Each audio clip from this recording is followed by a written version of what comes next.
parlamentario. Asunto primeiro, comunicacións da alcaldía. Non hai. Asunto segundo, toma de coñecemento dos decretos da alcaldía de data 29 e 30 de setembro de 2015 relativos á constitución de diversas comisións informativas, así como dos escritos dos grupos municipais sobre a adscripción de membros dos mesmos ás diferentes comisións. Área de Facenda e Administración, asunto terceiro, resolución das alegacións formuladas polo Grupo Municipal do Partido Popular ao acordo plenario de 7 de agosto de 2015 sobre a aprobación inicial da modificación do cadro de persoal municipal e a aprobación definitiva deste. Moi ben, ten a palabra a Concelleira de Facenda para explicar o asunto do orde do día, para introducir o asunto. Gracias. Boa tarde a todos e a todas, a todos os membros da corporación, tamén a xente que nos asiste ao pleno hoxe e que esperemos que cada vez sexa máis, e os medios de comunicación. Dou paso á lectura da exposición deste punto de orde do día.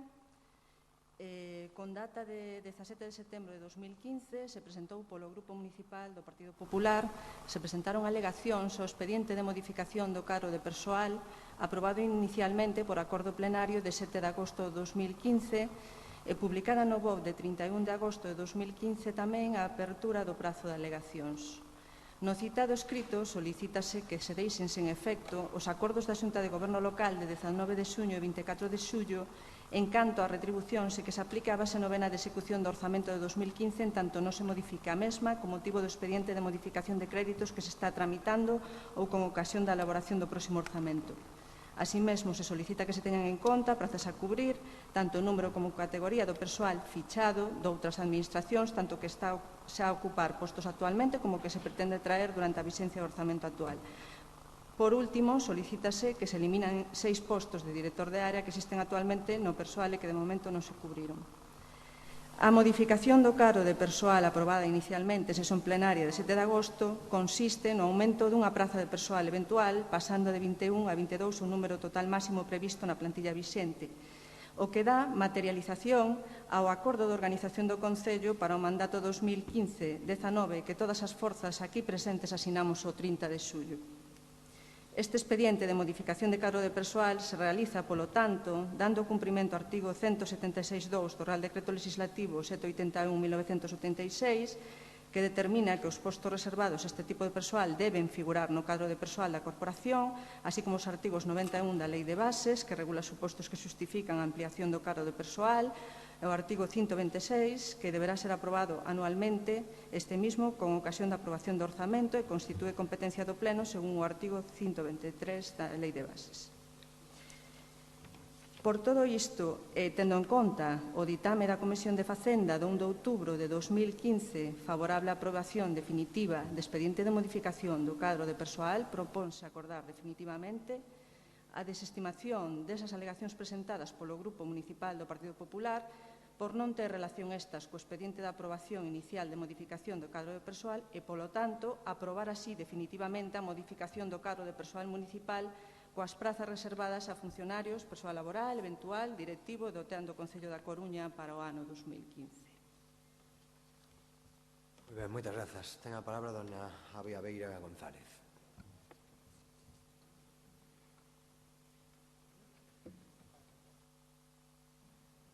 Ben, grazas, señor alcalde. Un saúdo a todas as persoas que nos seguen e as que están neste salón de plenos e os compañeros da corporación. Simplemente dicir que votaremos a favor da desestimación das alegacións, polo que podemos observar no expediente, en particular do informe da asesoría xurídica, e que tamén nos dixo in voce na propia Comisión Asesora Xurídica que se trata de límites máximos, que tamén o dixo o interventor na Comisión e, polo tanto, non temos nada máis que dicir que imos votar a favor deste punto. Moi ben, moitas grazas. Ten a palabra o señor da Pena. Moitas grazas, alcalde. Moi boas tardes. Saúdos aos membros da corporación, ao persoal municipal, aos medios de comunicación, aos veciños e veciñas que nos acompañan presentes nesta sala ou a través do streaming.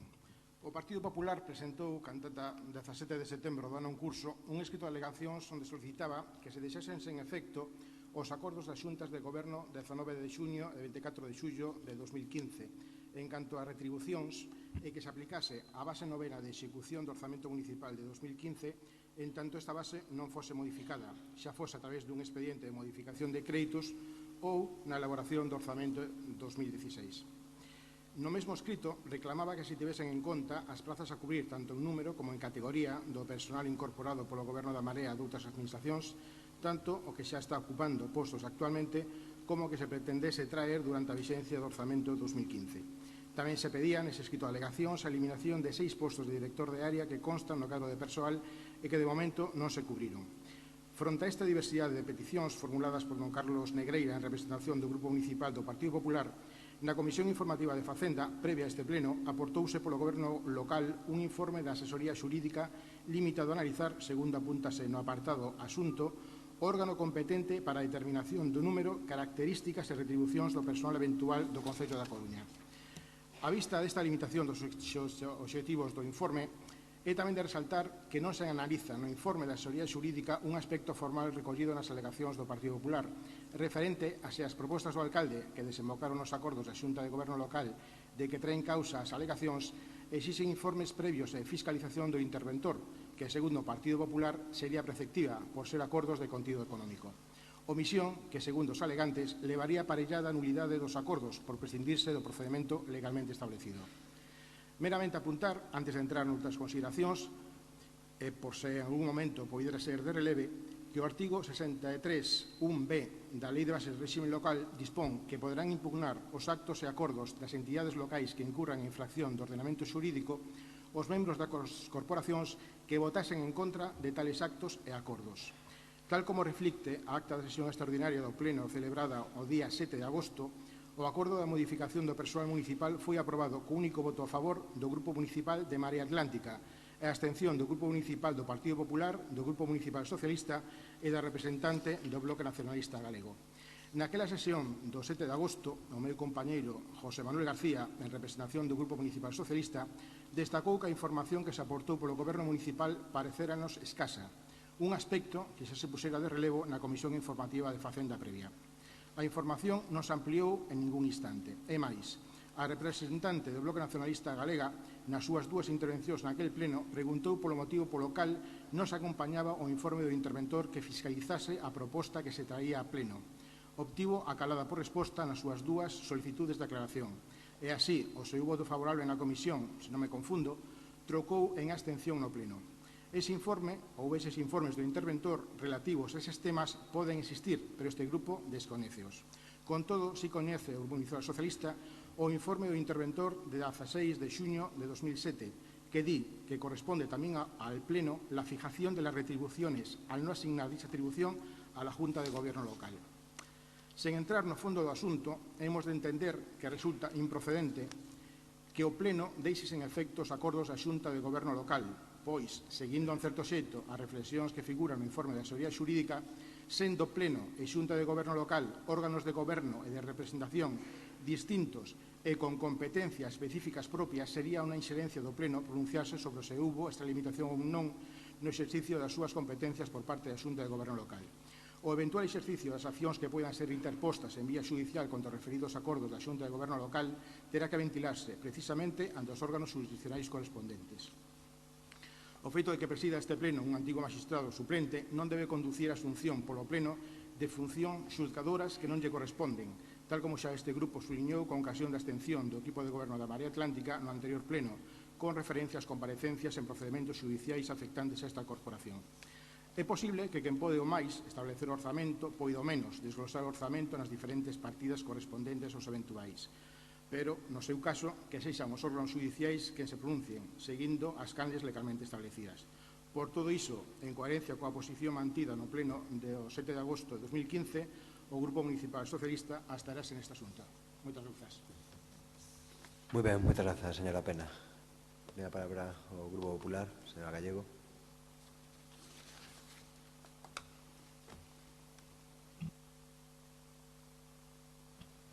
Muchas gracias. Buenas tardes a los miembros de la corporación, al público que nos acompaña aquí y a quienes nos escuchan desde sus casas. Bueno, antes de nada me gustaría decir que una vez más asistimos a un pleno sin contenido, con 2 asuntos de trámite y ningún asunto ni de su programa ni de interés para la ciudad. Este punto en concreto viene porque el Partido Popular presenta unas alegaciones, si no, bueno, pues ya estaríamos en el único punto del orden del día.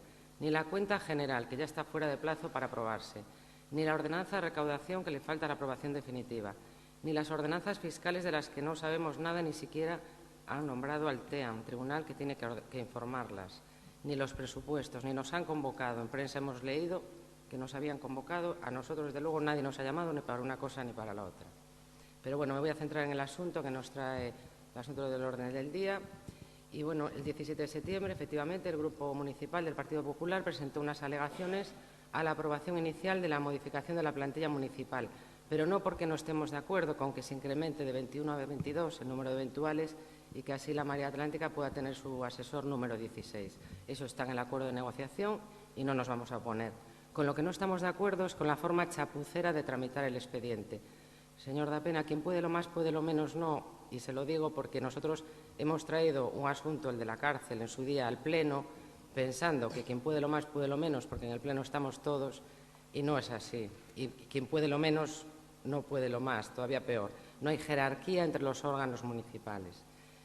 Entonces, no estamos de acuerdo con la forma chapucera e irregular de gestionar, como lo han hecho con la transferencia de 550.000 euros que constaban en el anexo de inversiones para el Consorcio de Turismo y que pasaron al INCE y que luego pretendían recuperar a través del Consorcio de Turismo en un claro fraude de ley.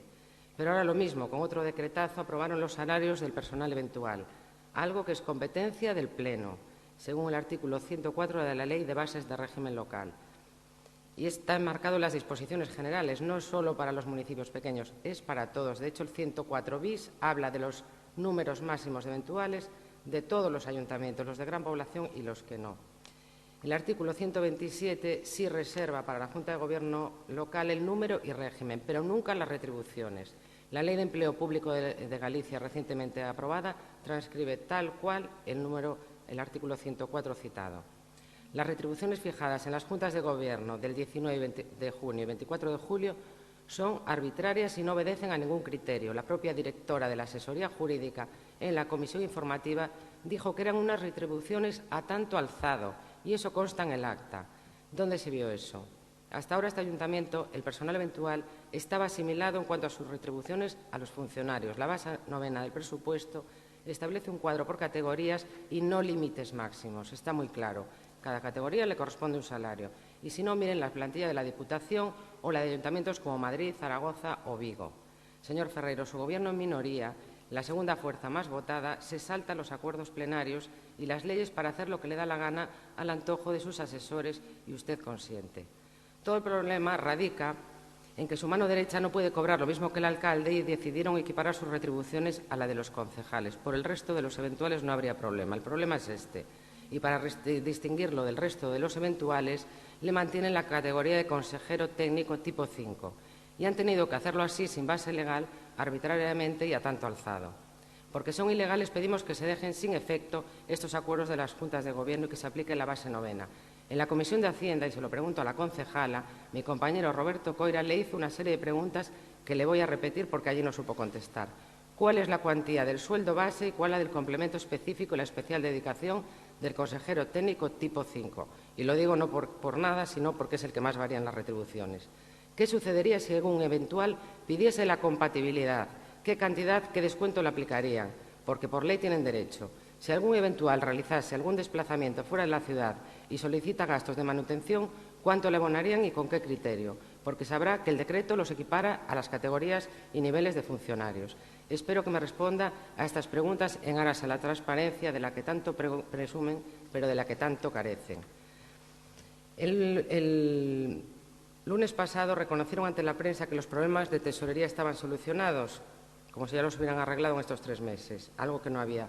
Es una pena que no se lo haya contado a la concejala de Hacienda, porque el viernes pasado y después de 3 meses sin reunir a los sindicatos, les dijo que no iban a poder pagar este mes la paga extra, el 26% de la paga extra de 2012, porque no había liquidez.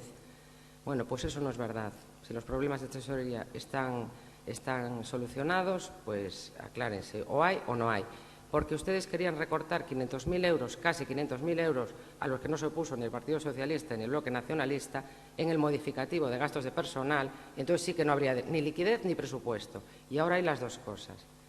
Muchas gracias. Muy bien, muchas gracias, señora Gallego. Tenga palabra a señora Vieito.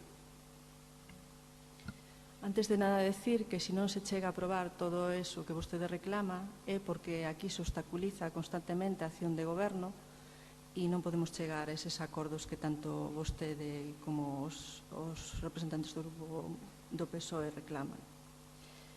En canto a posta en dúbida sobre a competencia da Xunta de Goberno para determinar as retribucións do persoal eventual, este punto quedou sobradamente aclarado a través dese informe emitido pola asesoría xurídica que acompaña o expediente, no que queda claro que, pese a posibles problemas interpretativos, é a Xunta de Goberno local a competente para fixar esas retribucións, número e características do persoal eventual, como así se fixo. Polo tanto, e como o informe xurídico fai constar expresamente, resulta improcedente esa pretensión de que se deixen sen efecto os acordos de Xunta de Goberno plantexada a propósito da aprobación provisoria da plantilla polo Pleno Municipal, sendo órganos de goberno, representación distintos en exercicio de competencias propias. Sería unha inxerencia indebida no pleno no exercicio das lexítimas competencias que corresponden á Xunta de Goberno. En canto ás bases de execución, se repetiu e se explicou tamén por parte dos técnicos ali presentes na Comisión de Facenda no momento que o seu representante fixo as preguntas, que a base novena do orzamento é un límite máximo do gasto autorizado polo acordo plenario. E, respetando ese límite máximo, a Xunta de Goberno local dispón número e características do persoal eventual e determina as súas retribucións. Decir tamén que non todos os concellos teñen esas equivalencias e esas equivalencias, desde logo, se tiveron en conta e se respetan porque se respeta este límite máximo que figura na base novena de execución. Nada máis. Moitas gracias. Señora Beira, quere facer uso do segundo turno? Señor da Pena, señora Gallego. Muchas gracias. Bueno, menos mal que se obstaculizó la acción de gobierno en este caso, porque así no han retirado esos 500.000 euros y pueden pagar la paga extra. Eso de que todos los concellos no tienen tal, claro, los que no tienen eventuales, pues evidentemente no van a distinguir las categorías. Y no me hable de máximos y mínimos, porque lo que aprobó el Pleno no es un máximo, es una retribución para cada eventual y asimilada a los funcionarios. Entonces, hay un informe, cuando para hacer un informe se hace una pregunta muy concreta, la respuesta también lo es. Y, por cierto, yo también echo de menos el informe del interventor que siempre informaba la plantilla y, de hecho, como ya dijo el señor da Pena, en 2007 la informó. Ya le he dicho que hemos solicitado, y se lo dije varias veces, un informe a la FEM, que desde luego no dice para nada lo que se dice en el informe de la asesoría jurídica, porque se le hace una pregunta muy concreta y de una manera muy particular. Vale, pero bueno, yo ya sé que a ustedes la FEM no les gusta, que ya lo han dicho públicamente, ni los organismos oficiales, prefieren ir a los foros de las ciudades rebeldes y así nos va.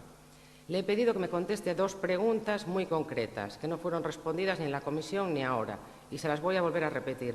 ¿Cuál es la cuantía del sueldo base, cuál el complemento específico y la especial dedicación en concreto para el consejero técnico tipo 5? ¿Qué sucedería si algún eventual pidiese la compatibilidad a la que tendría derecho por ley? ¿Qué descuento le aplicaría? Si algún eventual realiza algún desplazamiento fuera de la ciudad y solicita gastos de manutención, ¿cuánto le abonarían y con qué criterio? En cuanto a las otras dos alegaciones, les advertimos que tengan en cuenta el número y titulación y categoría de los funcionarios que están fichando de otras administraciones, porque ahora están en comisión de servicio, pero si pretenden en algún momento o los quieren nombrar, no dudo que con un procedimiento por concurso público en los que valoren igualdad, mérito y capacidad, ya le digo que no hay plazas de docentes en la plantilla. Por eso le sugerimos que las incluya y que aprovechen esta ocasión para hacerlo. En cuanto tantos que criticaron ustedes los enchufes del Partido Popular, pues por traer simplemente a dos habilitados, han cesado ya 5 jefes de servicio y al asistente de alcaldía, puesto que seguro que ocupa también a alguien ajeno al ayuntamiento. Y me temo que no van a dejar títere con cabeza porque aún llevamos escasos 4 meses. Y eso que el señor Ferreiro presume en los medios de comunicación de lo bien que trata a los funcionarios. Todo ello con el coste económico que supone, porque cada jefe de servicio cobra 57.000 euros al año, más los trienios, lo que supone un coste de 1 millón de euros en 4 años. no presuman tanto de austeridad y de haber recortado los salarios, porque al final todos estos nombramientos, 1 millón de euros. Y la última alegación que presentamos se refiere a la eliminación de los directores de área que están sin cubrir. Marea Atlántica llevaba en su programa que no iba a tener altos cargos, que no iba a cubrir ninguno. Ya tiene 3. Cada uno cobra 60.000 euros. Son 180.000 euros al año, 720.000 euros en 4 años. O sea, que los fichajes nuevos entre jefes de servicio y altos cargos van casi 2 millones de euros en 4 años. Hay 6 vacantes, le pedimos que las eliminen, que aprovechen esta ocasión también para hacerlo, para no caer en la tentación de volver a incumplir su programa. Muchas gracias. Muchas gracias, señora Gallego. Señora Bieito. Bueno, recordarlle que o maior número de directores de área, de cargos directivos e de persoal eventual se concentraron no seu goberno municipal anterior e que o noso supón un aforro de €500.000 anuais. Co que me parece que a diferencia e o avance sustancial e a reducción do custe para o Concello é importante. E tamén que sí, que desde logo iniciaremos esa senda de recoñecer dereitos aos funcionarios en orden a facer concursos de traslado e avaliar méritos obxectivos nas comisións de servizo. Nada máis. Moi ben, moitas grazas. Pasamos a votar o punto de orde do día. Votos a favor do punto. Votos en contra. Abstencións. Moi ben, queda aprobado, por tanto, o primeiro punto o asunto número 3 da orde do día. Señor secretario.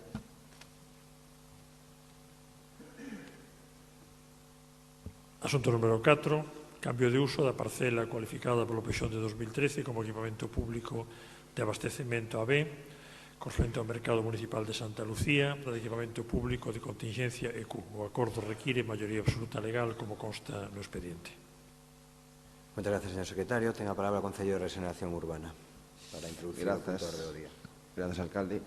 Bueno, boa tarde a todos os compañeiros do Pleno e compañeiras e a xente que nos acompaña aquí o dende casa. Traemos esta proposta de cambio de uso motivada polo acordo, por unanimidade do anterior pleno que contemplaba a necesidade de iniciar o expediente de modificación de uso do mercado para destinar ao uso mixto para abastecemento sanitario. Estamos falando do mercado de Santa Lucía, que é un mercado municipal dende xaneiro do 81, inicialmente con 278 postos, que, debido á mala xestión da súa concesión, pois se foi degradando ata acabar no momento presente con 11 postos, un estado bastante deplorable que entendemos que ten que ser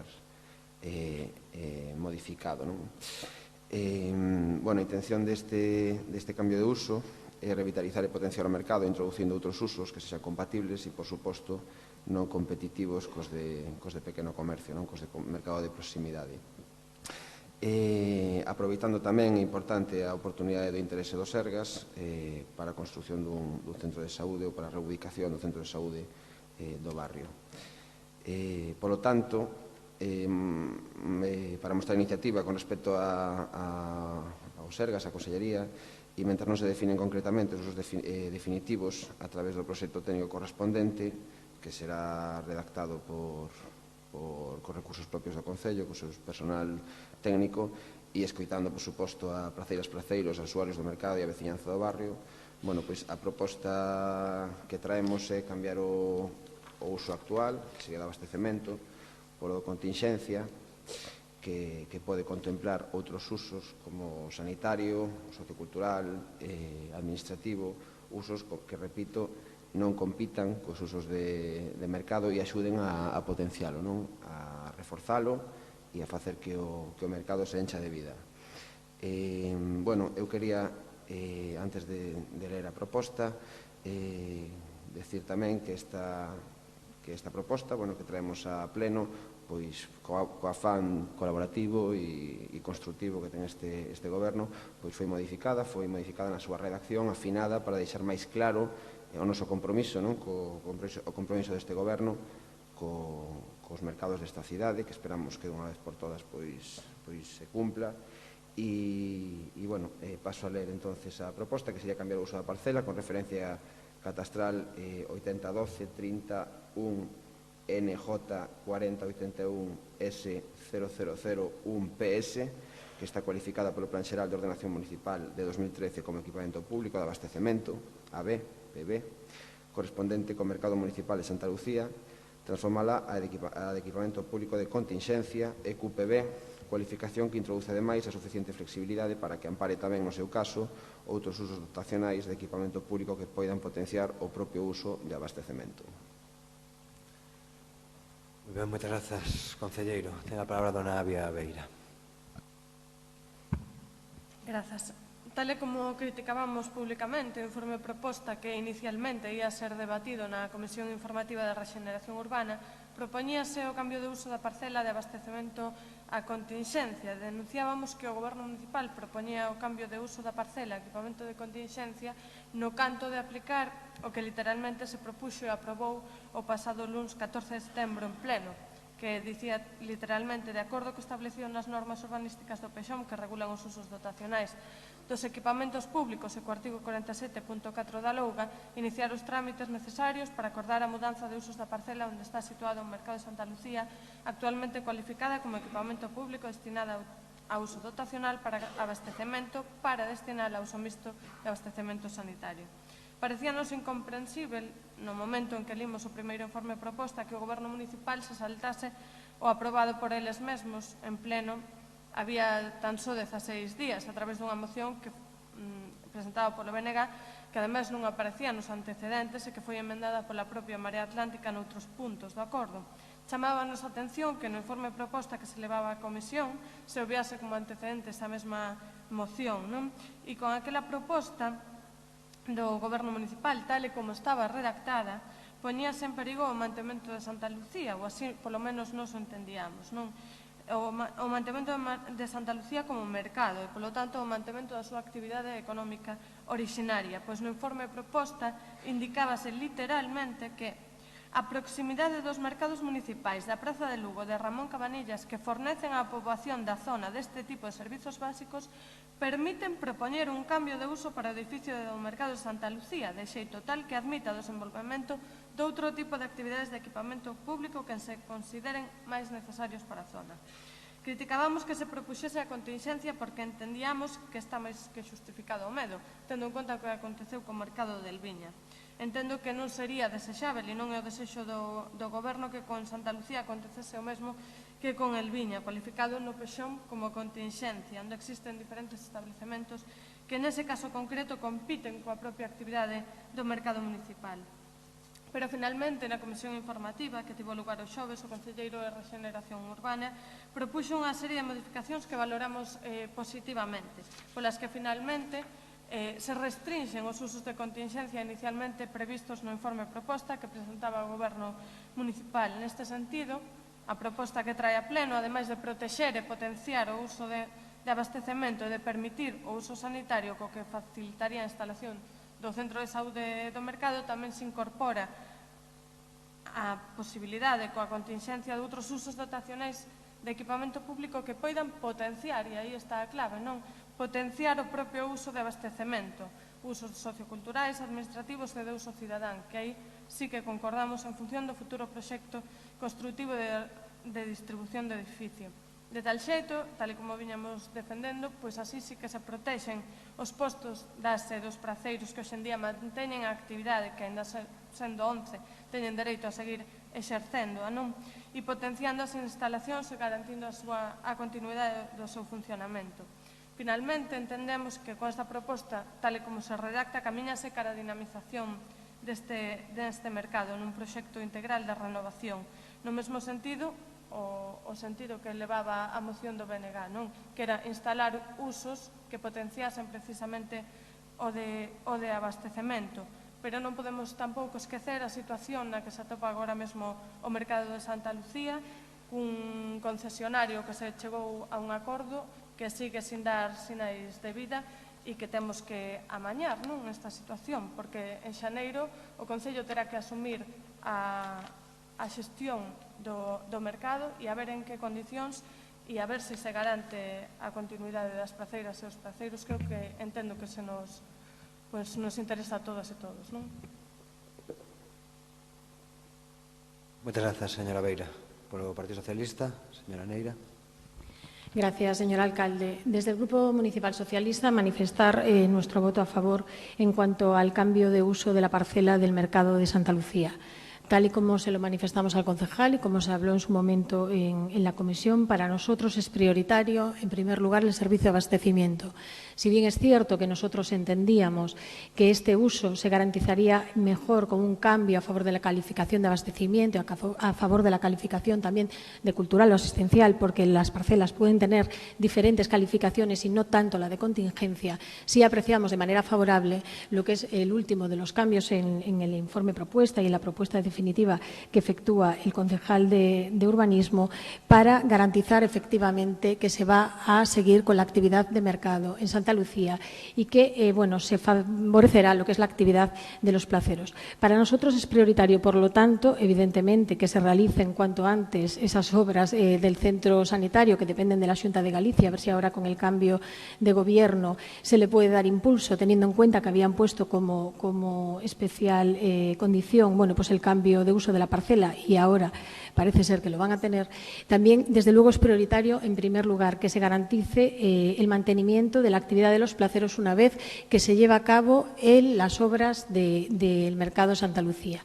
Que se garanticen, si no en el propio mercado, como se ha hecho en otros mercados municipales, incluso en el mercado de las Conchiñas, que también era un mercado en régimen de concesión de manera similar a la situación legal que tiene Santa Lucía, garantizando siempre que sea en un lugar próximo para que no pierdan las condiciones que ellos necesitan para desempeñar sus actividades profesionales. Por lo tanto, teniendo en cuenta que a la luz de lo que es este cambio de uso, a la luz de lo que es este informe propuesta y a la luz de esta resolución que tomará hoy el Pleno, se garantiza, por lo tanto, por parte del Gobierno de la Marea y por parte de este Pleno municipal, ese cambio favoreciendo la actividad de los placeros, nuestro voto va a ser favorable, pidiéndole, en este caso, a los responsables de la concejalía correspondiente que, en la medida de lo posible, garanticen durante las obras la actividad de los placeros, si no en el propio mercado, en zona próxima. En segundo lugar, una vez que ya se ponga en marcha, desde luego, la actividad municipal del mercado, pues garantizando, desde luego, la continuidad de esos puestos de trabajo. Muchas gracias.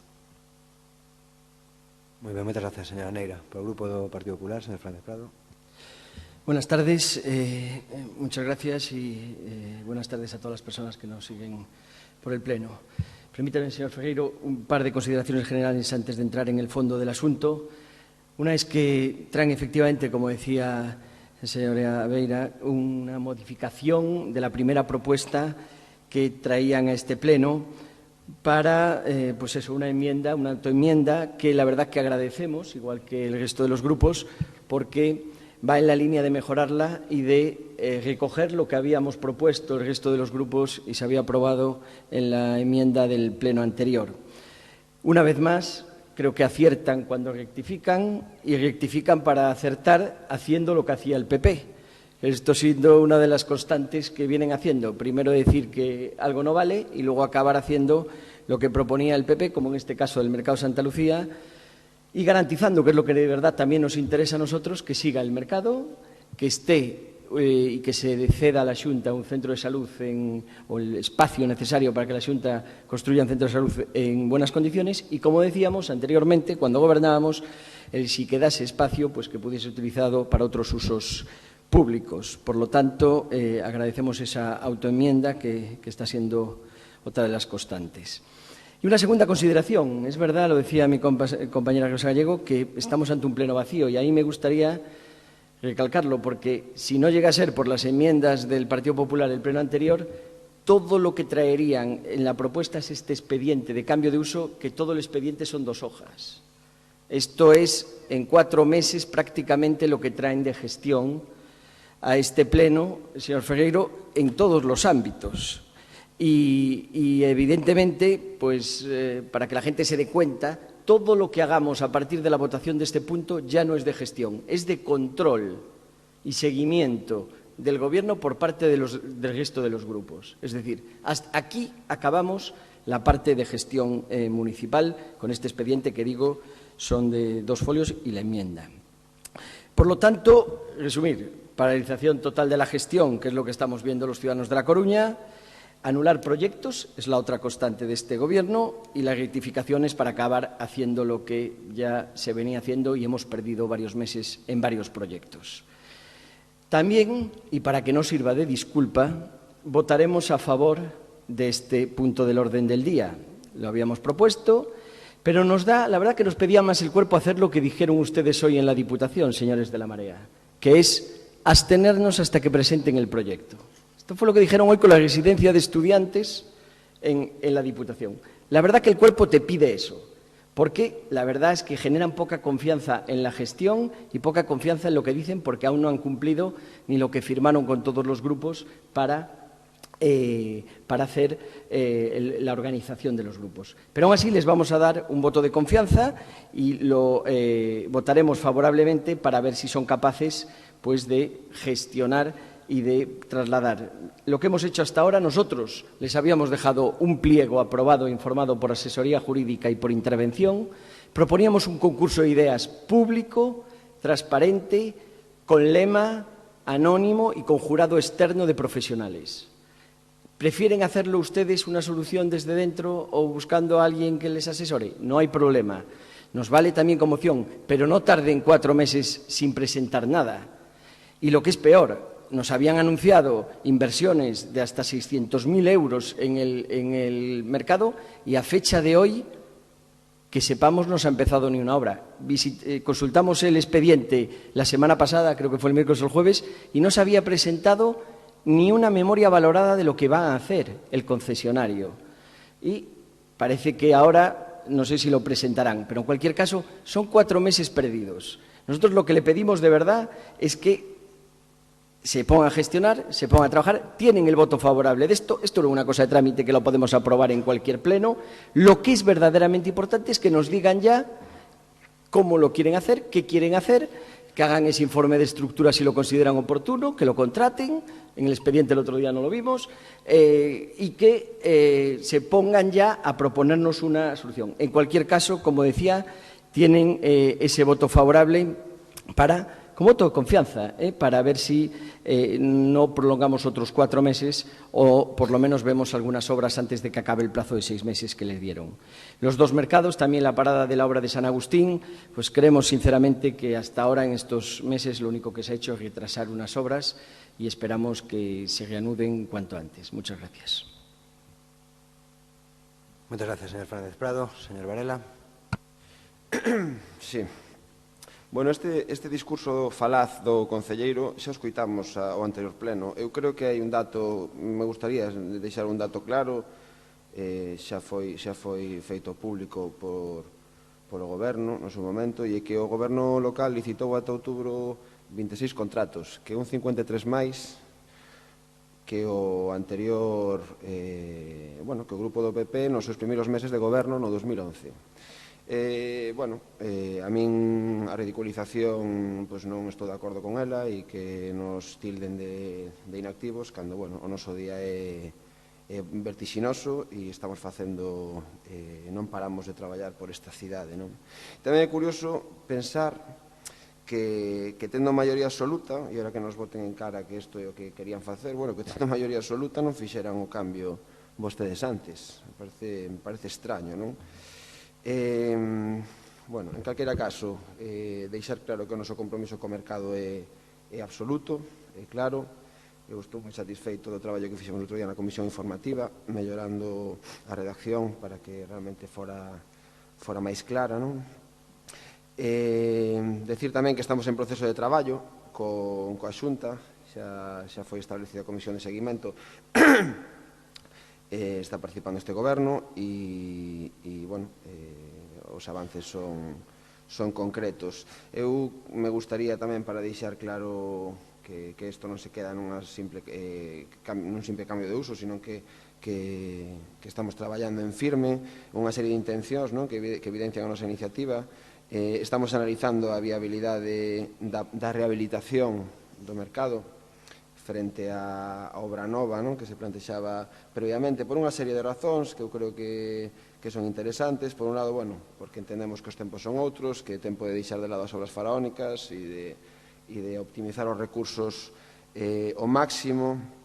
Por outro lado, porque entendemos que o valor do edificio, o valor patrimonial do edificio é moi importante, un edificio dun arquitecto que é Premio Nacional de Arquitectura e entendemos que ten amplas posibilidades, non? Despois hai unha cousa importante que apuntaba a concelleira do grupo do PSOE e é que estamos moi preocupados tamén en reducir as molestias e o posible tempo de deslocalización das praceiras e placeiros do mercado. Agora mesmo, sin ter o proxecto redactado, non nos podemos comprometer ao 100% en que podan estar durante toda a obra no mercado, pero, dende logo, estamos valorando posibilidades de actuación que permitan que o tempo de estancia no mercado sexa o maior posible. E, en calquera caso, no momento en que haxa que deslocalizar, se é o caso, dende logo, daremos apoio nesa búsqueda de alternativas. E, despois, repito, que o feito de plantexar a reforma do mercado, o proxecto, a redacción do proxecto con recursos propios do Concello, vai na línea de optimizar, de sacar partido do funcionariado que temos, que é tremendamente competente, e, entendemos que é unha opción máis interesante dende o punto de vista institucional. Moitas gracias, señor Varela. Señora Beira, quere facer uso do segundo turno? Non.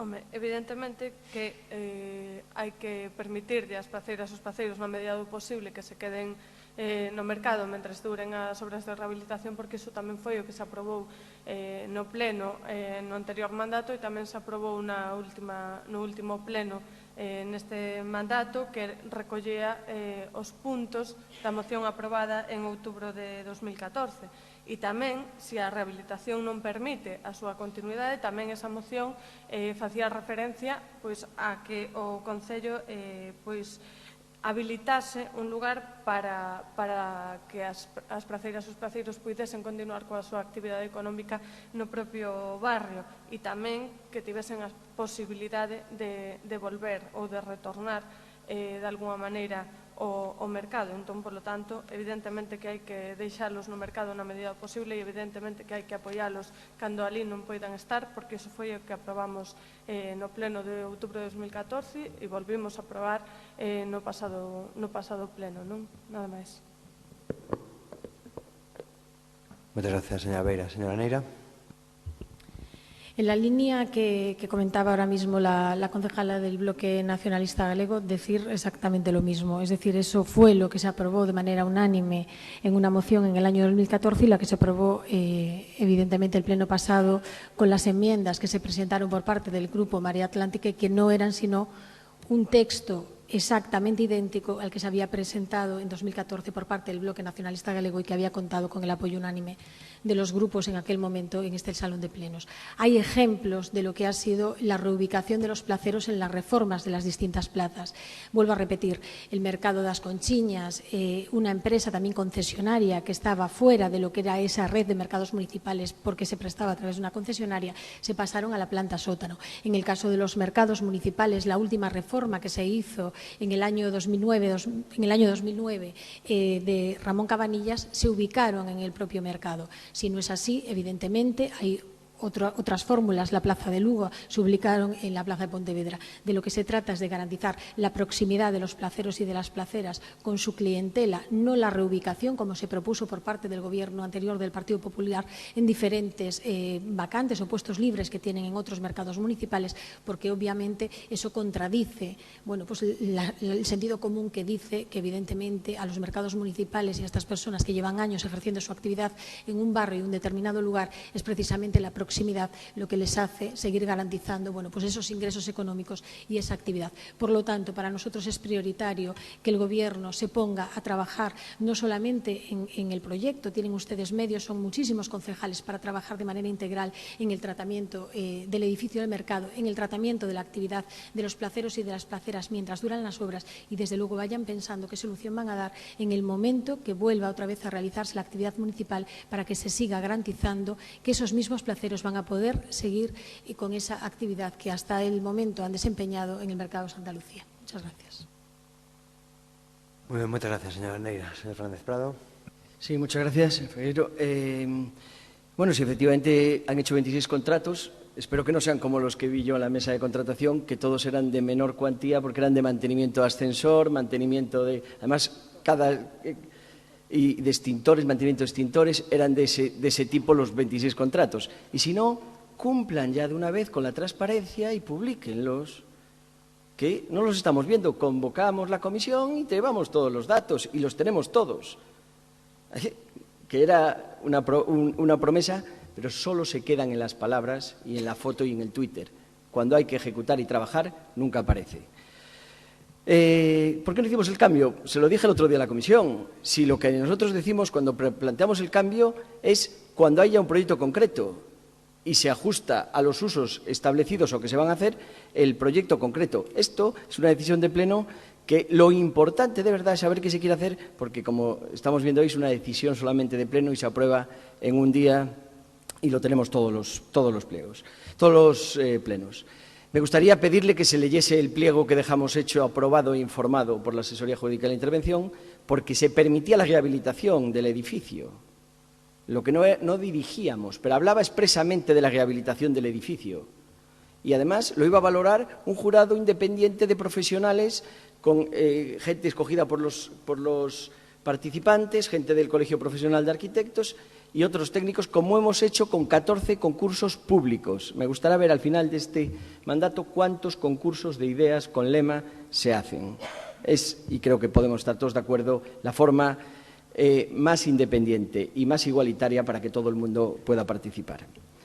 Y se lo dije también en la comisión, ya a cuenta de aquella moción del 2014, ya se habló con los placeros las posibles ubicaciones, si no era posible mantenerlos durante todo el periodo de obra o en función moverlos dentro de la obra. Y ellos se barajaron tres ubicaciones, se lo dije el otro día. Se barajó la Plaza de Vigo, que era la que pedían los placeros, se barajó la calle Industrial con una rehabilitación después en una idea parecida, como decía la señora Neira, de lo que se hizo en la Plaza de Pontevedra con el Mercado de Lugo, y se barajó 2 locales grandes que había en la zona para alquilarlos provisionalmente y colocarles allí los puestos. Y esto ya se habló en las reuniones con los placeros. Es decir, venimos con las mismas discusiones desde el 2014, lo que le pedimos es que no dilaten más y que no haya más dilación en este expediente, porque cada mes que pasa es un mes que van a estar en precario los placeros. Y solo le pedimos eso, van a tener nuestra ayuda, se la ofrecí en la comisión y la vuelvo a ofrecer ahora públicamente. Pero le pedimos que tengan agilidad porque los 6 meses que han prorrogado pasan ya y aún no está ni contratado el proyecto ni lo hemos visto, ya dice que lo van a hacer internamente, me es igual, pues si hacen los cálculos de estructuras o si tienen que hacer algún cálculo externo tendrán que contratarlo, lo que haga falta. Pero van a tener nuestro apoyo y nuestra ayuda en este tema y creo que el Pleno en conjunto mantiene una posición unánime. Por lo tanto, les pido por favor que aceleren el expediente para que no se dilate más. Muchas gracias y perdón por extenderme. Muchas gracias, señor Fernández Prado. Señor Varela. Sí, rápidamente. Bueno, precisamente a operatividade e a urxencia, poder sacar isto canto antes e tamén o que nos empurra a facelo da maneira que estou plantexando, non? A toma de datos para ver a viabilidade da reforma, do estado da estructura do edificio xa está lanzada, tamén o necesario informe técnico, xa empezamos a pedir orzamentos e, esta foi unha das motivacións que nos levaron a pensar en facelo con recursos propios do Concello. Por lo tanto, evidenciar e repetir que estamos traballando xa na reforma do mercado para que canto antes podamos proceder á súa rehabilitación. Moi ben, pois moitas gracias. Procedemos logo á votación deste asunto 4 de orde en día que, como ben lembrou antes o secretario, require de maioría absoluta para a súa aprobación. Votos a favor da proposta. Apróbase logo por unanimidade. Moitas grazas.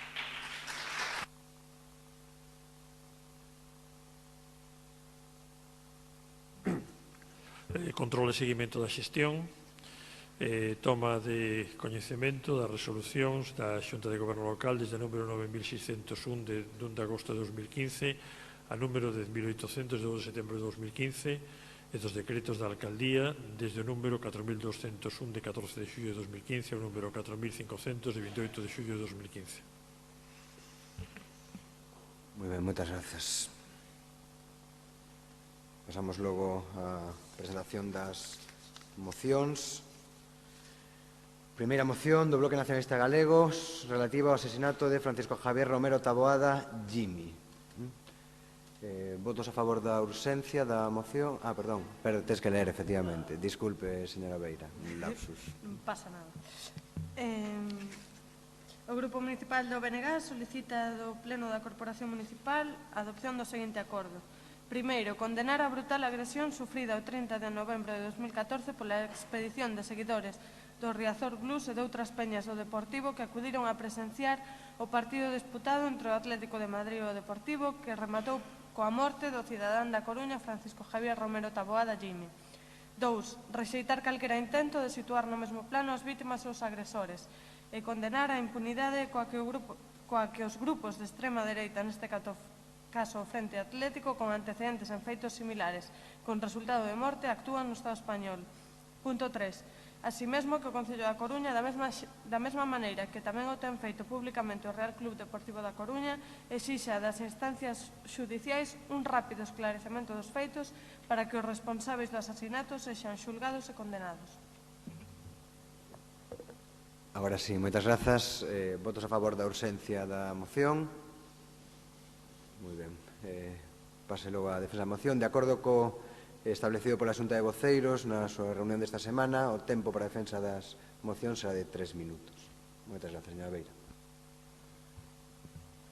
Ben, pois como facía referencia, o pasado domingo xa fai casi un ano, 30 de novembro de 2014, un grupo de seareiros do Deportivo, do Riazor Blues e máis de outras peñas branquiazuis sufriron un brutal ataque planificado, ou seja, unha emboscada por parte de membros do grupo neonazi Fronte Atlético. Froito dese ataque, no que participaron máis de 200 ultradereitistas armados con obxectos contundentes, tales como paus, porras extensibles, coitelos, diversos seguidores branquiazuis foron agredidos e Jimmy, logo de ter sido brutalmente apaleado por un grupo e guindado ao río Manzanares xunto con outro seareiro, falecía nun hospital da capital madrileña. A ninguén se lle escapa a nefasta xestión previa a este partido entre o Atlético de Madrid e o Deportivo, pois malia ser coñecido que a afección blanquiazul ia desplazarse a Madrid, como así se recoñeceu, incluso por un relevante sindicato policial nos días posteriores ao asasinato, e malia ser recoñecida a violencia do Frente Atlético, porque, bueno, algunhas das súas actuacións xa tiveron resultado de morte, como puido ser o aficionado Aitor Zabaleta da Real Sociedade, non? Que aconteceu pois xa hai anos e a súa morte ainda se festexaba en 2014 na bancada ultra do Atlético de Madrid. Pois malia todo isto, malia todos estes antecedentes, o partido non foi declarado de alto risco, non? Polo que os efectivos policiais para velar pola seguridade dos seareiros do Deportivo foi nula, non? Ao mesmo tempo, xa na zona de Madrid-Río, produciuse esta agresión grupal da que falábamos, e malia os avisos dados pola propia veciñanza, non? Do que estaban vendo, as unidades policiais tardaron moitísimo en chegar, deixando a afección coruñesa absolutamente desamparada ante a violencia planificada, insisto, ante a emboscada da que foron obxecto. Vemos tamén a existencia dunha discrepancia seria entre os axentes policiais que están dirixindo a investigación e o último dos xuíces que asumiu a instrucción xudicial que contra o criterio dos investigadores decidiu poñer en liberdade os 4 identificados como os autores materiais de Jimmy, do coruñés Jimmy. Nin sequera agora que aparece un testemunho protegido, a verdade chamanos moita atención, que existindo este testemunho confirmando a versión policial non se mova ningún pelo e esas 4 persoas sigan sen ser detidas e sigan en liberdade. A isto hai que sumar as desproporcionadas sancións que están a sufrir as persoas agredidas en Madrid, as cales desde o mes de xullo están chegando multas de ata 60.000 euros, unhas sancións absolutamente desproporcionadas para quen acude a ver un partido de fútbol, remata sendo emboscado e ademais non é identificado no momento, sino que máis tarde, polo simple feito de estar sudado ou de estar sofocado, xa é identificado e chegalle a multa. Nos entendemos que por todos estes feitos pois deberíamos de adoptar o acordo o que dei leitura ao comezo da miña intervención. Moitas gracias, señora Beira. Por Partido Socialista, señor Ferreiro. Gracias, alcalde. Buenas tardes, compañeras y compañeros, también al público y la gente que nos está viendo por streaming. El Partido Socialista rechaza cualquier tipo de violencia y, por supuesto, rechazamos la violencia en el deporte, en cualquiera de sus formas, ya sean actos individuales, esporádicos o aquellos vinculados a movimientos políticos, vengan de donde vengan. El deporte debe ser una herramienta privilegiada para ayudar a construir una sociedad en igualdad, que respete la diversidad de sus ciudadanos y ciudadanas, que potencie la capacidad de todos y que favorezca la convivencia en paz. La evolución de las competiciones deportivas de alto nivel, especialmente en aquellas disciplinas más populares, como es el caso del fútbol, ha tergiversado la visión del deporte como competición, como lucha entre adversarios, como confrontación, incluso entre aficiones. Desde el socialismo, nuestros valores consisten en fortalecer los elementos que convierten al deporte en un instrumento que ayude a educar en libertad, el esfuerzo, el compañerismo, la tolerancia, la diversidad y el respeto a los demás. Por eso consideramos necesario que se adopten todas las medidas para perseguir a los violentos, para identificarlos y llevarlos a la justicia. Queremos aprovechar para enviar un mensaje de apoyo y afecto a la familia de Jimmy, a sus amigos y un mensaje de ánimo a la familia deportivista, con el fin de que el fútbol se imponga a los violentos. Nuestro voto va a ser favorable a esta moción. Moitas gracias, señor Ferreiro. Por o Grupo do Partido Popular, señor Mourelo. Ben, bueno, pues buenas tardes a todos y a todas. Bueno, en su momento el alcalde Carlos Negreira manifestó públicamente, a través de un comunicado, el dolor y la consternación por la muerte en Madrid de un aficionado del Real Club Deportivo de La Coruña y trasladó su hondo pesar a familiares y allegados del fallecido. El alcalde, con toda la corporación, expresó su firme repulsa por los hechos acontecidos en las inmediaciones de Madrid-Río, antes del partido entre el Atlético de Madrid y el Deportivo, y condenó de forma contundente los lamentables hechos que, de forma absurda e incomprensible, convirtieron lo que debería haber sido un acontecimiento deportivo en una tragedia humana y, además, padre de familia. Tampoco podemos olvidar que lo que hubo en Madrid fue una pelea multitudinaria en la que participaron más de 200 personas y quienes organizaron y lideraron esos incidentes no tienen cabida en el mundo del deporte y tienen que pagar por lo sucedido. La policía puso a disposición judicial a los presuntos autores de la muerte del aficionado deportivista y a los presuntos protagonistas principales de los incidentes. Ahora le toca a la justicia actuar, con el objetivo de que todo el peso de la ley recaiga sobre los autores de la salvaje agresión que ha causado el fatal desenlace y sobre los causantes de dichos incidentes. Lo que tiene que quedar muy claro es que quienes protagonicen este tipo de incidentes violentos no tienen ni tendrán jamás cabida en el deporte. El fútbol debe de poner en marcha todos sus mecanismos para apartar y erradicar a los delincuentes que buscan en el deporte la excusa para practicar la violencia indiscriminada. Por eso, desde el primer minuto, el alcalde Carlos Negreira solicitó que se estableciese por parte de los organismos correspondientes, Liga de Fútbol Profesional, Real Federación Española de Fútbol, el Consejo Superior de Deportes, un marco de medidas de referencia para que todos los clubes pudieran actuar de forma colectiva y no cada uno por su cuenta como se hacía hasta entonces, puesto que así, evidentemente, es muy difícil poner fin a este tipo de violencia. Hemos comprobado con satisfacción que por fin hubo acuerdo y se han aprobado este marco normativo y esperamos que se aplique para que este tipo de comportamientos se erradique por completo de los estadios del fútbol y del mundo del deporte en general. Reiterar en cualquier caso que quienes protagonizan este tipo de incidentes violentos no tienen cabida ni en el deporte ni en otros ámbitos de la vida y que en este caso a toda la familia deportivista como el Pleno de La Coruña piden xustiza para Jimmy. Moi ben, moitas gracias, señor Mourelo. Por a Marea Atlántica, señor Sande. Sí, grazas e boas tardes a todos. Como non podía ser de outra maneira, condenamos a barbarie deste suceso, non finalizado, bueno, como todos sabemos, en mortal agresión. E, francamente, deploramos incluso ese concepto terrible, diría eu, da violencia como entretemento, como diversión, non? Que creo que é un efecto colateral engadido, ademais, non? Coincidimos tamén con esa perspectiva, eu diría, frustrante, non? Fraguada, ademais, durante todo este tempo da impunidade. Causa extrañeza, especial extrañeza, non? O tratamento a diversas escalas que tivo todo o asunto ata hoxe, non? Como, de alguma maneira, se foi demorando todo. Todo agarimo aos seus achegados e, por último, efectivamente, creo que é necesario todo apoio para que as instancias xudiciais non deixen fuxir estes feitos, afortunadamente, ademais agora nun crescendo de información e acumulación de datos, nun froito da investigación que poden facilitar a súa resolución. O voto, pois, é favorable á moción. Moi ben, moitas gracias, señor Sande. Procedemos a votar a moción. Votos a favor da moción. Queda aprobada, pois, a moción por unanimidade. Moitas gracias.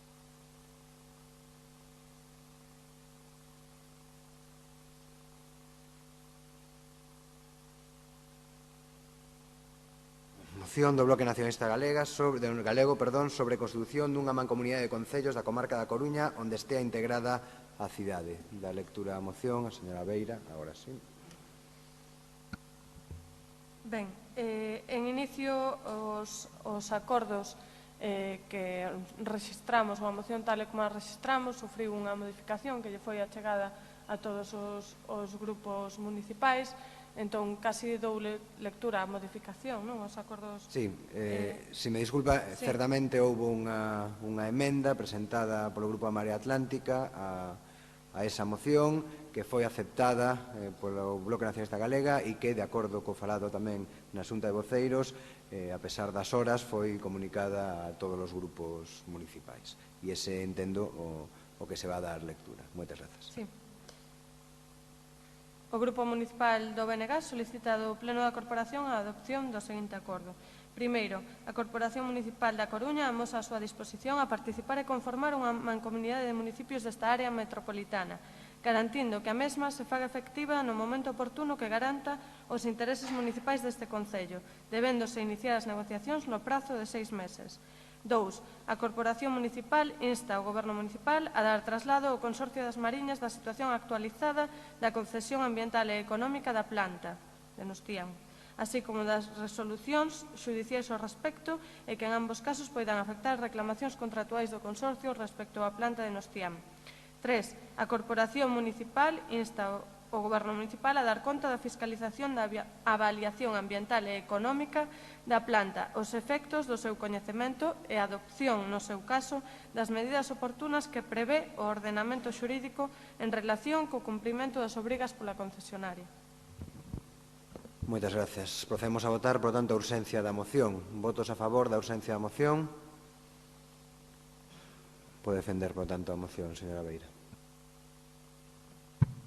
Ben, a aprobación do Consorcio realizouse por resolución de 18 de xullo de 2000, conforme ao que dispón diversos artigos da Lei Reguladora das Bases de Réxime Local, da Administración Local de Galicia e, posteriormente, a Orde de 10 de decembro de 2008 modificou os seus estatutos. En actualidade, o réxime xurídico dos consorcios modificouse polo que establece a Lei de Racionalización e Sustentabilidade da Administración Local, que modifica a Lei de Bases de Réxime Local.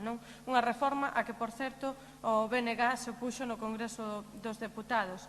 A finais de 2014, o Pleno do Consorcio adopta o acordo por unanimidade de aprobar a modificación dos estatutos, mais o proceso, posteriormente que se seguiu e se chegou a aprobar definitivamente uns estatutos, xerou moitas dúbidas legais. En decembro, nunha nova xuntanza do Pleno da entidade, acórdase que se constitúa unha mancomunidade ex novo. Hai uns días, os concelleiros e as concelleiras das entidades locais que integran o consorcio foron notificados e notificadas para participar nunha asamblea na que o obxectivo era aprobar os estatutos da Mancomunidade das Mariñas, que xa aprobaran os 9 concellos por unanimidade no pleno, e que non supoñen ningunha novidade a respecto do funcionamento das competencias actuais do consorcio. Nun novo xiro dos acontecementos, o proceso queda de novo paralizado. Nesta ocasión, a polémica céntrase no que se refire á prestación da recollida e transporte conxunto dos residuos, ao anunciar un dos concellos que está valorando a posibilidade de xestionalo directamente. Evidentemente, a magnitude do problema formulado non foi abordado coa importancia que debería polos gobernos locais da área, tería repercusións económicas, legais, laborais moi importantes, non? En todo este proceso, a cidade da Coruña ficou unha vez máis á marxe, con idas e voltas nas declaracións en concreto do alcalde. Nós, desde o BNG, pensamos que máis aló da obriga legal de transformar o actual consorcio, hai unha realidade social que se debe abordar, de interacción entre os concellos da área metropolitana, de xente que vai fora da cidade, pero si na área, xente da área que ven a traballar a cidade, etcétera, etcétera, non é? E que, digamos que xa a realidade soborda o que son as propias entidades municipais, non? O BNG defenderá sempre a creación dunha entidade onde se integre o Concello da Coruña con múltiples servizos e actuacións que poden ser competencia da área e que ademais nos entendemos que sería máis rendível a recollida selectiva de lixo, a reciclaxe, a xestión do ciclo da auga, o seu abastecemento, o seu saneamento, as actuacións coordinadas de planeamento urbanístico, a coordinación nos servizos de protección civil, a prevención e extinción de incendios, o salvamento, o transporte metropolitano, o desenvolvemento turístico, a promoción económica e o emprego, a planificación das infraestructuras viarias e os múltiples servizos e as actuacións que co paso do tempo vayan xurdindo. Nos entendemos que se ten que poñer por diante os intereses da xente, os intereses do conxunto da área metropolitana, sobre todo tendo en conta que hai que pon diante o interese electoral partidista do localismo absurdo en vez de procurar dar servizos de calidade e tamén optimizar o gasto permitindo tamén unha rebaixa nos custes que nos entendemos que tamén redundaría no que paga a xente polos mesmos. Nada máis. Moi ben, moitas grazas, señora Beira. Por o Partido Socialista, señora Neira. Muchas gracias, señor alcalde. Desde el Grupo Municipal Socialista, nuestro voto va a ser favorable a esta moción una vez efectuada la enmienda por parte de Marea Atlántica, y va a ser la abstención en el caso de la enmienda presentada en su momento por el Bloque Nacionalista Galego. En esta moción se habla de dos cuestiones distintas, relacionadas pero distintas. En primer lugar, por lo que respecta al Consorcio de las Mariñas y lo que es su modificación en esa mancomunidad, nosotros, por supuesto, desde el Grupo Municipal Socialista, estamos favorables al diálogo entre los municipios, evidentemente por encima de intereses localistas, para el beneficio de todos esos miles de ciudadanos que a diario hacen vida, trabajan, acuden a los centros hospitalarios y se van moviendo de municipio en municipio. Ahora bien, el ingreso da Coruña dentro de la mancomunidad o en su momento, cuando se habló del Consorcio de las Mariñas, se tiene que hacer desde luego respetando lo que nosotros creemos que son los intereses de la ciudad y los intereses de la lógica y el sentido común, en este caso respetando el principio de proporcionalidad. ¿O acaso cuando nosotros hablamos del área metropolitana de Barcelona, Barcelona se sienta en pie de igualdad dentro de lo que es ese área metropolitana con Hospitalet de Llobregat, por ejemplo? Evidentemente, Barcelona es la ciudad sobre la que se circunscribe el resto de los municipios. Eso no significa, por supuesto, ser un elemento de corte o un elemento de no colaboración o un elemento que falta a la solidaridad con el resto de los municipios, sino se trata de que evidentemente la presencia, la participación y los estatutos y todas las cuestiones legales que acompañen a la integración de Coruña a la mancomunidad se tiene que hacer respetando un criterio de sentido común que es el número de habitantes. Evidentemente no se puede sentar en pie de igualdad lo mismo un municipio que tiene 247.000 habitantes que un municipio que tiene 200, 300, 500 o 5.500. En este sentido, por lo tanto, toda nuestra disposición a la colaboración, toda nuestra disposición al diálogo, respetando, por supuesto, un principio básico.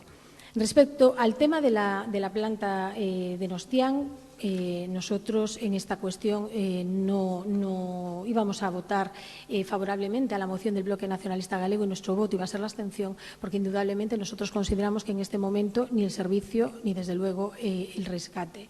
Indudablemente se pueden hacer estudios y si desde luego es viable, bueno, pues ustedes díganlo. Fernández Lores, alcalde nacionalista, ya ha dicho semanas pasadas que desde luego la remunicipalización o la prestación directa de servicios como el de la recogida de basuras no es, desde luego, en este momento de crisis económica lo más óptimo, porque eso implicaría un aumento en el número de funcionarios considerable, etcétera, etcétera. De todas formas, lo importante en relación a la planta de Nostián es establecer cuál va a ser la línea, en este caso del Gobierno, indudablemente también cuál va a ser la línea de la Xunta de Galicia en relación a Nostián y en relación a Sogama. Porque en relación a Nostián, ni con el Partido Popular en el Gobierno, ni tampoco, desgraciadamente, cuando no era el Partido Popular el que gobernaba en la Xunta, Nostián obtuvo ningún tipo de apoyo por parte del Gobierno Gobierno de la Xunta de Galicia.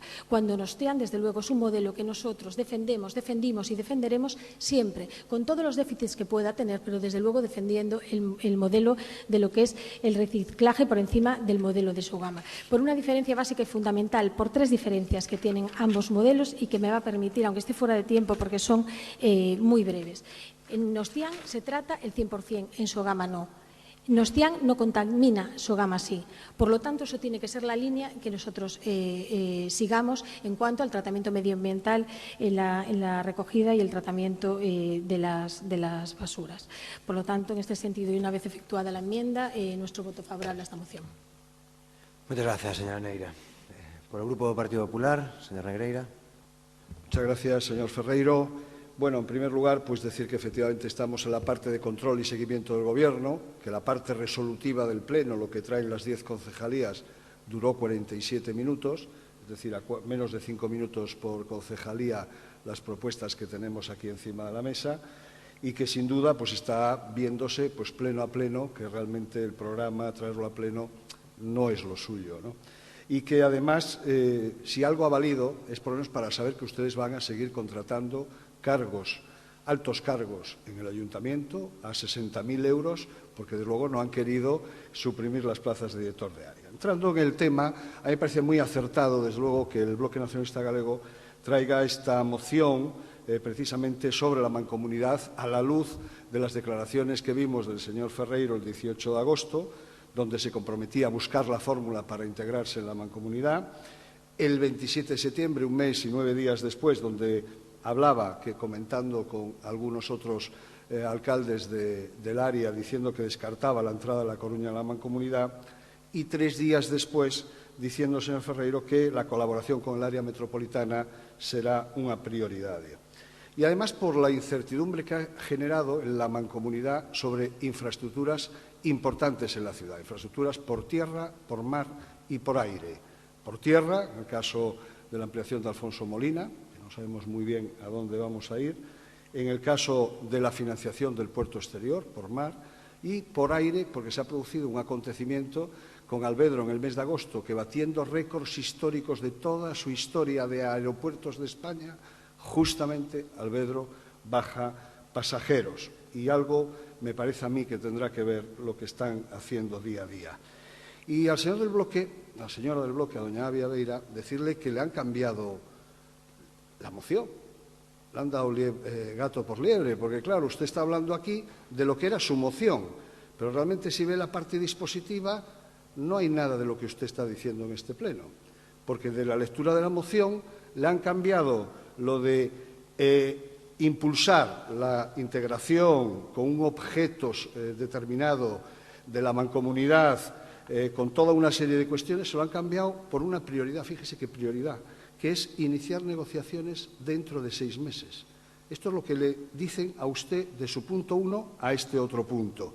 Y en el punto 2 y 3, pues le han hecho lo mismo.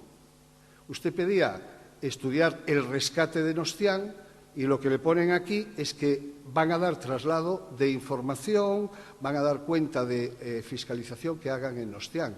No se han borrado lo del rescate, que usted, en el fondo, es lo que estaba planteando en su segundo punto, promover todos los trámites legales para la intervención del servicio y su posterior rescate. Se lo han cambiado por esto y usted ha aceptado. Parece que realmente la Marea ha presentado 4 mociones en este y usted 2, ¿no? Pero bueno, eso es lo de menos. Lo demás es decir que estos 2 puntos ya estaban contemplados en el acuerdo de 17 de septiembre de 2013, que sería bueno que su Gobierno, señor Ferreiro, lo leyera. Un acuerdo del 17 de septiembre de 2013 donde se cambiaba la condición de cliente de los municipios de la mancomunidad por la condición de socio de confianza y donde se les daba acceso a toda la información y donde se generaba un grupo de trabajo para estudiar alternativas en el futuro para Nostián. Por tanto, yo creo, señores del BNG, que veo que su alianza va más allá de las palabras a los escritos y yo espero que dentro de 6 meses proponga usted una moción aquí diciendo que retrasen otros 6 meses la negociación de la mancomunidad y ustedes la acepten. Nada más y anunciamos nuestra abstención sobre esta moción porque creemos que no añade nada al panorama jurídico y político del debate.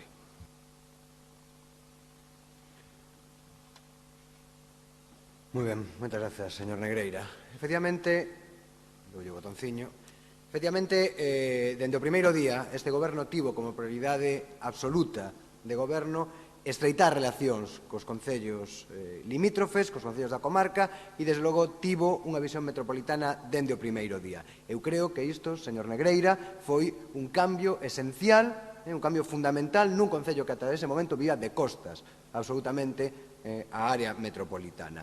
Estreitáronse as relacións con concellos limítrofes, repito, axuda na prestación de servicios, tanto da auga como, desde logo, priorizando que, por exemplo, as emerxencias que se dan nos concellos da comarca fosen tamén asistidas polos servizos de emerxencia da Coruña e se retiraron esas ordes que decía que os bombeiros da Coruña non saían do Concello da Coruña, por exemplo. Por tanto, creo que poucas leccións con respecto á visión metropolitana se lle poden dar a este goberno. Evidentemente, outra cosa é fiarse, evidentemente, do que un lee na prensa de dixo fulano que mengano dixo que Ferreiro dixo que non era prioritario, que, se vostede pasa dos titulares, é o que poñía unha das noticias que vostede citou. Por tanto, a prioridade sempre foi a mesma, este alcalde nunca dixo outra cousa diferente e iso é o que poden recoller os medios de comunicación de declaracións directas deste alcalde. O que si se dixo aos outros concellos do consorcio nestes momentos, consorcio que, por certo, se está pasando dificultades, non é nin polo Concello da Coruña, desde logo, nin por outros concellos, curiosamente polo único que está gobernado polo Partido Popular, é o que está poñendo en jaque o funcionamento do consorcio, con maior razón ou sin menor razón que nese momento, pero está metendo en jaque ao consorcio nestes momentos. O que sí se trasladou por parte do Goberno Municipal da Coruña é que os estatutos actualmente, como estaban contemplados na nova mancomunidade, non tiñan un sitio aceitado para a Coruña, onde non podía a Coruña entrar cun peso de 27 e os outros concellos con pesos de 21, de 25, etc. Que, efectivamente, como dixo a concellera do Partido Socialista, a señora Neira, que a Coruña ten que buscar o seu sitio nesa mancomunidade e o sitio que teña a importancia, o que respeta a importancia demográfica, económica, social, etc., que ten a Coruña na comunidade, na contorna.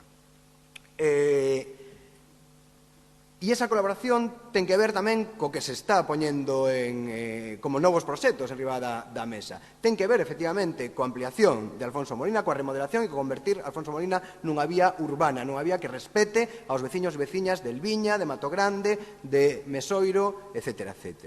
Por tanto, esa vía urbana, esa avenida que todos queremos, donde non haberá problemas de tráfico, porque o que pasa é que hai que parar a mirar os proxectos polo miúdo. En canto ao financiamento do Porto, só faltaba que agora o Goberno María Atlántica tivese culpa dos problemas de financiamento do Porto Exterior e dos 300 millóns de euros de déficit que provocados polas sucesivas administracións do Partido Popular. En canto ao aeroporto, o aeroporto tivo neste mes de agosto 3.000 pasaxeiros afectados polas condicións geográficas, polas condicións meteorolóxicas, pero ten unha liña ascendente, como tivo turismo neste verán, e a verdad, tampouco vai ser tan arrogante decir que este ano viñeron máis turistas a Coruña porque o Concello da Coruña este gobernado pola Marea Atlántica. Supoño que non sería única e exclusivamente por iso, pero evidentemente non houbo ningún descenso. Remato xa. Bueno, os demais pasaron un minuto, eu tamén poderei pasarme o mesmo. O mesmo que concedo os demais, mo concedo a min e estes 20 segundos son para usted. En canto a Nostiam, efectivamente, o que está na moción, está ese proceso de fiscalización en marcha de todas as concesións e esa información se fará pública. E aquí remato a intervención pasándome xusto o mismo que os demais. Votos, por lo tanto, a favor da moción. Votos en contra, abstencións, queda aprobada a moción.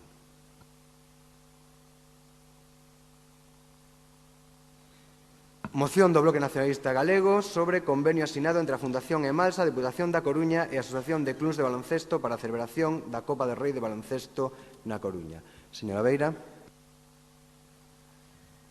O Grupo Municipal do BNG solicita do Pleno da Corporación Municipal a adopción do seguinte acordo. Solicitarlle á Fundación Emalsa a revisión deste convenio, no seu caso solicitar a anulación por ser un gasto de cartos públicos excesivo, tendo en conta sobre todo que é dunha fundación financiada co que pagamos todas e todos demais nas nosas facturas da auga. 2. Solicitarlle así mesmo á Deputación da Coruña a retirada dos fondos públicos destinados á celebración deste evento para empregalo noutro tipo de servizos que redunden no benestar do conxunto da poboación.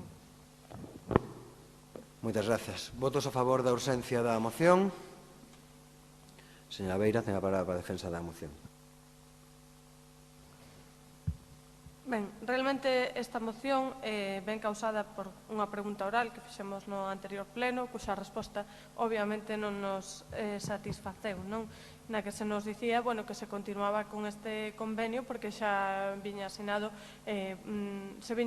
no anterior mandato, mas entendo que non estamos realmente para facer o que se facía nestes últimos 4 anos, non? Para continuar con esas políticas. Ao comezos deste ano, o señor Negreira, en exercicio das súas funcións como presidente do Padroado da Fundación Emalsa, no nome desta asinou un protocolo de colaboración coa Deputación da Coruña e a Asociación de Clubs de Baloncesto de España, polo que se pagarán un total de 1,2 millóns de euros de cartos públicos para a celebración da Copa do Rei de Baloncesto na nosa cidade do ano que ven. O Grupo Municipal do Bloque Nacionalista Galego, xa daquela, en febreiro deste ano, manifestámonos moi críticos co destino de semellante cantidade de cartos, 605.000 só das coruñesas e dos coruñeses, para financiar o canon que a ACB lle cobra a Fundación Emalsa para o desenvolvemento deste evento, segundo o que establece o protocolo de colaboración. Pois ben, os fondos da Fundación Emalsa proceden das achegas que lle transfere Emalsa froito dos seus beneficios que proceden da xestión do Servizo Público da Auga e do Saneamento e, por tanto, tamén da suba aprobada en 2013 polo Partido Popular e que agardemos que non se manteña. Así mesmo, os orzamentos de Emalsa para o ano 2015 amosan unha achega de 1.350.000 euros para a Fundación Emalsa, polo que os 605.000 euros que tería que achegar esta entidade só para a Copa do Rei do Baloncesto supoñen case a metade desa transferencia. Desde o Grupo Municipal do Bloque Nacionalista Galego consideramos que para fomentar o deporte non é preciso gastar semellante cantidade de cartos públicos, senón destinalo ao deporte base, os clubs de base, de diferentes e variados deportes, algúns deles que agora mesmo incluso teñen dificultades mesmo para entrenar nos campos de fútbol municipais. E por todo isto traemos esta moción e estes acordos que esperamos se aproben. Moi ben, moitas grazas, señora Beira. Polo Grupo Partido Socialista, señor Ferreiro. Gracias, señor Ferreiro. El Partido Socialista entiende que entre el dispendio que hizo gala el Partido Popular en el anterior mandato y la austeridad mal entendida hay un término medio. Entendemos la necesidad de atraer a las ciudades grandes, a Coruña, eventos culturales, sociales, deportivos y musicales que a su vez conviertan a nuestra ciudad en un referente y un polo de atracción.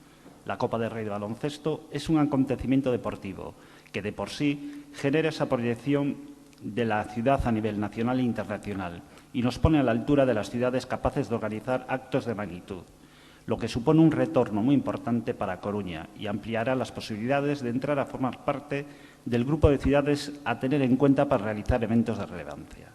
Además, hay que sumar el retorno turístico con la publicidad, el retorno para la actividad económica de la ciudad, comercio, hostelería, hospedaje, etcétera.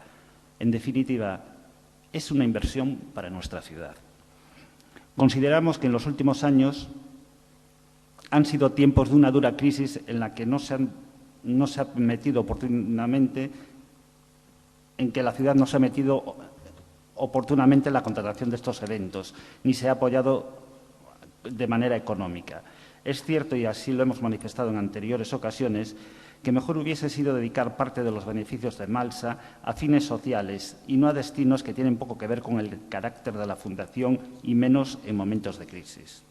En todo caso, se trata de un convenio firmado, vinculante y que entendemos que hay que respetar. Eso sí, es el momento que el actual Gobierno empiece a trabajar para que esta celebración deportiva sea rentable para la ciudad, para que el retorno económico sea lo más elevado posible y que de esta manera la ciudad resulte beneficiada.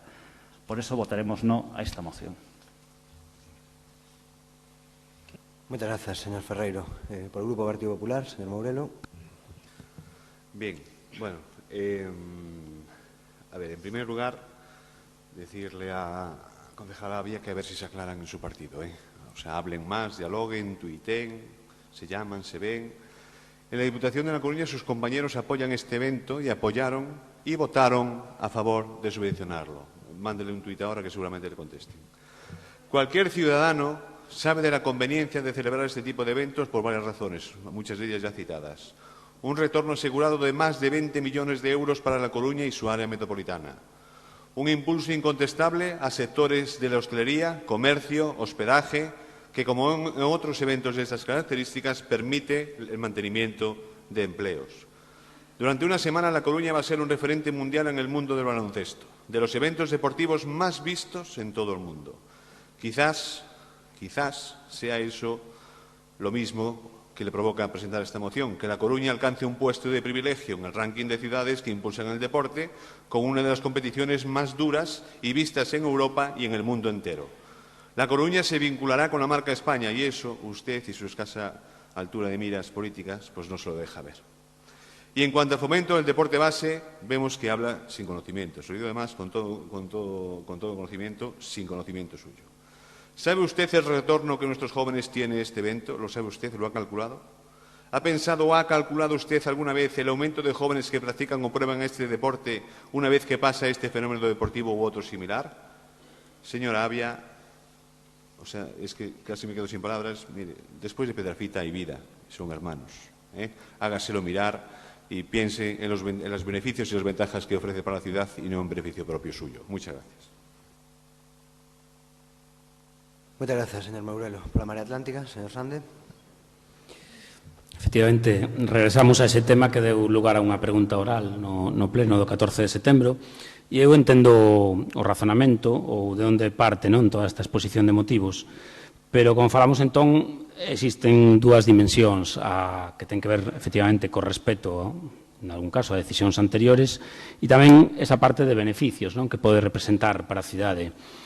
Creemos que a estas alturas non procede a revisión do convenio, porque se estaban comprometidas as obrigas municipais, e coa lectura dos acordos propostos, se a Deputación decide retirar a súa aportación de fondos, pois que a execute a propia Deputación, evidentemente, non na que a Marea Atlántica non goberna e efectivamente, eu vou expresar de modos ben diferentes. Ao señor Mourelo existe un voto favorable non do partido na comisión da Deputación e que se aprobará previsiblemente no pleno da Diputación deste día 8. E un último apartado, unha especie de coda, non? A Fundación Emalsa sufrirá unha revisión, efectivamente. E non me interpreten mal, vou dicir dúas veces porque se reconstituirá en breve, pero esta cantidade xa estaba imputada, non? Era un pago fragmentado entre 2015 e 2016 que non afecta ás novas dimensións que vai a ter a Fundación e os novos criterios que si sospeito van ser distintos á etapa anterior. Gracias. Moitas grazas, señor Sande. Procedemos, pois, á votación da moción. Votos a favor da moción. Votos en contra. Non hai abstencións.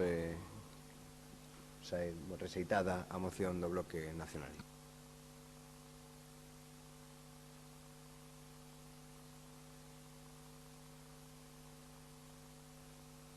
Moi ben. Moción do PSDG-PSOE para a posta en marcha dun plan de rescate social inmediato na ciudad. Ten a palabra o señor García. Gracias, alcalde. La moción se describe de la siguiente manera. Primero, instar al Consejo de Administración de la Empresa Municipal de Aguas de A Coruña a articular las medidas necesarias para dotar económicamente el presente plan y desarrollar conjuntamente con los servicios técnicos del Ayuntamiento las medidas administrativas necesarias para ponerlo en marcha.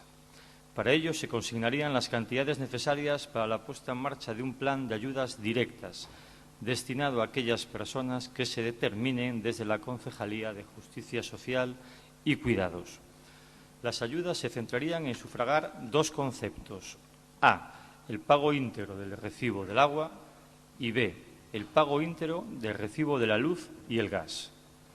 Segundo, instar al Consejo de Administración de la Empresa Municipal de Vivienda a desarrollar un programa integral de vivienda pensado para el auxilio y refugio de familias con problemas económicos severos que les conduzcan a la exclusión social.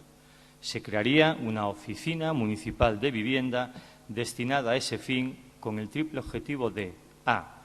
erradicar de la ciudad los perjuicios sociales producidos por los desahucios a través de ayudas económicas directas, de la puesta en marcha práctica de un servicio de mediación civil para mediar entre entidades financieras, ciudadanos, juzgados y ayuntamiento, y de la creación de un catálogo de soluciones habitacionales alternativas. B. Crear una bolsa municipal de alquiler que apoye los alquileres para familias en situaciones de extrema necesidad. Y C. Desarrollar un programa de promoción de trabajo cooperativo y de autoempleo para realizar reformas menores en los hogares con el objetivo de optimizar el consumo energético y de agua de las viviendas. Tercero, se propone la creación de una comisión del Plan de Rescate Social, formada por los grupos municipales, por técnicos de las áreas de Hacienda, Servicios Sociales y Empleo, y por un grupo de entidades de referencia del tercer sector de la ciudad, que tenga como cometido principal realizar en el plazo de 2 meses un catálogo de medidas de rescate social a incluir en los presupuestos del 2016, en donde se analicen, desarrollen y propongan medidas concretas de ayudas directas, entre las que proponemos A. De alimentación, vales de comedor familiares, cesta de la compra bonificada, apoyo a proyectos de cooperativa social de comidas a domicilio. B. Transporte, tarjeta Millennium social con bonos de transporte familiares. C. Educación, ayudas para medidas de conciliación de la vida familiar y laboral, ayudas directas para material escolar, becas para actividades paraescolares y para estudios superiores. D. Servicios sociales, creación de una renta complementaria municipal de apoyo, eliminación del copago de la ayuda a domicilio y de la teleasistencia domiciliaria. E. Vivienda, ayudas para la rehabilitación de viviendas, mejorando la habitabilidad y optimizando los consumos energéticos y de agua. F. Hacienda, desarrollo de medidas de ayudas directas en las ordenanzas fiscales del 2016, vía exención y bonificación en tasas e impuestos municipales a familias en situación de pobreza. G. Empleo, medidas de asesoramiento y financiación para la puesta en marcha de iniciativas de autoempleo de empresas y de cooperativas de carácter social que desarrollen servicios de apoyo dentro del presente Plan de Rescate Social. Y H. Contratación, incorporación de cláusulas favorecedoras de acciones de apoyo a las familias incluidas en el presente Plan de Rescate Social en las contrataciones del Ayuntamiento de La Coruña. Moi ben, moitas grazas. Votos a favor da ausencia da moción. Ten a palabra de novo o señor García.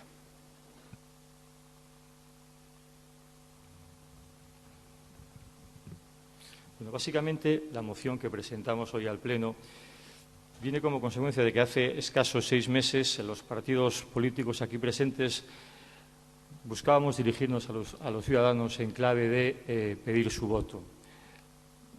Muchas fueron las manifestaciones de todos los partidos haciendo llamamientos a ayudar a la gente que estaba atravesando momentos duros por la crisis económica.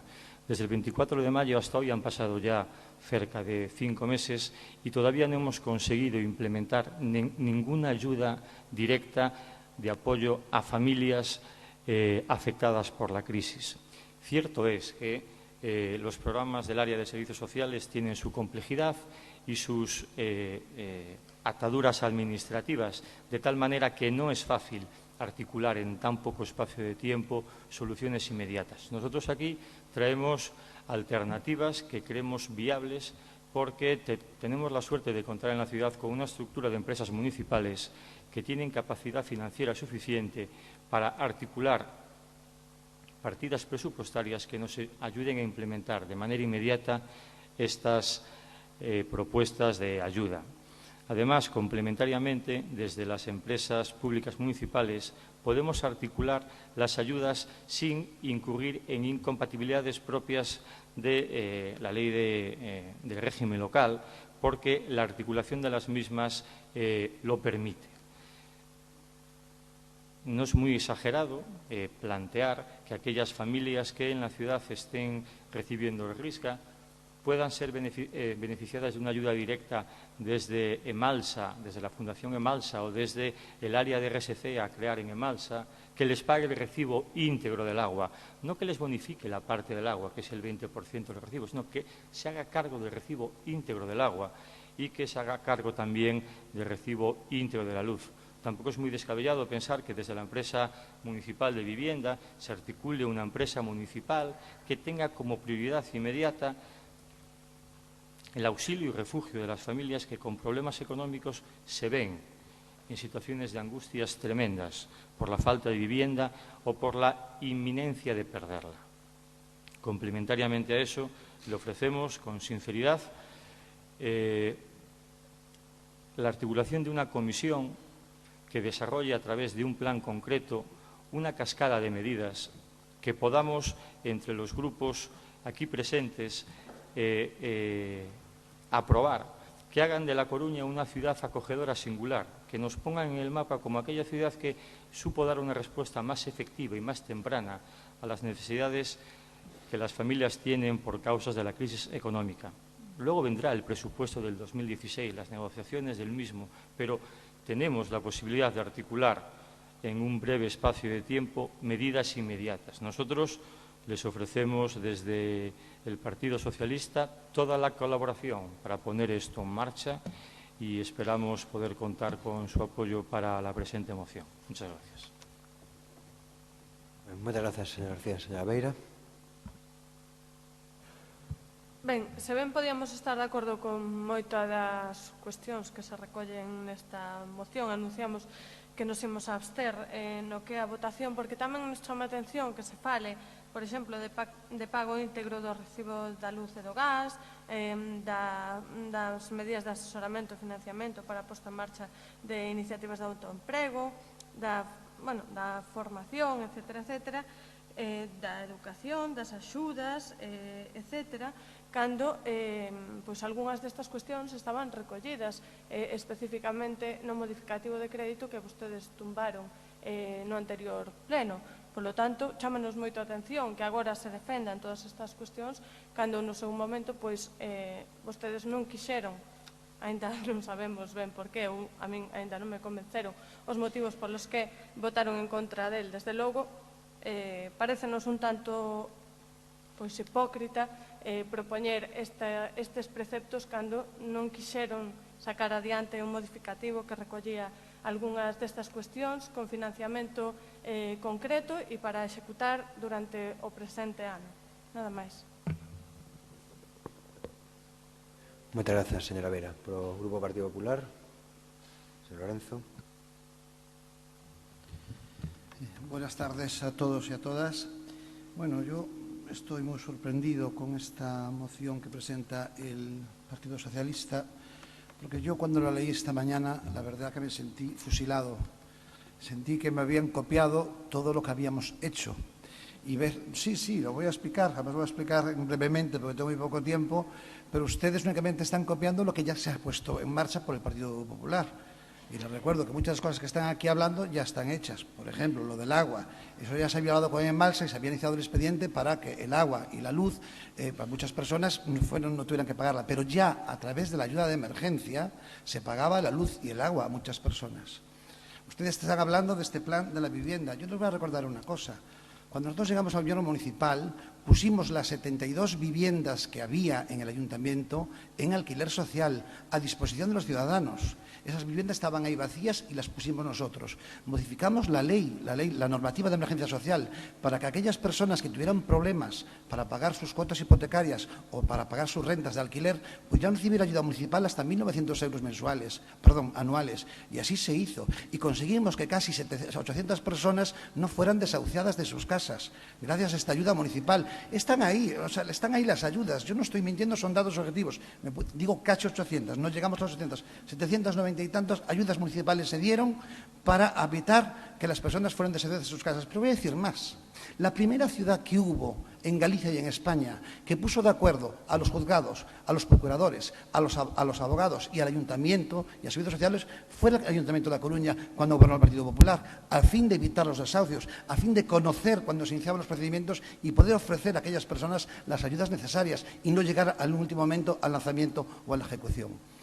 Luego, todas las demás que están diciendo están puestas en vigor. Nosotros hemos puesto el vale para que la gente pudiera comprar alimentos perecederos, que no existía. A través de la ayuda de emergencia multiplicamos por 3 el programa de ayudas de emergencia de 300.000 a 900.000 euros. Usted me decía que La Coruña fue una ciudad de referente en toda Galicia. Ya éramos un referente en toda Galicia en los servicios sociales, porque le quiero recordar que nosotros aumentamos en los últimos 4 años, cuando gobernó el Partido Popular, un 30% el presupuesto de los servicios sociales. Se aumentó 61 millones de euros en 4 años y ampliamos a más de 70 los programas de la cartera de servicios. Y las becas comedor se multiplicó por 2, la ayuda de emergencia por 3, el talón restaurante y casi 9 millones de euros en convenios que hicimos con las entidades sociales para que pudieran también hacer su labor. Acabamos con las listas de espera. Entonces, todo esto que usted está me diciendo, y ahora, y una cosa por último que me llama la atención, que hable usted del copago. Le recuerdo que el copago lo impusieron ustedes. En la normativa municipal aprobada por el Ayuntamiento, cuando gobernaba el Partido Socialista, pusieron el copago. Y es más, firmaron ustedes, una persona que es compañera suya en la concejalía, en el grupo municipal, fue la que firmó los contratos de los trabajadores para implantar el copago. Cuando yo llegué no tuve más que cumplir la ley. Muchas gracias por su atención. Moitas grazas, señor Enzo. Pregaría ao público, por favor, que se absteña de facer comentarios ou sinais de aprobación ou desaprobación. Señora Camián. Ben, moi boas tardes a todas e a todos. Unha queda anodadada, non? Despois de ver tanto as intervencións do Partido Popular como do Partido Socialista. Lamento moito indicarlle, señor Lorenzo, que non están funcionando ben os servizos sociais. Queda moito por mellorar. O sistema estaba completamente bloqueado e sí hai listas de espera. E cando vostede estaba gobernando tamén había listas de espera. Lamentablemente isto é así, por máis que vostede diga que non.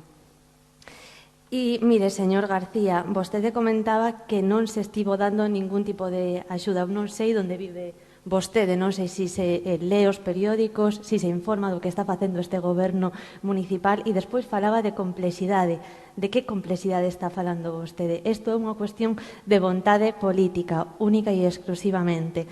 Claro que algunhas cuestións que temos que aprobar aquí non só dependen da vontade política deste goberno, senón que dependen tamén da vontade política que ten o seu partido, e iso, nalgúns casos, todo hai que dicirlo, ten a súa complexidade, claro que sí.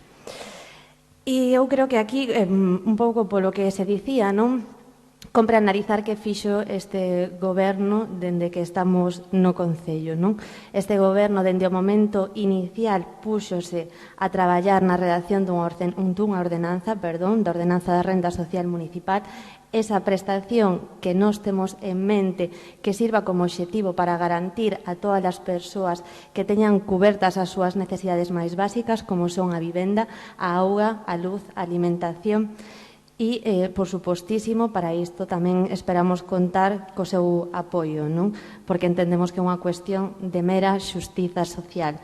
E tamén mantivemos diversas xuntanzas con entidades financeiras que nesta cidade teñen vivendas baleiras e que é unha auténtica vergoña. Por lo tanto, lles exiximos que esas vivendas fosen cedidas ao Concello para pôr a disposición de toda a xente que o precisa nesta cidade. E tamén solicitamos entrevistas coas compañías eléctricas, porque entendemos que nun momento como actual de emerxencia social non se poden dar cortes nas casas das veciñas e dos veciños desta cidade, porque todas e todos precisamos de luz. E no verán tamén recordarlle, señor García, xa que decía que non se puxo en marcha ningunha axuda, que neste verán puxemos en marcha un programa de atención ás persoas, aos menores e ás súas familias para garantir unha alimentación digna. E recordarlle tamén que diariamente estivemos mediando cos xulgados a fin de suspender desafiuzamentos e cedemos temporalmente, hai escasos días, unha vivenda municipal a unha veciña que foi desafiuzada. Esas vivendas municipais, señor Lorenzo, que estaban sen usar, por parte das veciñas. Nos 6, 7, 8 non pode haber vivendas municipais baleiras. Nos imos coller esas vivendas municipais e llas imos a dar a xente que o precisa, porque non pode haber vivendas baleiras. E continuemos tamén coa moción, e xa finalizo porque me estou excedendo, coa moción que presenta neste caso o Grupo Socialista, que fai mención ao montón de normativa do 1991, do 2004, do 2009. Vostedes, o seu propio partido, estaba gobernando nestas datas e non articulou ningunha das medidas que hoxe traen aquí. Pero, bueno, tamén poderíamos falar dos asentamentos precarios que hai nesta cidade. Acaso esos asentamentos precarios non foron merecedores dun rescate social? Nos entendemos que, efectivamente, hai que levar a cabo moitas medidas sociais, imos a continuar traballando, pero entendemos que estos non son os xeitos nin os mondos. Isto require de diálogo e adiantamos que o voto, disculpa, que o voto vai a ser abstención. Moi ben, moitas gracias. Procedemos á votación da moción. Votos a favor da moción. Votos en contra. Abstencións. Queda aprobada a moción. Seguinte moción do Partido Socialista sobre inclusión da vacina da meningite B no calendario vacinal. Ten a palabra a señora Barcón. Gracias, señor alcalde. O Grupo Municipal Socialista, despois de terse reunido coa Plataforma de Cidadáns pola Saúde Vacina Xa, presenta para o seu debate e aprobación a seguinte moción. Primeiro, instar ao Goberno de España para que curse orde ao Ministerio de Sanidade para que a vacina da meningite B sexa incluída de xeito inmediato no calendario vacinal. Segundo, instar a Xunta de Galicia para que no caso de que o Ministerio de Sanidade non acepte a inclusión inmediata da vacina contra a meningite B, para que instaure unha nova experiencia piloto coa implantación da vacina da meningite B en Galicia. Gracias. Moitas gracias. Votos a favor da urxencia da moción? Moi ben. Ten a palabra a señora Beira. Ben, en primeiro lugar, manifestar que imos apoiar esta moción. Nos entendemos que pois a adquisición ou a posibilidade de poñerlle a un neno ou a unha nena a vacina da meningite B non pode depender da capacidade económica ou dos coñecementos que teñan as persoas, as usuarias do servizo público de saúde, non que agora mesmo se está dicindo que vai ser surtida ás farmacias non esta vacina, pero que pasa coa xente que non pode adquirir esa vacina, ou que pasa coa xente que non pode adquirila e mantela en condicións para que poida ser despois posta aos nenos e ás nenas, non? É unha barbaridade, non?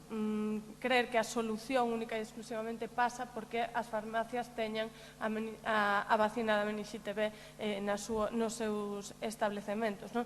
Creemos que é máis que necesario que estea inserido dentro do calendario de vacinación, pero tamén creemos que é necesario que as competencias en sanidade sexan transferidas dunha vez por todas, na súa totalidade ás comunidades autónomas e en concreto aquí en Galiza. Nos non entendemos que agora nos teñamos que pedir de permiso a Madrid para que inclúa no calendario de vacinación a meningite B. Non teríamos que poder decidilo xa desde o Parlamento de Galiza, desde a Xunta de Galiza, a súa inclusión sin absolutamente ningún tipo de problema, non? Entón, simplemente manifestar o noso voto a favor e que, por suposto, que desexamos que isto frutifique e que realmente a vacina estea incluída no calendario e a podamos poñer todas e todos as nosas nenas e nenos. Moitas gracias, señora Beira. Señora Barcón. Grazas, señor alcalde. Boas tardes a todos e a todas. Agradezo que se poida debatir e agardamos dentro do noso grupo que se poida aprobar esta moción. Permítame comenzar dicindo que eu síntome moi leda por un sucedido que ten que ver coa sanidade, que ten que ver precisamente con este tema de infeccións que sucedeu fai poucas horas. Algúns de vos vostedes estarán pensando que o cesamento da Conselleira de Sanidade lonxe diso polo nomeamento polo otorgamento do Nobel de Medicina a 2 científicos e a unha científica que pasaron a súa vida dedicada ás enfermedades infecciosas, ás enfermedades de parásitos. E manifesto, ademais, a miña ledicia porque un dos Nobels foi para unha muller, a unha científica chinesa. Como saben, ao longo dos premios Nobel, só 14 mulleres levaron o Nobel, ela leva desde 1969 loitando contra a malaria, polo tanto, a nosa ledicia, a miña persoal por esta loita e por este otorgamento. Falamos dunha enfermedade infecciosa como a menixite B e traemos aquí unha moción que nos pediu que presentáramos a Plataforma de Cidadáns pola Saúde Vacinaxá, unha plataforma que se formou no Concello veciño de Arteixo, un concello que sufriu o ano pasado 2 falecementos, o dunha muller e un pequeno que morreron de menixite B, unha vacina que non existe no calendario vacinal, que se pode comprar nas farmacias só dende fai apenas uns días, pero que supón un elevado prezo porque é unha vacina cara, porque as doses, tense que repetir a dose, e unha dose é unha vacina cara. Non é este o único problema que está a sufrir o calendario vacinal en este momento. O Ministerio tomou algunhas decisións coas cales non é que non concorde o Grupo Socialista, non concorda a Sociedade Xeral de Pediatría, como foi o retrasar a vacina da varicela ou como foi non incluir no seu momento a vacina do neumococo, que sí, señora Veiga, había un programa específico en Galicia que nos saudamos, que foi para incorporar, ben, sabe a señora Lendoiro, para incorporar esa vacina do neumococo que sí se facía en Galicia, non se facía en outros lugares. Por lo tanto, por eso decimos no segundo punto desta moción que en caso de que non se acorde o Ministerio non decida incorporar esa vacina ao calendario vacinal, pois que se faiga unha programación ou un programa como se fixo no seu día co neumococo. Non é o único problema, é un problema de desabastecemento, pero hai un problema sanitario xeral. Nos entendemos que estes últimos anos a sanidade pública recibiu un ataque á súa liña de flotación. Falamos de copagamentos, falamos de dificultades para recibir servicios de calidade, cando as dificultades sinalan ou teñen nos nenos e nas nenas e teñen como consecuencia a morte, bueno, pois estamos falando de cuestións realmente importantes. Quixemos traer hoxe aquí esta moción porque creemos que é unha cuestión importante. Antes falábase de que non había asuntos de trascendencia. Nada seguramente máis trascendencia que a nosa saúde, nada máis trascendente que o compromiso que ten que ter o Goberno de España. Estamos seguros que a partir do 20 de decembro o novo Goberno liderado por Pedro Sánchez, permítame decirlo, restablecerá a capacidade e a potencia da sanidade pública. Pero neste tema da vacina da menixite B, gustaríanos contar co apoio e co respaldo unánime deste Concello. Gustaríanos que este Concello pedira ás instancias que non houbera unha barreira económica e que non houbera nenos e nenas que poden as súas familias pagar a vacina da menixite e nenos e nenas que non poden pagala. Moitas grazas. Moitas grazas, señora Barcón. Por o Grupo Partido Popular, señora Lendoiro. Buenas tardes a todos los presentes y a los que nos siguen por streaming. Bueno, yo puntualizar que creo que a día de hoy nadie duda de la importancia de las vacunas, tanto en niños como en adultos, para la prevención de las enfermedades y la disminución de las disparidades de salud. La vacunación ha supuesto uno de los mayores avances en la prevención de enfermedades y yo creo que todos estaremos de acuerdo que si hay un perfil de medicamento eficaz en prevención, ese ha sido y son las vacunas. La vacuna tampoco hay que olvidar que es un medicamento y que, como cualquier medicamento, ha de demostrar seguridad, calidad y eficacia previo a su comercialización y también, como cualquier medicamento, ha de realizarse un seguimiento y evaluación post-comercialización sobre la eficacia, la efectividad y la seguridad y, en el caso de una vacuna, también la compatibilidad con otras vacunas, que es uno de los temas que la gente que vacune a los niños ha de tener en cuenta. En el caso, además de la vacuna, de verse, aparte de la inmunización individual de cada individuo, cómo afecta la circulación medioambiental del microorganismo y, en el caso concreto del meningococo B, a la circulación nasofaríngea. Lo que ha ocurrido con la vacuna es que en enero del 2013 la Agencia Europea del Medicamento aprobó la comercialización de la vacuna del meningococo B, que en España, por una decisión de la Agencia Española de Medicamentos y Productos Sanitarios, evidentemente, opinión que puede ser discutible, optaron por restringir la vacuna a uso hospitalario esperando datos post-comercialización, ya que las recomendaciones oficiales en salud pública hicieron que tomaran esa decisión. Cuando sí es verdad que la Asociación de Pediatría fue una decisión por parte de ellos muy discutida en base a, por un lado, la incidencia de la enfermedad meningocócica en toda Europa y que en España es más alta que en otros países, que es una enfermedad además más frecuente en menores de 2 o 3 años, que tiene una letalidad media de un 10% y que además tiene un riesgo de producir secuelas a largo plazo, fundamentalmente amputaciones neurológicas en torno a un 20 y un 30%. Lo que ha ocurrido desde entonces es que se ha solicitado que la vacuna fuera accesible a los usuarios. De hecho, en mayo del 2015, el presidente de la Xunta así lo transmitió al Ministerio y hubo un compromiso para que la vacuna estuviera disponible en las farmacias comunitarias a la mayor brevedad. Esto se produjo, como ha dicho la señora Barcón, el 23 de septiembre. La Agencia Española de Medicamentos y Productos Sanitarios comunicó el cambio en las condiciones de dispensación y desde el 1 de octubre está accesible y disponible para la inmunización individual. Sin embargo, es verdad que ahora procede un segundo paso, que es la inmunización colectiva. Y, por tanto, entendemos que la coordinación y armonización de las estrategias de vacunación, con el fin de mantener la equidad y la cohesión del sistema sanitario, se establece a través de 3 órganos dependientes del Ministerio. Sobre todo, también teniendo en cuenta que hay 3 comunidades autónomas, que son Asturias, Navarra y Baleares, cuyo índice de prevalencia de la enfermedad meningocócica es mayor que en Galicia. Si bien, en porcentaje de letalidad, Galicia ocupa la segunda plaza después de Asturias.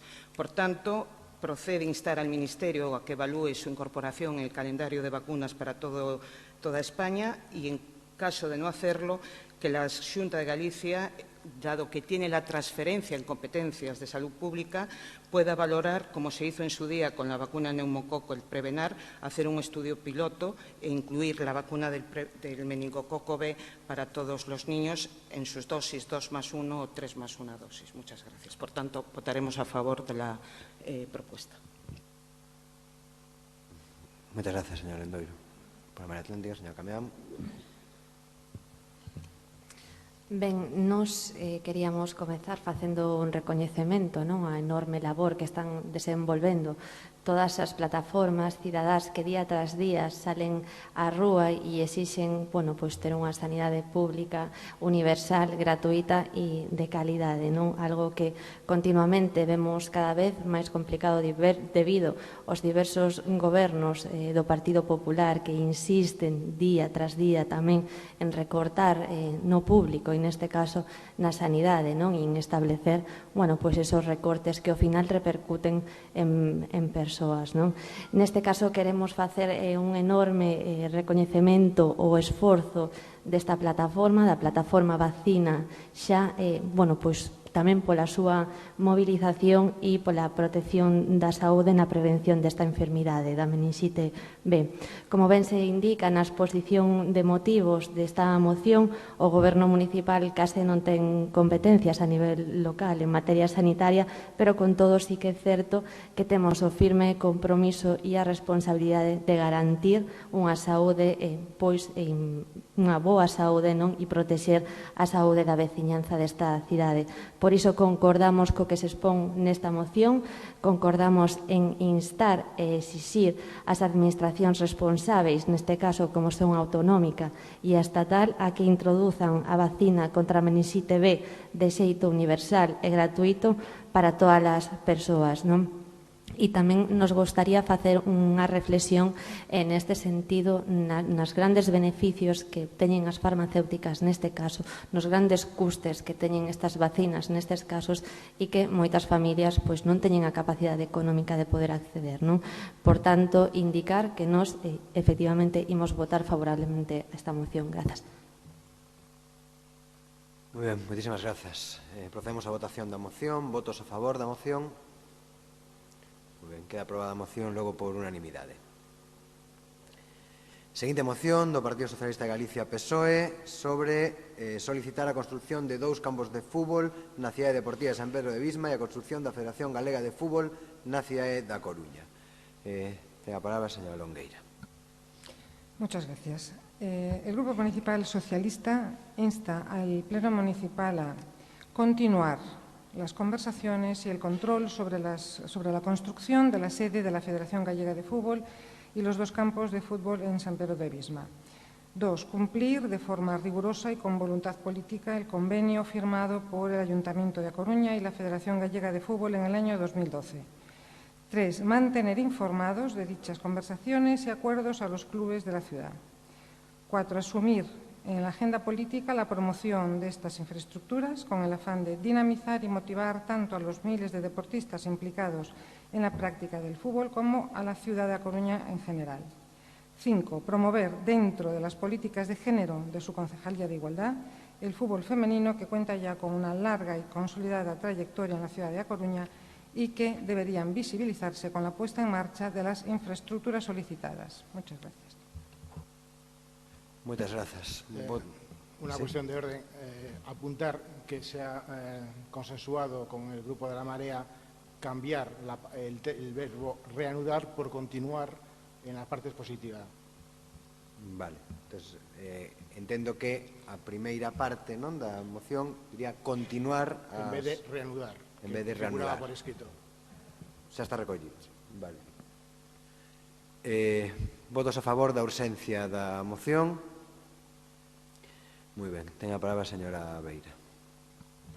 Muchas gracias. El tema... Perdón. Sí, cometín un erro na primeira moción, cometín un erro que subsanei na segunda e ora seguiremos así, si a todos os portátiles le parece ben, que seguiremos o ritmo normal de intervencións despois da presentación. Ahora sí, ten a palabra a señora Beira.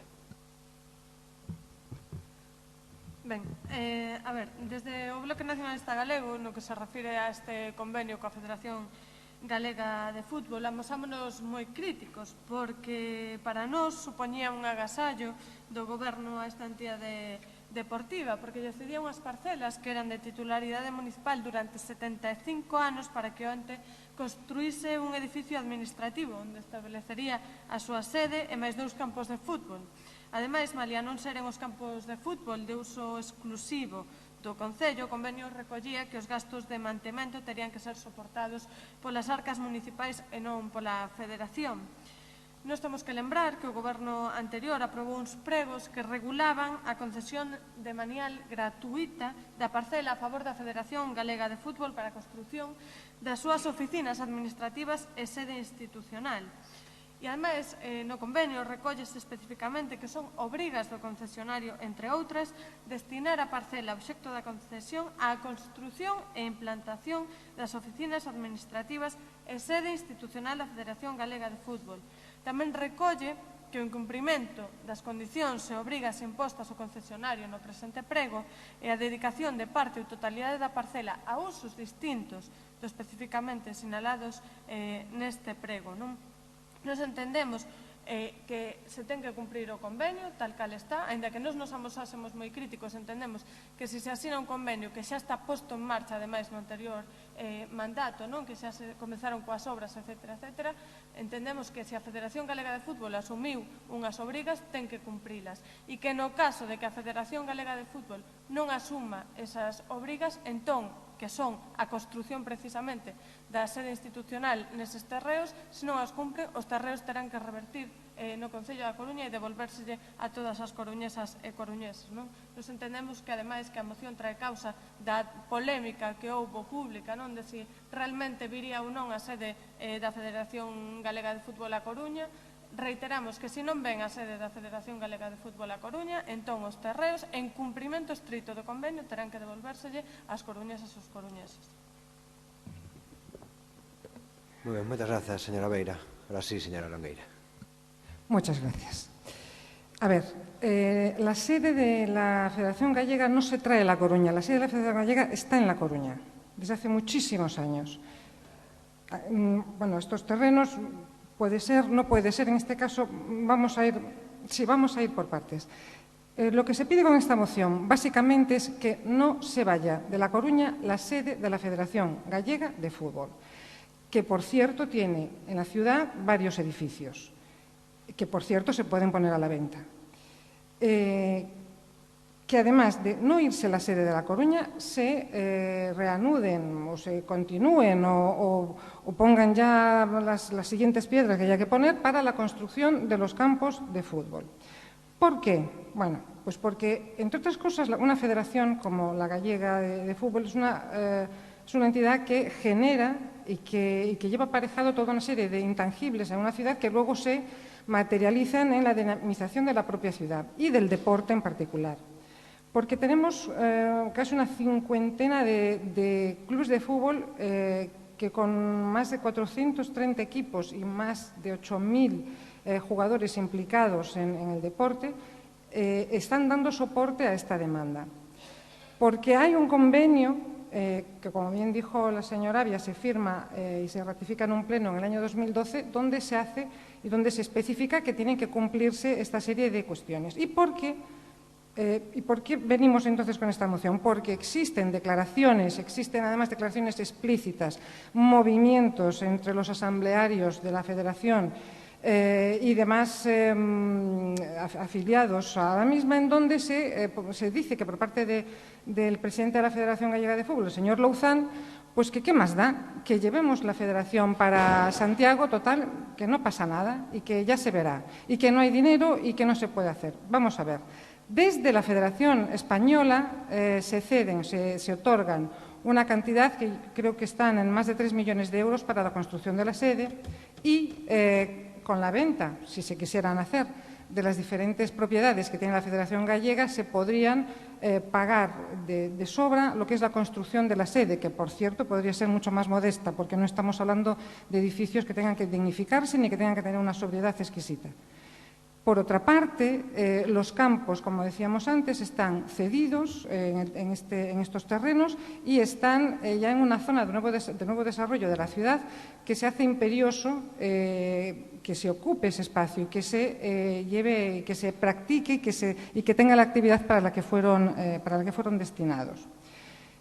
Y porque no encontramos ninguna otra razón, alguien decía que el señor Louzán prometía a los clubes diciendo, bueno, pero no nos gastamos esto en la sede de la Federación, nos lo llevamos a Santiago y repartimos este dinero entre los clubes de fútbol. Bueno, pues tampoco hay necesidad de meterse unos gastos tremendos en la construcción de una sede en estos momentos. Construyan ustedes o planifiquen ustedes a través de la Federación Gallega de Fútbol la sede que consideren pertinente a los tiempos ajustándose a los tiempos en los que estamos y trabajen igualmente con los clubes de aficionados o con los clubes de fútbol de la ciudad. No existe ningún problema, ni económico, ni por supuesto legal en este sentido. El problema habría si este convenio no se cumple. Y simplemente lo que traemos aquí con esta moción es certificar a todos aquellos que se han acercado al Partido Socialista con el temor de que no se cumpla el convenio, simplemente tener la certeza, porque también hemos hecho preguntas escritas al Gobierno municipal, donde se nos ha dicho que sin ninguna duda se cumplirá el convenio, bueno, pues que sirva también esta moción para dejar aquí en el Pleno la voluntad de que este proyecto va adelante. Muchísimas gracias. Muchas gracias, señora Landeira. Por el Grupo Popular, señor Mourelo. Sí. Bueno, bien. Total acuerdo en que se cumpla el convenio firmado. De hecho, lo hemos firmado nosotros. Con lo cual, ¿qué más podemos decir? Es evidente que el convenio, el acuerdo firmado con la Federación Gallega de Fútbol era muy ventajoso para La Coruña, sede de la Federación Gallega de Fútbol, mantenerla en La Coruña, con lo que eso supone, porque no es simplemente tener aquí una sede u otra, sino todo el movimiento que conlleva del fútbol gallego, del fútbol del noroeste español. De hecho, durante la anterior legislatura o mandato de la Federación Gallega de Fútbol, el comité de entrenadores ha sido el más movido, el que ha generado mayor movimiento y discusión y foro en el mundo del fútbol, ¿no? 2 campos de fútbol que, como mínimo, durante 11 meses estaban a disposición del deporte base de la ciudad y, bien, si el edificio de la Federación Gallega de Fútbol, en cualquier caso, parece ahora muy grande, pues que lo rediseñen y, lógicamente, que lo hagan en el sitio que estaba. Los 2 pisos tienen 2 pisos a la venta, es cierto, que pueden poner a la venta y que, de hecho, dentro del convenio o las conversaciones que teníamos con el anterior presidente, eran parte de la financiación o parte de los ingresos con los que iban a financiar posteriormente todo esto. Por lo tanto, lógicamente, apoyar que la sede de la Federación Gallega de Fútbol se mantenga en La Coruña, como lo ha hecho durante todos estos años, por todo lo que conlleva, por todos los beneficios, porque hay 4.500 chavales, además, que día tras día están jugando al fútbol, y en este caso no es una cuestión menor. Y en este caso me convendría citar también en esa moción que se ponga también en marcha el campo de fútbol de Irís, también necesario para la ciudad, para el deporte base, que no sé por qué pues ustedes han echado para atrás. Esa es una defensa que no entendemos de apoyo al deporte base y, en cualquier caso, pues hacer cumplir los acuerdos, no perjudicar a esa ciudad, pues desde luego, si queda refrendado por una moción en la que todo el mundo aprueba, o por lo menos la mayoría, desde luego, sometiéndose al valor plenario que constituye este pleno, esta moción, pues desde luego sea respetada y acordada, respetada en todos sus términos. Muchas gracias. Muchas gracias, señor Morelo. Señor Sande. Gracias. O campo de Irís non se votou para atrás, non? A pesar de que ten unhas medidas reglamentarias que están no límite, pero require obras, non? E as obras pois requiren investimentos. Queda claro que bueno, este é un tema tamén herdado, non? No que conviña posicionarse e amosar de alguma maneira a nosa idea de cidade nese ámbito. E creo que se o 23 de xullo, como se indica no texto que propón o Grupo Municipal do Partido Socialista, o alcalde se manifestaba na xuntanza que aconteceu no Pazo de María Pita o venres 28 de agosto, se amosou ese compromiso irrenunciable non do Goberno da Marea Atlántica a acadar aquí, ademais, respetar as dúas partes do convenio, non? Tanto os terreos de xogos, campos, como a sede. E, bueno, nese sentido, por iso, realmente, eu creo que a clave do que nos ocupa aquí hoxe é instar a Federación Galega, presidida por Rafael Louzán, a asumir ese convenio bastante clariño, ademais, non? E como colofón, sí, por suposto, tanto as políticas de fomento do fútbol base como as políticas de xénero aplicadas ao deporte que se propón na moción do Grupo Municipal Socialista. Gracias. Moi ben, moitas grazas. Pasamos á votación da moción. Votos a favor da moción. Votos en contra e abstencións, pois non sabemos. Xa está votado. Se entende como abstención, en todo caso. Sinto, non me di conta que non estaba a señora Beira cando formei a votación. Seguinte moción do Grupo Partido Popular respecto a carreiras populares. Ten a palabra o señor Mourelo. Bien. Bueno, el Grupo Municipal del Partido Popular presenta la siguiente moción en el que, lógicamente, la Corporación Municipal de A Coruña en pleno acuerda por unanimidad instar al Gobierno Municipal a, primero, garantizar que A Coruña siga siendo sede en las próximas ediciones de la Carrera de la Mujer, en la que miles de coruñeses muestran su apoyo público a la investigación y la información relacionadas con el cáncer de mama, con toda la colaboración necesaria por parte del Ayuntamiento, volcándose en esta iniciativa sin coacciones ni condiciones y estando presente el día de la carrera, ya que hay lista de espera de otras ciudades que quieran acogerla y no podemos permitir que, por culpa de la falta de apoyo de la marea, este evento solidario se vea obligado a dejar nuestra ciudad. 2. Mantener la celebración de las carreras populares Coruña 10, Coruña 21, Coruña 42 y el circuito Coruña Corre, sin modificar la cuota de inscripción ni las categorías, ante el evidente éxito de las mismas hasta ahora, avalado por la participación de más de 40.000 personas en el último año, ya que la continuidad de dichas pruebas está en el aire ante las trabas impuestas por la marea, que dificultan la participación ciudadana, como se ha podido comprobar con la disminución de un 65% en las inscripciones de Coruña 10. Gracias. Moi ben, moitas grazas. Votos a favor da urxencia da moción. Moi ben, ten a palabra a señora Beira. Ben, entendo que nesta moción hai dúas partes absolutamente diferentes que, baixo o meu punto de vista, non teñen que ver, pero creo que compre distinguilas, non? Unha cuestión é a carreira da muller e outra cuestión é o feito das carreiras populares e da modificación da cota que aí xa adianto que nós non estamos a favor da modificación da cota e da elevación dos custos da cota, si xa o dixemos públicamente, en medios de comunicación, etcétera, etcétera, non? Porque entendemos que as carreiras populares, entendemos que esta afición de correr, o running, ahora mismo é un deporte que é practicado por moita xente na nosa cidade, que é un deporte que ademais primeiro, fomenta estilos de vida saudáveis nunha sociedade que está moi afectada polo sedentarismo. Despois, entendemos tamén que é unha forma de practicar deporte asequível en un tempo de crise, que moita xente non pode dedicarlle os cartos a anotarse nun xinasio ou noutro tipo de lugares, entón utiliza a carreira como unha maneira de practicar deporte, e nós entendemos que o Concello ademais ten que promovelo.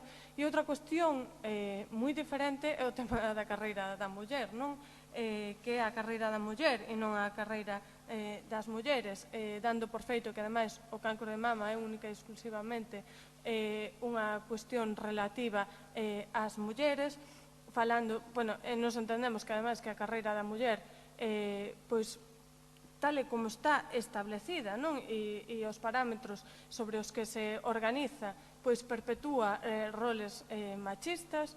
Non estou chamando machistas as mulleres que participan, como dixo outro día nunha tertulia o señor Mourelo. Non estou dicindo isto, estou dicindo que por parte da organización hai determinadas cuestións como de hoy ganan las chicas e outro tipo de cuestións que se promocionan a través das imaxes e da organización que perpetúan roles machistas, e entendemos desde Bonegá que o Concello da Coruña non pode promover ese feito de perpetuar roles machistas. Entón, hai dúas cuestións totalmente diferentes na moción. Unha cuestión é o tema da carreira da muller, que, por certo, de benéfico ten algo, pero non todo, porque hai unha parte moi pequena do que é a inscripción que vai destinada xustamente á loita contra o cancro de mama, e outra cuestión totalmente diferente, como dicía, son as cotas de inscripción nos circuitos de Coruña Corre.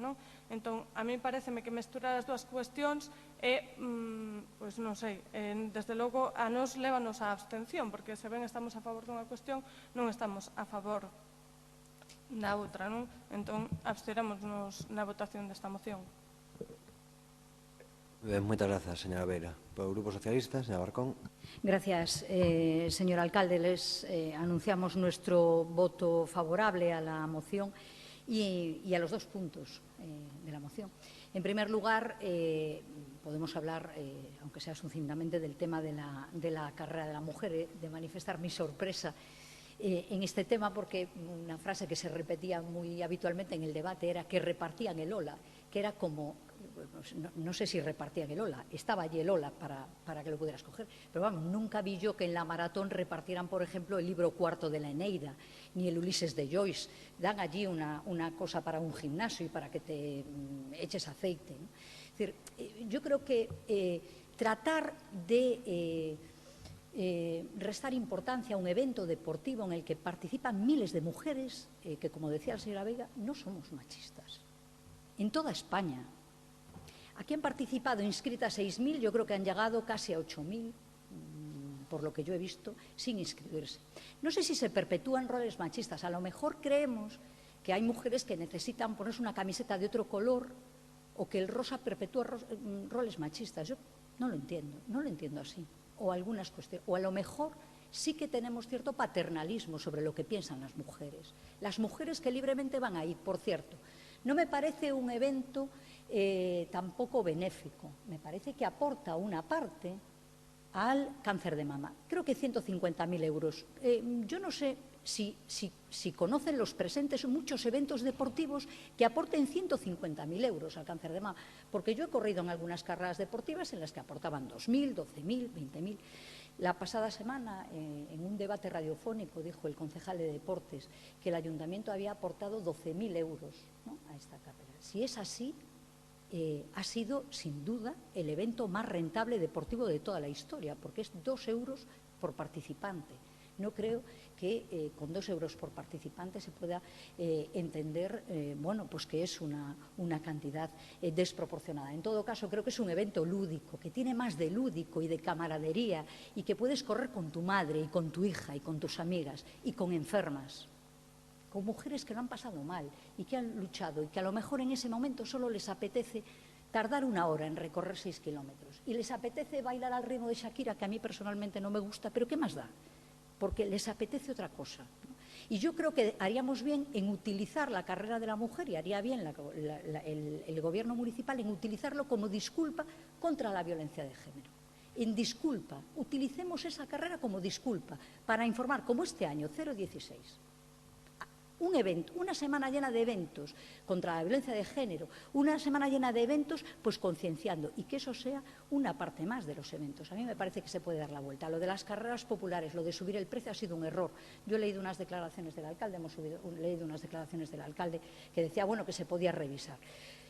Creemos que las carreras populares han sido práctica de deporte, práctica saludable. Hay que volver a recuperar la categoría de los pitufos, de los más pequeños. Cada euro, dicen, invertido en ejercicio físico son 12 euros que no se invierten en salud o en sanidad.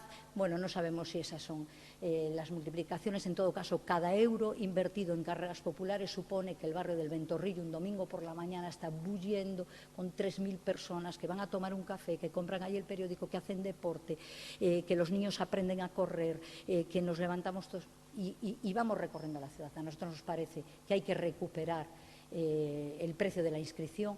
No sé si se dieron cuenta todos ustedes seguro, la gente corre ahora, mucha más gente, y gente que iba a los gimnasios porque no podían pagar el gimnasio y porque cuando empezó la crisis a la gente correr le valió para olvidar la crisis, para hacer deporte y no tener que pagar a un gimnasio y para también cuidar su salud. Perdonen, gracias alcalde, anunciamos otra vez el voto positivo. Muy bien, muchas gracias señora Barcón. Por el Grupo Partido Popular, señor Mourelo. Bueno, muchas de las razones creo que están contestadas, pero bueno, en primer lugar, mira, quiero felicitar a los 6.000 participantes en la carrera de la mujer, no solo a ellas, sino a las miles de personas que, aunque no corrieron, se acercaron a la Marina para mostrar su apoyo en la lucha contra el cáncer de mama. No es solo una aportación, como se ha dicho, a favor de la investigación del cáncer de mama, sino que se habla también de visibilidad, de apoyo, etcétera, etcétera, en todo lo que sucede a lo largo de este evento o esta carrera, como lo queramos llamar. En cualquier caso, La Coruña les contestó y les volvió a mostrar una vez más que es un ejemplo de solidaridad y que ciertas barreras, en algunos casos que están en la mente de algunos, en algunos casos están rotas y en otro caso les están diciendo que esa no es la manera, que habrá que buscar otra. Es una lástima y ha sido una lástima, en cualquier caso, para la imagen de la ciudad que no hubiese nadie del Gobierno municipal de La Marea. Lo siento decir esto, pero es una nueva muestra de que gobiernan para una minoría. Y parece, y da la impresión, realmente, por todo lo que, incluso lo que ha pasado esta semana anterior, de que solo escuchan a la ciudadanía cuando pueden controlar previamente lo que la ciudadanía les va a decir. Y eso es muy, muy penoso. De ahí que, ante esta ausencia y falta de apoyo del alcalde y de La Marea ante este tipo de eventos solidarios, incluido también, por ejemplo, el de Tumba Solidaria, que también se ha negado, presentamos esta moción para que La Coruña siga siendo sede en esta carrera en futuras ediciones. También de las carreras populares. Bueno, está claro que La Coruña 10 de la edición 2015 se la han cargado, no han querido escuchar. Se ha dicho por activa y por pasiva, por todos los grupos municipales, que duplicar el precio de inscripción de las carreras populares de 5 o 10 euros no era justificable no tenía justificación alguna. Eliminar la categoría de pitufos. Los coruñeses le han contestado igualmente. Han bajado de 7.000 a poco más de 2.000, quitando la oportunidad de 1.000 y pico chavales, niños de 0 a 3 años, la categoría de pitufos, a pasar un día en familia, a disfrutar y, desde luego, iniciarse en el deporte como es tarea y, en cualquier caso, deber de su concejalía. También dijimos que el factor económico como excusa no puede existir, puesto que, señores, hace escasamente unos meses se hacía con ese baremo económico, dando más servicios, participando más gente y más barato.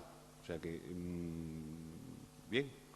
Es cierto que el señor Ferreiro ha dicho que se podía revisar, pero bueno, se ha podido revisar, pero como siento decirlo, que es muy fácil hablar, pero luego parece que se contradice a la hora de actuar, pues tengo que decirle que realmente por eso presentamos esta moción, porque no le creo, no le creemos. En eso, pues, o presentamos esa moción para garantizar plenamente que La Coruña siga siendo sede en las próximas ediciones de la Carrera de la Mujer y para mantener la celebración de las carreras populares Coruña 10, Coruña 21 y 42, el circuito a Coruña Corre sin modificar ni la cuota de inscripción ni las categorías ni los servicios que se venían prestando, puesto que, esperando que una vez que quede esto aprobado, pues como tal tenga que cumplirlo, puesto que, como hemos dicho antes, por respeto al acuerdo plenario y en cualquier caso, pues que no le quede más obligación en cualquier caso de que cumplir lo que aquí se dice y no simplemente decir palabras y luego pues esperar a no cumplirlo, porque sintiéndolo mucho, la palabra que más oigo es que está estudiando. Deje de estudiar, apruebe ya. Muchas gracias.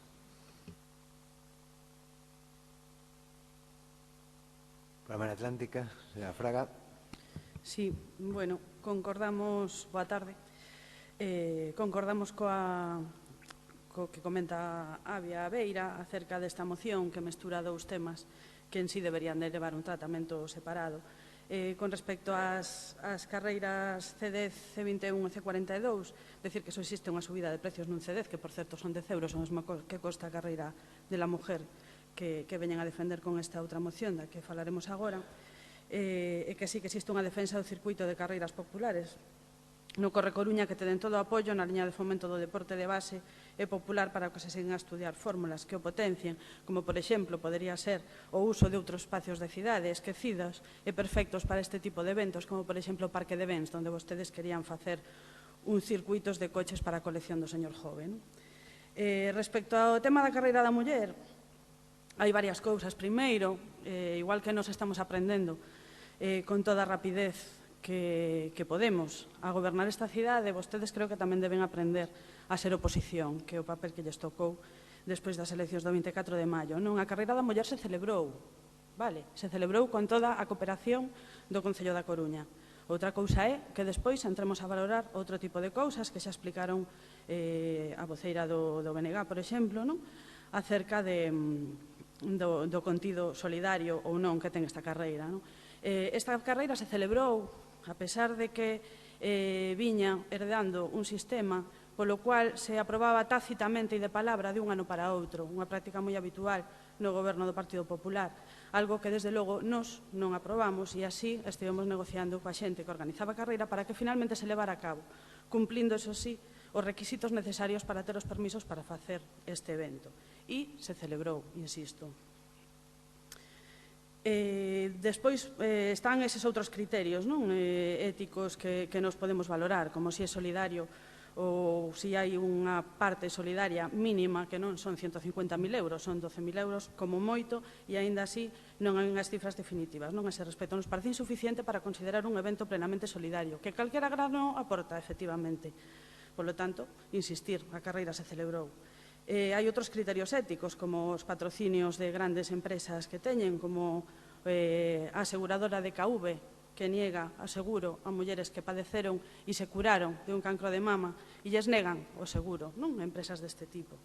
Entón, bueno, é certo que as mulleres que corren esa carreira tenen todo o noso apoio e por eso estamos dispostos e dispostas a facer todo tipo de eventos que vayan nesta liña de mulleres que corran, mulleres e homes que corran tamén contra as violencias de xénero ou contra o cancro de mama. Creemos que non é unha exclusividade só das mulleres, pero sí que tamén defendemos que haxa espacios para mulleres e non só para chicas que gañan un día ao ano, non? Como xa comentou o compañeiro José Manuel Sande en outra ocasión, cando vostedes portaban unha camiseta que decía «Hoy ganan las chicas», nos creemos que as mulleres deben gañar todos os días.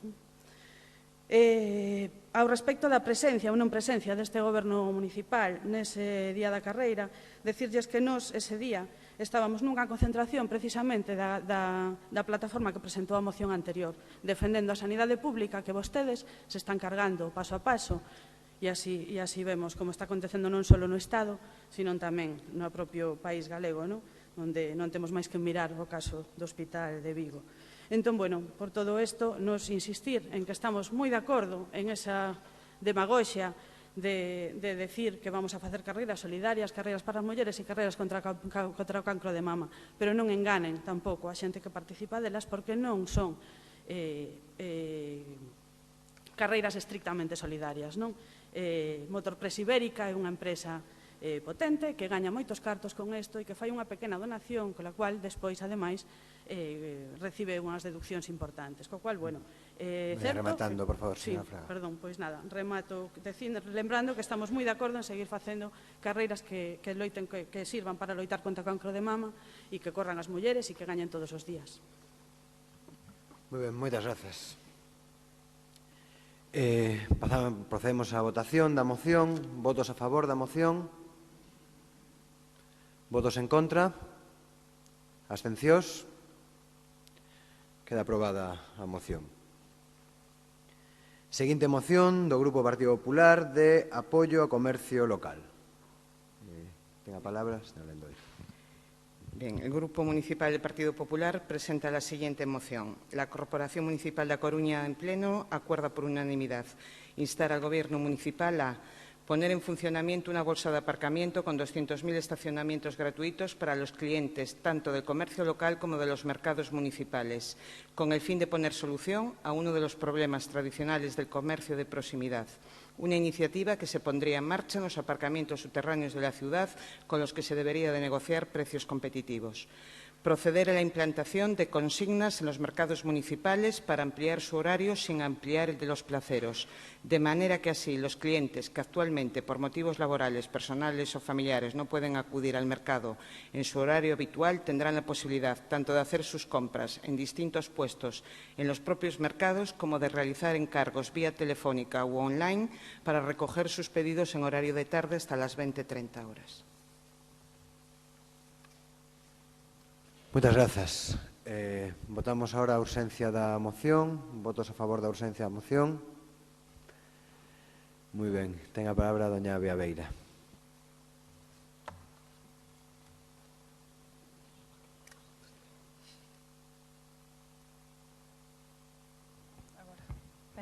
Grazas. Ben, pois simplemente apuntar que nos chama a atención, como tamén nos chamou no pleno anterior, que o Grupo Municipal do Partido Popular de repente teña un montón de ideas para promocionar o comercio local cando non as puxo en marcha hai tan só uns meses gobernando, non? Tanto no caso dos estacionamentos gratuitos como que redundaría especificamente, non, segundo esta moción, no comercio local, como a implantación de consignas nos mercados municipais. 4 anos tiveron para traballar cos mercados municipais, 4 anos nos que realmente non fixeron absolutamente nada e os mercados municipais foron a peor. Solo hai que falar coas praceiras e os praceiros para preguntarlles en que situación están estes mercados municipais. Algúns deles mesmo nos acompañan hoxe neste salón de plenos, non? Entón, bueno, simplemente apuntar que nos chama moito a atención estas medidas tan innovadoras que podían terse posto en marcha durante os 4 anos anteriores e non foi así, non? Nada máis. Moitas grazas, señora Beira, por Partido Socialista. Señora Longueira. Gracias. Bueno, yo disiento, non son tantas, son 2 medidas. Yo no sé qué decir. Hay una que es el aparcamiento con 200.000 estacionamientos para beneficiar a los clientes del comercio y demás. En principio yo ya le digo eso que no, porque eso es como, vamos, estamos por la sostenibilidad del tráfico, por hacer una ciudad transitable y lo que hacemos es más plazas de estacionamiento. No sé si esto obedece a lo mejor a conversaciones con los comerciantes, ellos los demandan, pero yo creo que esto va un poco en contra de la ciudad que por lo menos los socialistas tenemos en mente y que está reflejada pues tanto en el plan de movilidad que ustedes desecharon como en lo que sería todo el plan general reordenado por el señor Busquets. Es decir, no nos entra en otras cosas. Yo no sé si esto es una buena medida así como pensando sin filtro, pero no nos entra en un esquema de ciudad que nos parece interesante y que es la que queremos, ¿no? Y la implantación de consignas, bueno, sí, pero me parece bien, pero hubiésemos dicho que bueno, pues por lo menos unas líneas o unas directrices que nos apuntasen a un plan de reactivación del comercio. Nosotros hemos hecho algún atisbo de poner este plan encima de la mesa, y cuando esto no ha sido posible porque no nos han escuchado, pues sí hemos pedido al Partido Popular en otro tiempo que sí atendiese a la estacionalidad, que para el comercio es muy importante, y que a día de hoy, por ejemplo, sabemos que los comerciantes todavía no tienen su campaña de Navidad con este ayuntamiento y no sabemos cómo se va a hacer, porque nos lo han dicho ellos, no por otra cosa. Dicho esto, y ya mi compañero José García apuntará más adelante sobre medidas para el comercio. Nosotros nos vamos a abstener en esta moción, pero ya les digo, básicamente porque tampoco entendemos muy bien estas dos ideas que pueden aportar al comercio. Muchas gracias, señora Longueira. Por el Grupo Partido Popular, señor Lendoiro. Bueno, antes de nada decir que igual no se me ha entendido. Cuando digo estacionamientos no digo plazas, sino estacionamientos, es decir, por horas. ¿Vale? Bueno, el comercio local yo creo que ha sido uno de los principales objetivos del Gobierno municipal popular en sus últimos 4 años, en el que se invirtió más de 3 millones de euros, con todo tipo de acciones para la dinamización del comercio tradicional, además de la firma de convenios con todas las asociaciones del sector. El Grupo Popular incluyó en su programa electoral poner en funcionamiento unas bolsas de aparcamiento con 200.000 estacionamientos gratuitos para los clientes tanto del comercio de barrio como de los mercados municipales, con el fin de poner solución a uno de los problemas tradicionales de comercio de proximidad y que tanto placeros como comerciantes nos habían demandado. Una iniciativa que se pondría en marcha en los aparcamientos subterráneos de la ciudad, con los que se negociarían precios competitivos, como hacen determinadas empresas para que sus trabajadores puedan tener esas plazas a precio competitivo. Otra medida también incluida en el programa es la implantación de consignas en los mercados de A Coruña para ampliar su horario sin ampliar el horario de los placeros. Así, los clientes que actualmente, por motivos laborales o personales, no pueden acudir en su horario habitual, tendrán la posibilidad tanto de hacer sus compras en los propios mercados como de realizar encargos vía telefónica o online para recoger su pedido en horario de tarde hasta las 20:30 horas. Todas las personas, y queriendo conciliar la vida familiar y laboral, es difícil a veces acudir por las mañanas y, por tanto, creemos que es bueno esta posibilidad. Con estas dos medidas, el comercio local y los mercados, que siempre han sido referente, tendrán la pujanza que queremos para ellos, ante la falta de medidas de la Marea en este momento para apoyar a un sector muy importante en nuestra ciudad y que requiere de que todos los grupos municipales les prestemos nuestro apoyo.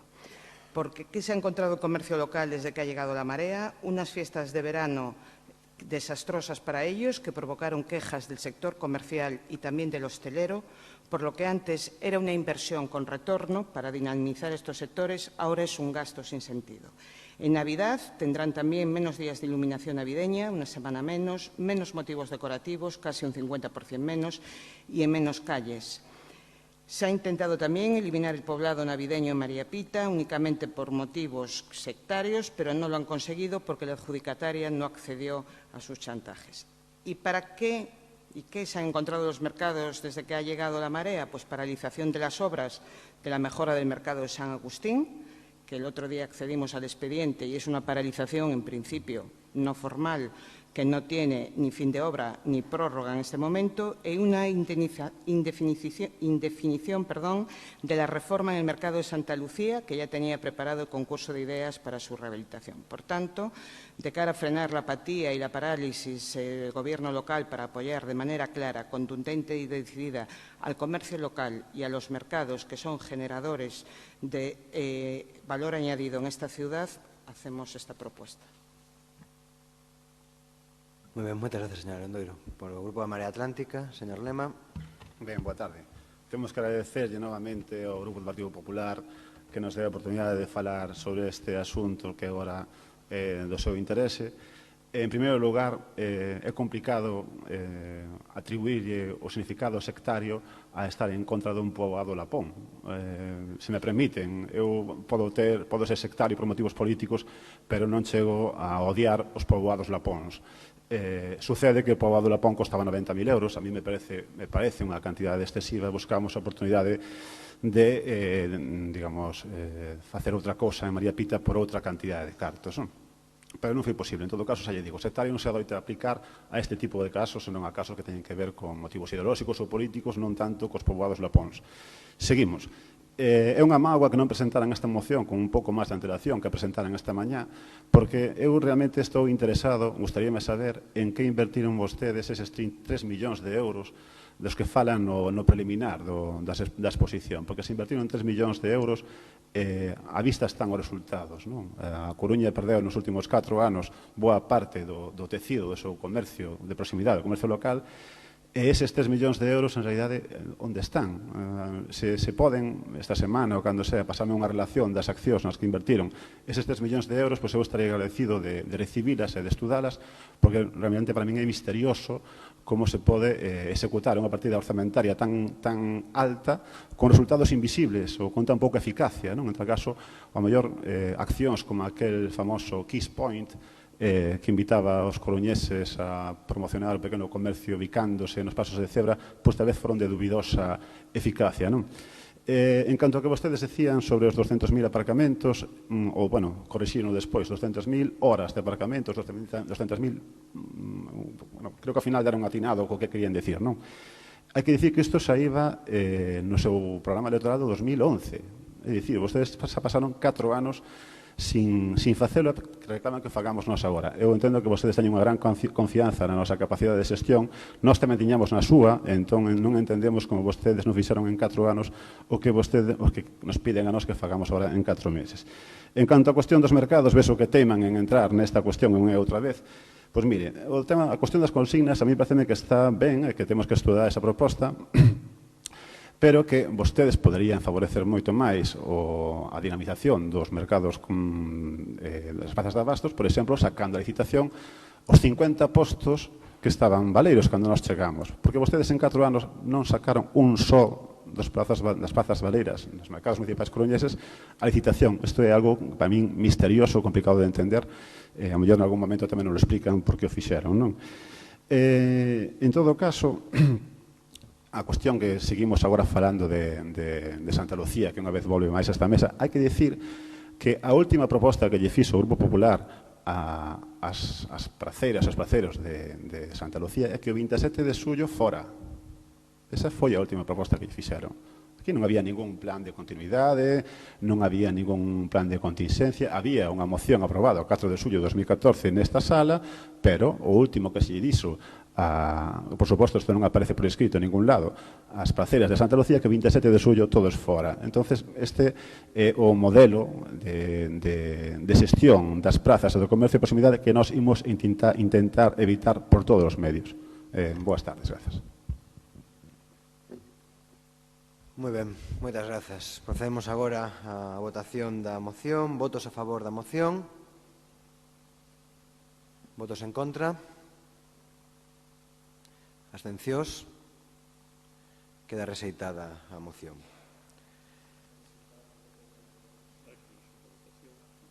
Aquí. Sí, 10 contra 10, sí.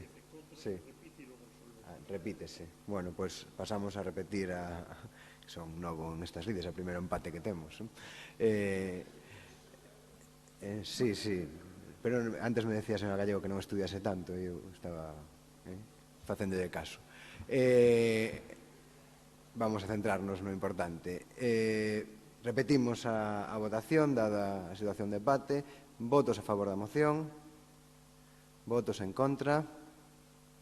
Abstencións. Ben, queda rexeitada a moción polo voto de calidade do presidente. Seguinte moción do Partido Popular sobre adhesión á resolución sobre a situación en Venezuela. Ten a palabra o señor Negreira. Muchas gracias, señor Ferreiro. Presentamos la siguiente moción. La Corporación Municipal de A Coruña en Pleno acuerda por unanimidad asumir como propio el contenido de la resolución del Parlamento Europeo de 12 de marzo de 2015 sobre la situación en Venezuela, moción 2015/2582, y el de las proposiciones al respecto aprobadas por el Congreso de Diputados de España el 12 de abril de 2015 y por el Parlamento de Galicia el 29 de abril de 2015. Mostrar su solidaridad con el pueblo venezolano en este difícil periodo y, en particular, con la comunidad gallega allí residente, muchos de los cuales tienen raíces coruñesas. Solicitar del Gobierno de Venezuela que proceda a la liberación inmediata del dirigente de la oposición, Leopoldo López, y de los demás presos que permanecen encarcelados por ejercer su derecho a libertad de expresión y que, además, se cumpla lo dispuesto en la Constitución y con los deberes internacionales en lo relacionado con el respeto a los derechos de libertad de expresión, asociación, reunión pacífica y pluralismo político como principios fundamentales de un sistema democrático. Trasladar este acuerdo al embajador de Venezuela en España.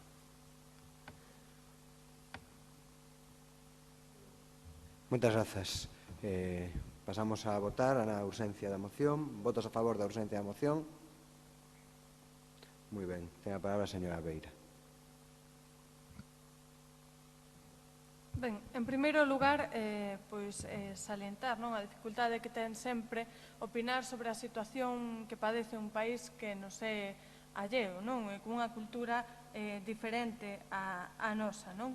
Iso en primeiro lugar. En segundo lugar, é bastante curioso, ou resultanos bastante curioso, o Bloque Nacionalista Galego, que o Partido Popular precisamente fale na súa exposición de motivos de que se encontren as fórmulas que permitan garantir o progreso económico e o benestar social no marco de respeto aos dereitos e as liberdades dos cidadáns en Venezuela. Ben podían aplicar o mesmo o Estado español. A verdade é que a mesma organización política que aproba reformas laborais absolutamente restritivas que precarizan a vida das persoas no noso país, chama a atención que pida tamén o benestar económico para cidadáns de outro país. A mesma organización política que lle vende armas ao Estado venezolano tamén chama a atención que se posicione desta maneira. E a mesma organización política que aproba a Lei Mordaza e a reforma do Código Penal, que se trata dunha legislación que responde a que o Goberno pretende manifestamente atallar as respostas sociais fronte ás súas políticas austericidas e de empobrecemento social que supuxeron a exclusión social de milleiros de persoas no noso país con medidas punitivas e sancionadoras ata 600.000 euros, aumentando a potestade e as facultades das forzas de seguridade e discrecionalidade, incluso pasando por riba dos dereitos humanos, como teñen dito organizacións internacionais como a ONU. A ver se tamén lle fan caso vostedes a ONU no que se refire á Lei Mordaza, e outros organismos internacionais como Amnistía Internacional, Chámanos a atención que unha organización política baixo a ideoloxía máis reaccionaria e represora, vulnerando grande parte dos dereitos e liberdades fundamentais e nos leva a tempos anteriores que non quixéramos recordar, tráenos agora a intención de que aquí debatamos sobre o estado doutra nación do mundo, cando aquí non queren aplicar exactamente as mesmas cuestións. A nos chámanos, desde logo, moito a atención. Simplemente anunciar que imos votar en contra desta moción. Moitas gracias. Lle paso a voz ao Grupo Socialista. Gracias. Entre febrero e julio del año 2014 se desataron en Venezuela algunas protestas multitudinarias. En aquellos días murieron 43 personas en esas manifestaciones, 870 resultaron heridas, hubo 3.000 personas detenidas y hoy hay 52 personas de aquellas que están en la cárcel y que todavía no han ido a juicio. La policía utilizó munición real a corta distancia. De hecho, Geraldine Moreno, estudiante, murió 3 días después de haber recibido un disparo. Tenía 16 años. Michael Ortiz tuvo más suerte, también tenía 16 años, estaba en el balcón de su casa y la bala le atravesó solo el ojo izquierdo, así que solo perdió un ojo. Los activistas Marcelo Crobato y Rosmith Mantilla, miembros de Amnistía Internacional, fueron detenidos y 8 meses después, en prisión preventiva, seguían en prisión preventiva sin juicio. Daniel Quintero fue golpeado, amenazado con ser quemado vivo y estuvo 6 meses en la cárcel sin juicio. 23 personas fueron detenidas el 19 de marzo en una operación conjunta entre la Guardia Nacional y el Ejército. Algunas personas, sobre todo mujeres, fueron violadas y algunos fueron obligados a presenciar estas violaciones y todos las escucharon mientras tenían los ojos vendados. 2 integrantes del Observatorio Venezolano de Prisiones sufrieron amenazas, intimidación y luego vino la detención de Leopoldo López y de Daniel Ceballos, ambos alcaldes, ambos acusados de algo que leemos en los periódicos de España y al que no le tenemos miedo, de rebelión civil. Y, como saben, López ha sido condenado a 14 años de cárcel. En septiembre de 2013, tras denunciar el año anterior la Convención Americana sobre Derechos Humanos, Venezuela dejó de someterse a la jurisdicción de la Corte Interamericana de Derechos Humanos. Las víctimas de violaciones en derechos humanos y sus familiares dejaron de poder acudir a este tribunal.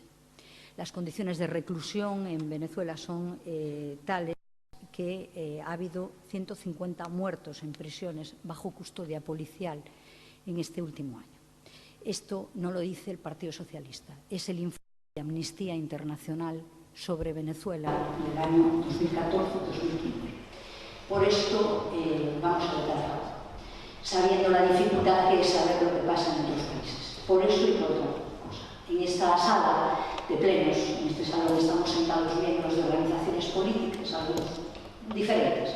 Algunos creemos que la Constitución, o pertenecemos a organizaciones que creen que la Constitución del 78 es una Constitución democrática, que da amparo, que debe de tener vigencia. Otros creemos que ha de ser reformada en alguna forma. Hay organizaciones que ya están aquí sentadas que creen que esa Constitución no ampara y no da amparo a la nación en la que ellos creen. Otros creen que haría falta un proceso constituyente. Pero todos y cada uno de nosotros sabemos que esta noche volveremos a casa y nadie vendrá a buscarnos ni meternos en la cárcel por lo que pensemos. Ni nadie nos va a pegar un tiro por lo que pensemos. Por eso también vamos a votar hoy a favor de esta moción. Gracias. Muchas gracias, señor Barcón. Señor Negreira. Muchas gracias, señor Ferreiro. Yo, en primer lugar, tengo que decir que lamento tener que presentar esta moción, porque evidentemente que una de las primeras personalidades internacionales representando a un país internacional sea que venga el embajador de Venezuela a esta ciudad, siguiendo una gira que es Marinaleda, Ferrol un ratito, Coruña otro ratito y luego a Santiago otro ratito, pues la verdad que me duele tener que presentar esta moción y recordar lo que representa este embajador, a un gobierno chavista, del señor Maduro, cuyo legado de la revolución chavista desde 1999 a hoy son 252.000 muertos. Chávez, cuando llegó al poder, morían 6.000 personas de muerte violenta. Hoy, el año pasado, son 25.000 muertes violentas que hay en ese país, el segundo donde más muertes violentas existen en el mundo. Y, por tanto, con ese legado, presentarse aquí, yo asistí a esa recepción precisamente para intentar mostrar al embajador otra sensibilidad diferente, otra sensibilidad que comparte el Parlamento Europeo, por una mayoría aplastante. Todo el Parlamento Europeo dice algo que les leeré después para que lo tengan en cuenta, el Congreso de los Diputados de España y el Parlamento de Galicia sin ningún voto en contra. Y nosotros recibimos a ese embajador y me vi, insisto, y nos vimos en la obligación de asistir y transmitirles esa otra sensibilidad, que está contenida en una resolución del Parlamento Europeo de 15 de marzo de 2015, de hace muy pocos meses, donde se dicen cosas como que se condena el uso de la violencia contra los manifestantes. El derecho de pacífico, de reunión, tiene autorización las fuerzas y la policía para disolverlos con armas de fuego y cualquier otro tipo de mecanismo mortal para las personas. Y esto es lo que pide que se suprima el Parlamento Europeo.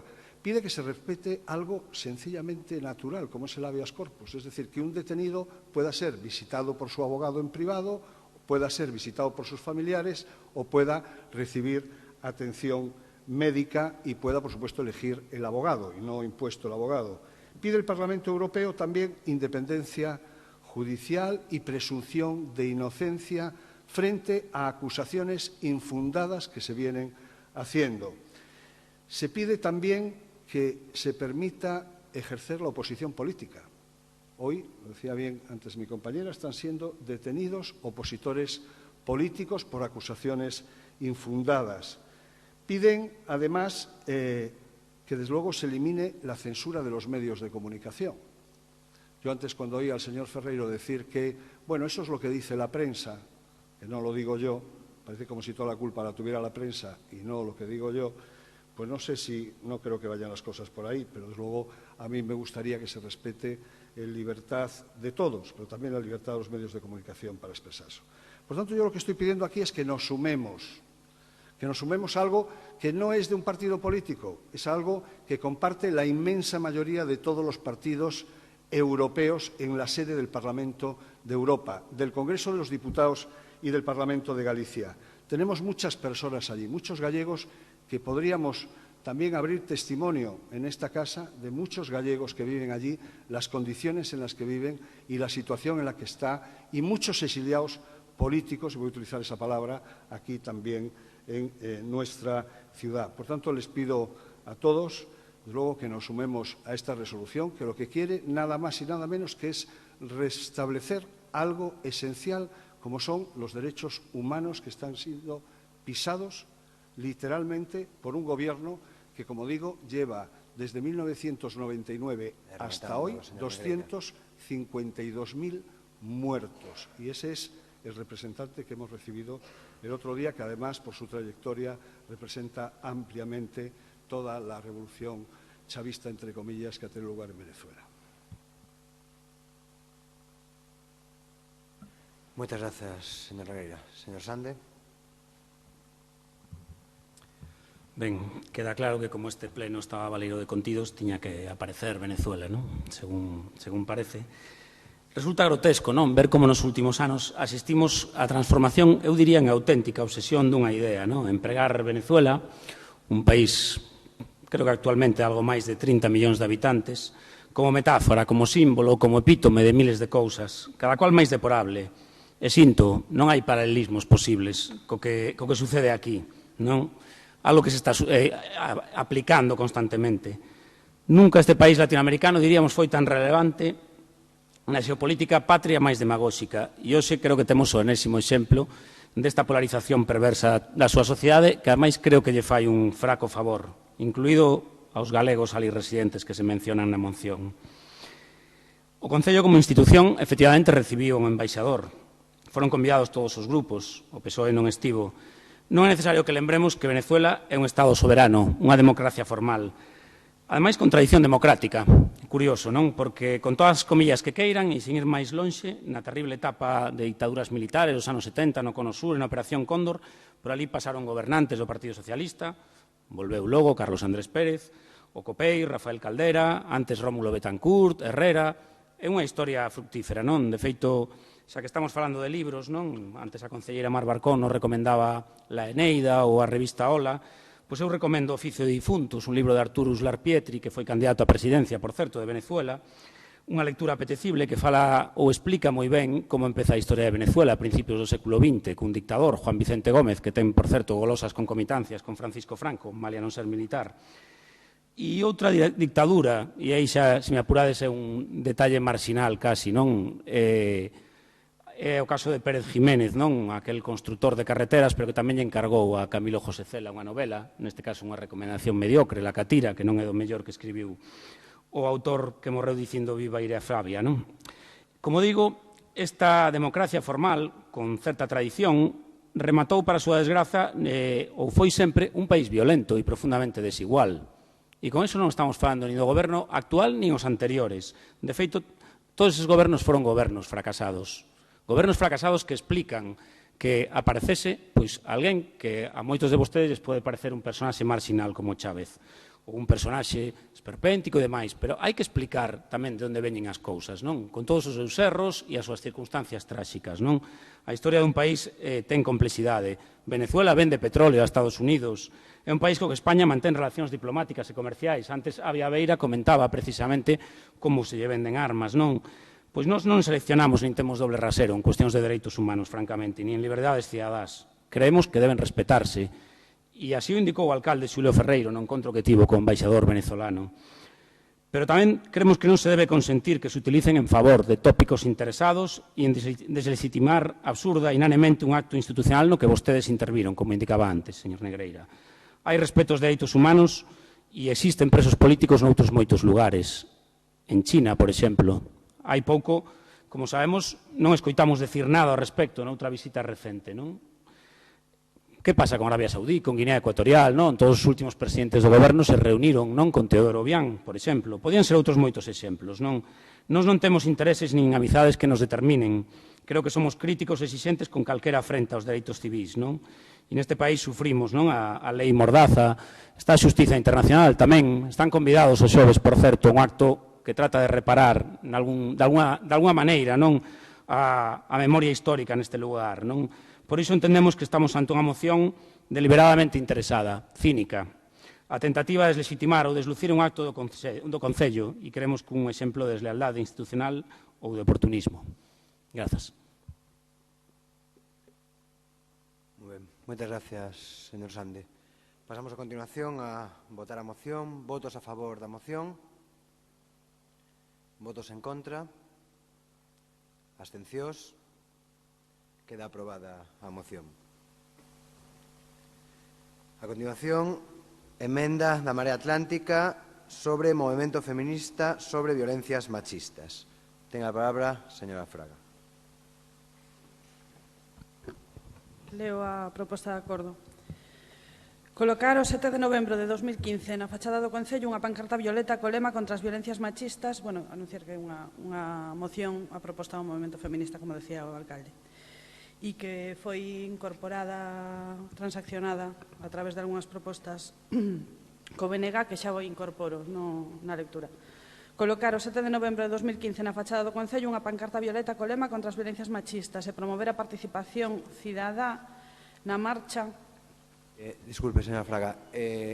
Entendo que a emenda presentada polo Bloque Nacionalista Galega non se comunicou ao resto dos grupos. Non deu tempo. Non deu tempo, entonces... Facémola, leo sin a... mellor lea a... Leo sin a incorporación. Sí? Pois a comunicou... Foi comunicada?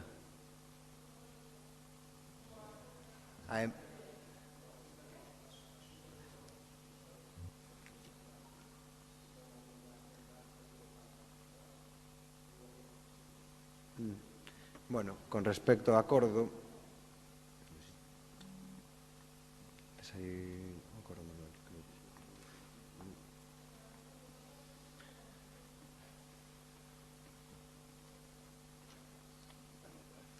O acordo que chegamos na Xunta de Portavoces dice mantemento da axilidade das emendas sin voce efectuándose a presentación oralmente antes da deliberación do asunto. Respecto ás emendas ordinarias escritas, pasaranse a votación a emenda antes da moción no caso de que non sexa aceptada polo proponente. De ser aceptada, votarase a moción emendada en unidade de acto. As emendas que se efectúen a mocións presentadas poñeránse coñecemento de todos os grupos por parte do grupo oponente.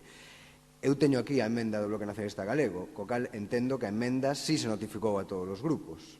A emenda do Bloque Nacionalista Galego. Corríxame se me equivoco. Vamos a ver, sí, yo estoy de acuerdo, si hay que modificar el acuerdo de la Junta de Portavoces, pero el acuerdo que hicimos fue cualquier enmienda que presentemos hasta las 2 de la tarde se puede enmendar, ¿vale? A partir de las 2 de la tarde son enmiendas como votos particulares o in voce que se tramitan y se votan aquí por separado. Hasta las 2 de la tarde valdría incorporar, como hicimos hoy con alguna otra enmienda, hasta las 2 de la tarde, y ruego que el señor secretario, por favor, corrija eso, y si en su caso haya que cambiar el acuerdo, hasta las 2 de la tarde podemos modificar todo lo que queramos y meter por el registro cualquier enmienda incorporando cualquiera de las de los otros partidos.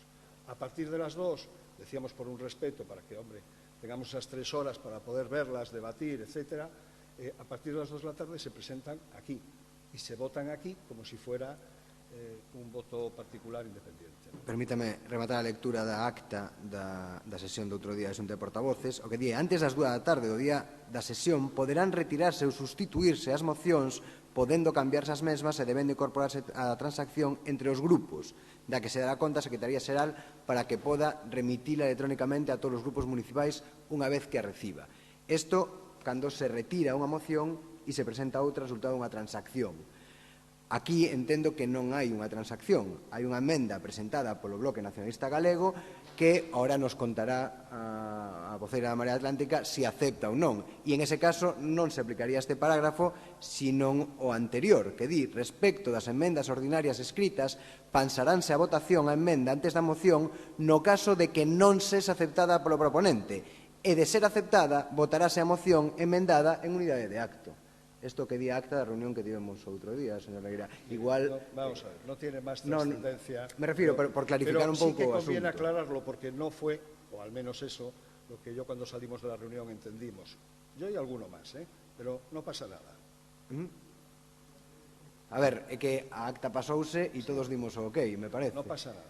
Entonces, claro, esa é a cuestión. Que podía ser que tivésemos algún erro recoller ao final ou interpretar o que estábamos dicindo, pero esta acta, isto que se recolleu, e eu entendo que todos lle dimos ok. Entón, se me permiten, o que aplicaremos será este parágrafo respecto ás emendas ordinarias escritas, que no caso de que non sea aceptada pola proponente da moción, pois se votará a emenda anteriormente, se é aceptada a emenda, pois se incorpora a moción e votamos directamente a moción, se les parece ben. Parece bien es que tengamos todas las reglas ciertas y si eso es así, pues será así para ustedes y para nosotros, con lo cual tampoco tenemos... pero yo creo que así restamos un poco de maduración, porque mire, hay un mes hasta el siguiente pleno y podemos todos hacer un esfuerzo para que lleguen las enmiendas, por lo menos cerradas, a las 2 de la tarde y tengamos 3 horas para poder, en fin, debatir la enmienda, ¿no?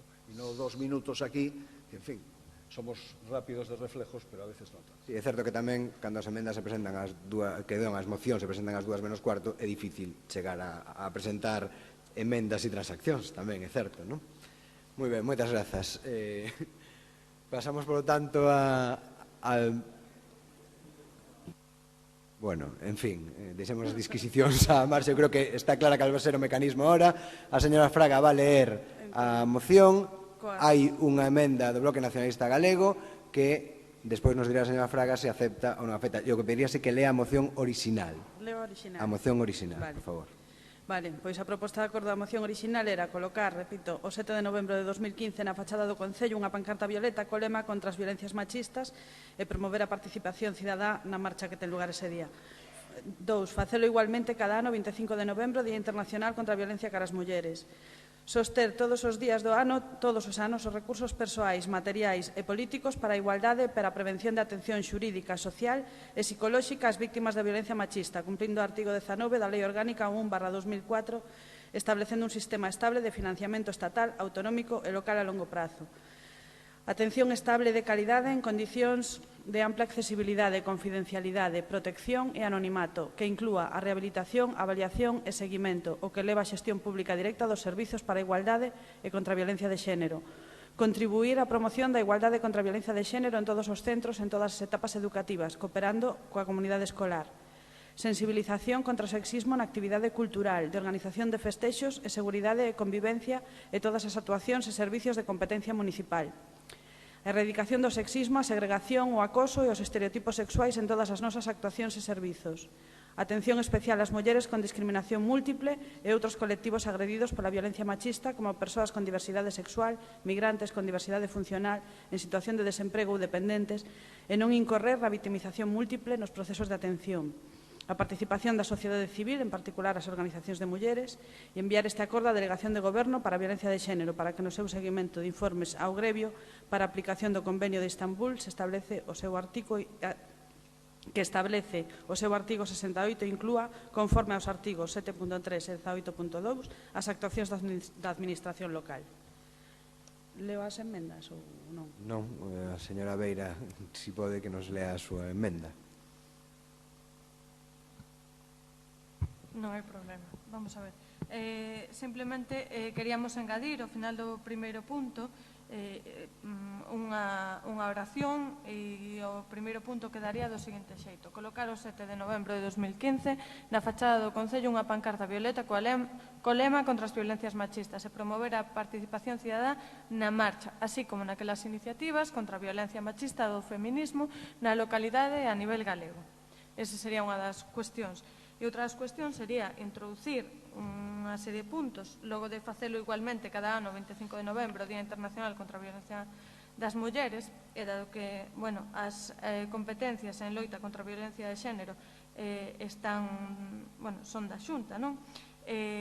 Queríamos introducir o punto de instar a Xunta con entidade con competencias directas na materia a mellorar os servizos de atención psicolóxica, información e inserción laboral recollidos na Lei 11/2007 de 27 de xullo galega para a prevención e tratamento integral da violencia de xénero.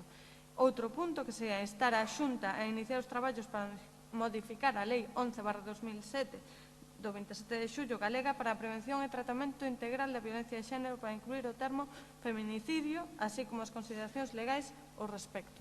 Serían eses dous puntos e completar o primeiro dese xeito. E si que o enviamos a todos os grupos. Sí, enviada a emenda está. O que non constaba, pero que segundo o acordo que acabamos de ler, podría facer é se a Marea Atlántica acepta as mocións, asume como súas as emendas do Bloque Nacionalista Galego, que entendo que sí. Entonces, pasaremos a votar a urxencia da moción, tendo en conta que a moción incorpora as emendas do Bloque Nacionalista Galego. Estamos todos conformes? Bueno, votos a favor da urxencia da moción. Moi ben, ten a palabra dona Avia Veira. Ben, a ningún de nós se nos escapa que a violencia machista é un dos problemas máis graves que ten que enfrontar a nosa sociedade. Nas últimas décadas, a violencia contra as mulleres ten deixado de ser un asunto invisível gracias á constante e incansável traballo dos movementos de mulleres, dos movementos feministas. A loita contra a violencia de xénero debe de ser unha prioridade política para todos os espazos da actividade política e froito do traballo para que isto así sexa. Están vixentes a Lei Orgánica 1/2014 do 28 de decembro de medidas de protección integral contra a violencia de xénero e a Lei 11/2007 do 27 de xullo galega para a prevención e tratamento integral da violencia de xénero. Despois de anos de aplicación insuficiente en moitos casos por limitación de recursos e orzamentos, a violencia machista segue presente na nosa sociedade. Por iso, compre avanzar e darnos pasos adiante que melloren os marcos legais e realizar un labor preventivo e educativo maior. Ante a gravidade do problema, consideramos fundamental a inclusión do feminicidio, por iso introducimos un dos puntos neste sentido como forma de terror propia que sofren as mulleres e que sirva de base para a elaboración dun estatuto de vítima do feminicidio. Doutra banda, a resposta fundamentalmente penal diante deste problema tense demostrado como insuficiente, non? Polo que é preciso avanzar no apoio económico, psicolóxico e social, así como na prevención. Importantísima a prevención. E correspóndelle á administración local, por ser a institución máis próxima á veciñanza, converterse nunha referencia para o combate deste problema e presionar para que se avance no recoñecemento das realidades da violencia machista e da súa prevención. Por iso imos apoiar esta moción e por iso apoiamos todas as iniciativas do movemento feminista e todo o que visualice socialmente o problema da violencia machista, o problema das violencias machistas e do feminicidio que estamos a sofrer na nosa sociedade. Por iso, reitero que imos votar a favor e agradezo que se incluísen as emendas que propuxemos. Moi ben, moitas grazas. Por o Partido Socialista, señora Neira. Muchas gracias, señor alcalde. Nuestro voto va a ser favorable a esta enmienda, lo iba a ser a la enmienda de la Marea Atlántica y, por supuesto, al resultado de las enmiendas que ha realizado a la misma el Bloque Nacionalista Galego. Yo no sé si en la Junta de Portavoces ustedes han decidido una cuestión u otra, estarán en las actas. Lo que sí me sorprende, y aquí nos metemos todos en un saco y se libra el que puede, que una cuestión tan importante, en este caso como la violencia de género, una moción de esta naturaleza, sea presentada a las 2 menos cuarto de la tarde y no antes, cuando afortunadamente no ha habido ningún suceso a lo largo de la mañana que hubiera establecido pues la retirada de una moción y la puesta en marcha de otra de esta cuestión. Por lo tanto, en muchas ocasiones, aquí, como de lo que se trata es de debatir para mejorar la vida de los ciudadanos, de lo que se trata es de preguntar y controlar al Gobierno para mejorar la vida de los ciudadanos y de los grupos políticos que estamos en la oposición, la responsabilidad es también poner todo de nuestra parte para mejorar la vida de los ciudadanos. En muchas ocasiones tendríamos que pensar que las mociones tendrían que presentarse con más anterioridad, salvo que lo que busquemos no sea mejorar la vida de los ciudadanos, sino buscar el titular informativo al día siguiente, en la que descolocamos todos y cada uno de nosotros, al contrario, en un salón de plenos. Dicho esto, y para proceder al tema de la moción, por supuesto nosotros vamos a votar a favor de la misma. La igualdad, desde luego, ha avanzado en España, indudablemente, durante los años de la democracia, gracias a las políticas que se han realizado por parte del Partido Socialista, por supuesto, gracias fundamentalmente a toda la izquierda política de este país y sobre todo a las mujeres y a las organizaciones feministas. Se ha avanzado muchísimo en el tema del machismo, se ha avanzado muchísimo, pero no todo. Y desde luego la manifestación más importante y más sangrante de ese machismo es la violencia de género. La violencia de género que se ha visto desde luego acrecentada a pesar de las disposiciones legislativas que en su momento se pusieron en marcha con esa ley orgánica o con la ley gallega. Se ha visto desde luego acuciada fundamentalmente cuando nos dan resultados los estudios donde dicen que se está acrecentando en sectores de la población adolescentes. Algo tendrá que ver también con las políticas de los últimos años de recortes del Partido Popular, donde los recortes desde luego iban no solamente en las partidas, hay que recordarles que hay un 17% menos en los presupuestos generales del Estado. La Xunta ha pasado de 60 millones en 2009 en materia de igualdad a 12,5 millones en 2015. Y todo eso tiene una traslación, como lo tiene desde luego esa reforma laboral que expulsó del mercado a numerosas mujeres, condenándolas desde luego única y exclusivamente a tener que ejercer labores de crianza. Y eso desde luego no es gratuito, ni viene al albur de una crisis económica, sino que eso tiene un nombre, un apellido y una ideología determinada que cree que en muchas ocasiones el papel de la mujer o el papel de determinadas mujeres, fundamentalmente de las clases económicas menos favorecidas, está muchísimo mejor en casa. Se lo decía yo en el pleno anterior a raíz de las camisetas. Se lo decía a los señores del Partido Popular, ahora lo digo en este pleno a todos y cada uno de los miembros de la corporación. Las políticas, desde luego, de igualdad, las políticas, desde luego, que acaben con la violencia de género están en la prevención, pero están también en el ámbito local, en muchas ocasiones, favoreciendo, desde luego, políticas de conciliación. Está en el empleo femenino, está en poner ya de una vez por todas fin a esa reforma laboral que ha expulsado a las mujeres de la situación del empleo activo. Han desmantelado el Estado de bienestar, han hecho políticas de austeridad que han acabado con todo, han acabado con esa asignatura de educación para la ciudadanía, alegando que era una asignatura de carácter ideológico y donde única y exclusivamente se aludía a valores de justicia social, de igualdad. Por lo tanto, nosotros votamos a favor de esta moción. Indudablemente, la visibilización, las banderas, es algo muy importante, pero pedimos a la concejalía responsable que las políticas que desarrollen a partir de ahora sean efectivas y eficaces en este tema. Gracias. Muy bien, muchas gracias, señora Neira. Por el Grupo Partido Popular, señor Lorenzo. Con la veña, señor alcalde. Bueno, como no puede ser de otra manera, nosotros también vamos a apoyar esta moción. Yo creo que tanto el Partido Popular como mi propia persona, desde siempre hemos manifestado nuestra postura en contra de la violencia de género. Creo que la violencia de género es una manifestación del terrorismo contra las mujeres, es un tema que está candente en la sociedad y que todos debemos involucrarnos. Yo no voy a entrar en críticas de un partido ni de otro partido, porque creo que es toda la sociedad, todos juntos, los que tenemos que luchar contra la violencia de género. Y malo es si hacemos de esto una cuestión partidista. Podemos tener distintos puntos de vista, podemos tener distintos medios, pero todos juntos podemos conseguir, ya digo, erradicar esta violencia. Pero sobre todo si trabajamos juntos, no si empezamos todos a echarnos cosas unas encima de los otros o interpretaciones que que yo preveo muy sesgadas de ciertas políticas. Pero le aseguro que desde que yo, en los 4 años que estuve en el gobierno municipal de concejal de servicios sociales, fue mi apoyo incondicional a todas las iniciativas que se tomaron contra la violencia de género, aumentando los presupuestos para evitar la violencia de género. Pero ya digo, hay que trabajar mucho, hay que concienciar mucho a la sociedad y, sobre todo, hay que trabajar mucho con las nuevas generaciones, porque estamos viendo que el problema también hay en las nuevas generaciones. Dicho esto, y este apoyo, quiero decir 2 cosas. A la vista de este pleno y de todo lo que he escuchado, yo voy a dar 2 ideas a mayores de esta moción. Antes hablábamos de que había 7 pisos vacíos en el ayuntamiento. Nosotros es verdad que había 72 pisos que habíamos encontrado, los habíamos alquilado. Ahora hay 7 vacíos porque dejamos algún piso para emergencias. Por ejemplo, hoy vamos a ver que una señora en este ayuntamiento se le da una de estas viviendas por un problema de emergencia, que ha sido víctima de un prestamista y ha perdido su casa.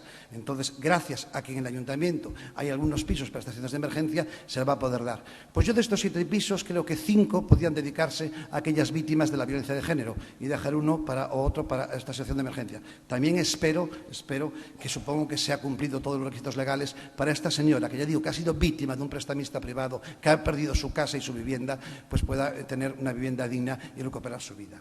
Entonces le apoyo esta idea para que esos 7 pisos que están vacíos, usted los pueda en este momento, las concejalías de igualdad o la concejalía de servicios sociales, darles un uso. Y también voy a decir otra cosa a mayores. Mire, hay un rumor en el ayuntamiento de que muchas de las personas que están trabajando en estos momentos en los distintos programas que están dedicados a la prevención de la violencia de género, como puede ser las personas que dedican a trabajar en la casa de acogida, el equipo de inclusión social, la unidad de asesoramiento de inmigrantes del UAMI, el plan de conciliación, la gestión de evaluación de recursos económicos y el centro de información de la mujer, una serie de personas que estaban haciendo esos programas que no se le va a renovar el contrato. Yo pido por estas personas con las cuales yo trabajé, y ya me las encontré cuando llegué al ayuntamiento hace 4 años, que sigan pudiendo trabajar, que son personas muy trabajadoras, son personas que conocen el problema, que están haciendo una gran labor y creo que deben continuar. Creo que este cambio de personas puede ser muy grave para todo el programa que puede ser de erradicación, porque ya digo, estas personas son conocedoras de la situación que se da en este ayuntamiento. Y voy a terminar con 2 cosas, con 2 felicitaciones. Yo creo que esto no es normal en un ayuntamiento donde a veces estamos peleando, pero yo soy de mi manera de ser y no voy a cambiar. Quiero agradecerle a la señora Barcón su apoyo a la carrera de la mujer y al discurso que ha hecho sobre el cáncer de mama, sobre la carrera de la mujer y la importancia que tienen este tipo de políticas que visualizan esta problemática. Y también, señora Rocío Fraga, le voy a felicitar a usted. De verdad, le extraña, pero voy a felicitar. Le voy a felicitar por su cambio de discurso. 2 veces dijo, la carrera se celebró. Me da la sensación que muy a su pesar por el tono de su voz y por lo que usted decía. Pero de verdad que le agradezco que haya cambiado de opinión y espero que en el futuro siga apoyando este tipo de iniciativas. Muchas gracias. Muchas gracias, señor Lorenzo. Señora Fraga. A ver si dou, porque aproveitachedes para meter. Bueno, antes de nada empezar con que acabo de ver publicado que se han producido 2 novos asesinatos no Estado español, víctimas de violencia machista, co cual activaremos os protocolos que aprobamos no pleno anterior en Vizcaya e en Murcia. Despois, con respecto a todo, vou ir moi rápido, quería intentar ler tamén o texto que fixeron para a moción. Ao respecto do tema dos pisos, decir que efectivamente había uns pisos vacíos, dos cuales un estaba pendente para ser vendido polo seu goberno, e outros estaban sin rehabilitar e non estaban para poder entrar a vivir en eles. E que, efectivamente, agora ya estamos dando uso. Un vai ser para persoas refuxiadas que están a punto de chegar á nosa cidade e outros para persoas que van a ser desafiuzadas. Que a carreira da muller se fixo o meu pesar, seguramente pasen moitas cousas nesta cidade baixo o meu pesar, pero como vostedes sempre din, nos gobernamos para todo o mundo, non só para a xente que nos vota. E tentaremos ir cambiando un pouco esas mentalidades que fan que sigamos mantendo determinados roles e estereotipos sexistas en cousas como a carreira da muller, co cual as cousas se seguirán facendo ao meu pesar ou non, porque unha maioría social así o quera, non? E a mí me pode gustar máis ou menos e tentarei, en todo caso, facer políticas para modificar determinadas cousas. Con respecto aos servicios e a continuidade dos contratos, con respecto aos servicios que hai actualmente vinculados á Concellería de Igualdade e Diversidade, decir que son servicios que non puxo en marcha nin o PP nin o PSOE, neste caso, non? E que inicialmente se fixeron en base a proxectos e se lles acababa o contrato a mitad do ano, por exemplo, e a UAMI quedaba 3 meses sin atender xente, ou as traballadoras do CIM tamén quedaban 3 ou 4 meses sin atender xente. O que estamos facendo é intentar renovar e reforzar esas plazas. E as do CIM, de feito, deixou vostede xa a oposición en marcha e xa se está cubrindo esa plaza e o desexo non é só esa continuidade, sino ese reforzamento deses servicios. Entón, vou intentar ler en este último minuto moi rapidamente a redacción que fixeron da moción, porque creo que como é unha moción presentada polo movimento, así debe ser. O 7 de novembro de 2015 confluiremos en Madrid miles de persoas de todo o Estado convocadas polo movimento feminista para manifestarnos contra as violencias machistas. Todas as persoas e entidades, especialmente as públicas, estamos emprazadas non só a manifestarnos e contribuir a esta acción cidadá, senón a reactivar e mellorar a prevención e a resposta á subsistencia de violencia machista evidenciada nos casos gravísimos deste verán, 10 anos despois da Lei Integral contra a Violencia de Xénero de 2004, das numerosas leis autonómicas e un ano despois da ratificación do Convenio de Istambul, que se incumplen sustancialmente en canto a prevención no ámbito educativo, que só dan protección laboral ou económica a 1% das 126.742 denunciantes, ou de vivenda, mentres medra a desigualdade que é o caldo de cultivo da violencia. Os concellos, como institución máis próxima, somos imprescindibles para a prevención e atención social, xurídica e psicolóxica que establece o artigo 19 da Lei Estatal de 2004. Con todo, o artigo 27.3c da Lei de Réxime Local, reforzado pola Lei 27/2013, di que os concellos só poderán prestar servicios sociais de promoción da igualdade de oportunidades e de prevención da violencia contra as mulleres por delegación do Estado ou da Comunidade Autónoma financiada ao 100%, que en absoluto cobren os 6 millóns de partida 45 do programa 232C de violencia de xénero no proxecto de orzamentos do Estado 2016.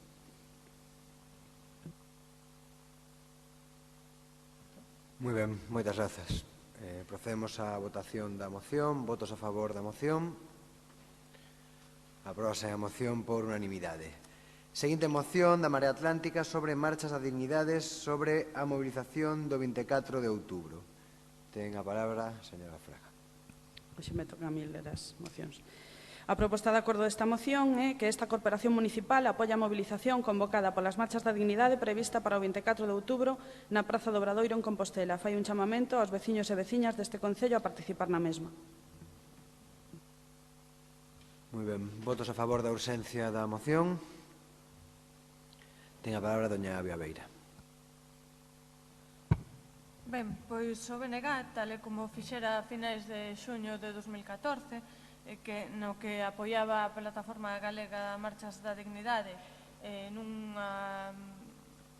nunha mobilización que procuraba rodear o Parlamento de Galiza, pois nesta ocasión tamén imos apoiar esta moción que fala desa movilización convocada polas marchas da dignidade prevista para o 24 de outubro en Compostela. O Bloque, como ten demostrado en múltiples ocasións, estará sempre do lado da cidadanía galega, da cidadanía que se moviliza contra unhas políticas inxustas que causan sufrimento e pobreza a maioría social, políticas que se deciden de costas ás institucións democráticas, coa complicidade dos partidos do sistema que actúan como verdadeiro brazo executor das ordes da Troika, incluso modificando en cuestión de horas constitucións para poñer en riba dos intereses da xente o pago da débeda da banca e das multinacionais, mentres asistimos a unha auténtica perda de dereitos básicos e se arrasa cos servizos públicos. Para nós, para o BNG, a mobilización social é a clave para facerlle fronte aos grandes poderes do capital, aos grandes poderes que nos están facendo vivir cada vez máis empobrecidas e empobrecidos, nunha situación de emerxencia, porque está en xogo o noso futuro, porque non é certo que chegase a recuperación económica, só lle chegou a uns poucos que son cada vez máis ricos, canto máis crise, máis ricos, e algúns, canto máis crise, máis pobres. Por lo tanto, imos apoiar esta moción, imos apoiar estas marchas que piden pan, traballo e dignidade, porque ademais nós que nisto diverxemos en opinión a moitos outros ou a outros, nos creemos que ese pan, que ese traballo, que que esa dignidade chega a través de termos cada vez máis soberanía, non máis soberanía para Galiza. Nos creemos que é así como se consigue, que é así como liberamos as nosas maiorías sociais do sufrimento que están a sofrer e da exclusión social que estamos a vivir. Simplemente, pois iso, dicir que apoiamos esta moción e que apoiamos esta movilización social. Nada máis. Moi ben, moitas grazas. Por o Partido Socialista, señora Longueira. Gracias. El Partido Socialista apoyará también esta moción, que además, bueno, pues es evidente, es un derecho, y un derecho, en este caso, colectivo, consensuado y muy vivido, si se puede decir esta expresión, por quienes han decidido hacer estas marchas de dignidad, como de aquellos que lo puedan apoyar. Dicho esto, y hoy venimos a este pleno nos movemos en el mundo de las grandes ideas, ¿no? Venezuela, la marcha de la dignidad, la violencia de género. Bueno, ahí estamos en ideas que evidentemente todos compartimos, que evidentemente todos sabemos dónde está la línea que traza el bien y el mal, pero que son ideas. Sucede que uno luego tiene que bajar y tiene que ejecutar aquello que circula en el mundo de las ideas y que tenga que estar materializado. Y esa materialización yo creo que es la que le toca a un ayuntamiento de 250.000 habitantes. Tiene la misión, la función y la obligación de materializar aquello que todos entendemos por las grandes ideas. Porque si en este caso nosotros somos, digamos, el poder de la minoría de una pequeña ciudad de 250.000 habitantes, yo creo firmemente en el poder de las minorías. Incluso creo firmemente en el poder de una sola persona para cambiar ciertos rumbos y ciertas tendencias. ¿Y cómo se cambia esto? ¿Y cómo se ejerce este poder de esta minoría? Pues gobernando.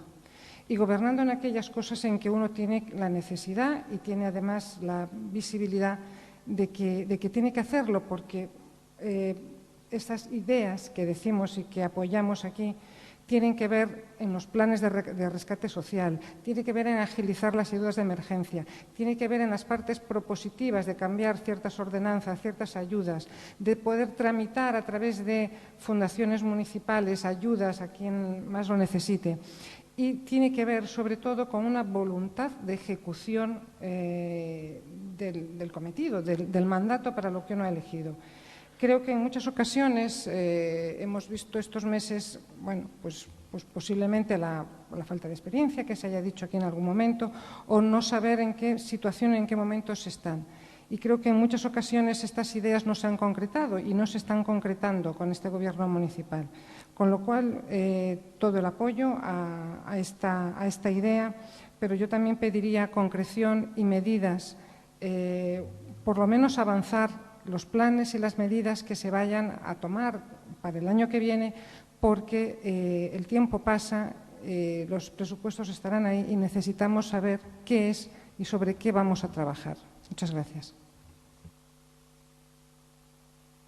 Moitas grazas, señora Longueira. Para o Grupo do Partido Popular, señor Lorenzo.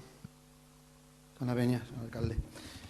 Bien, bueno, yo entiendo que el derecho a manifestación, que es un derecho que está reconocido en la Constitución, que yo he ejercido muchas veces, sobre todo cuando era joven y sigo ejerciendo, pues es un derecho que siempre que sea la manifestación legítima y legal no debe tener ningún problema.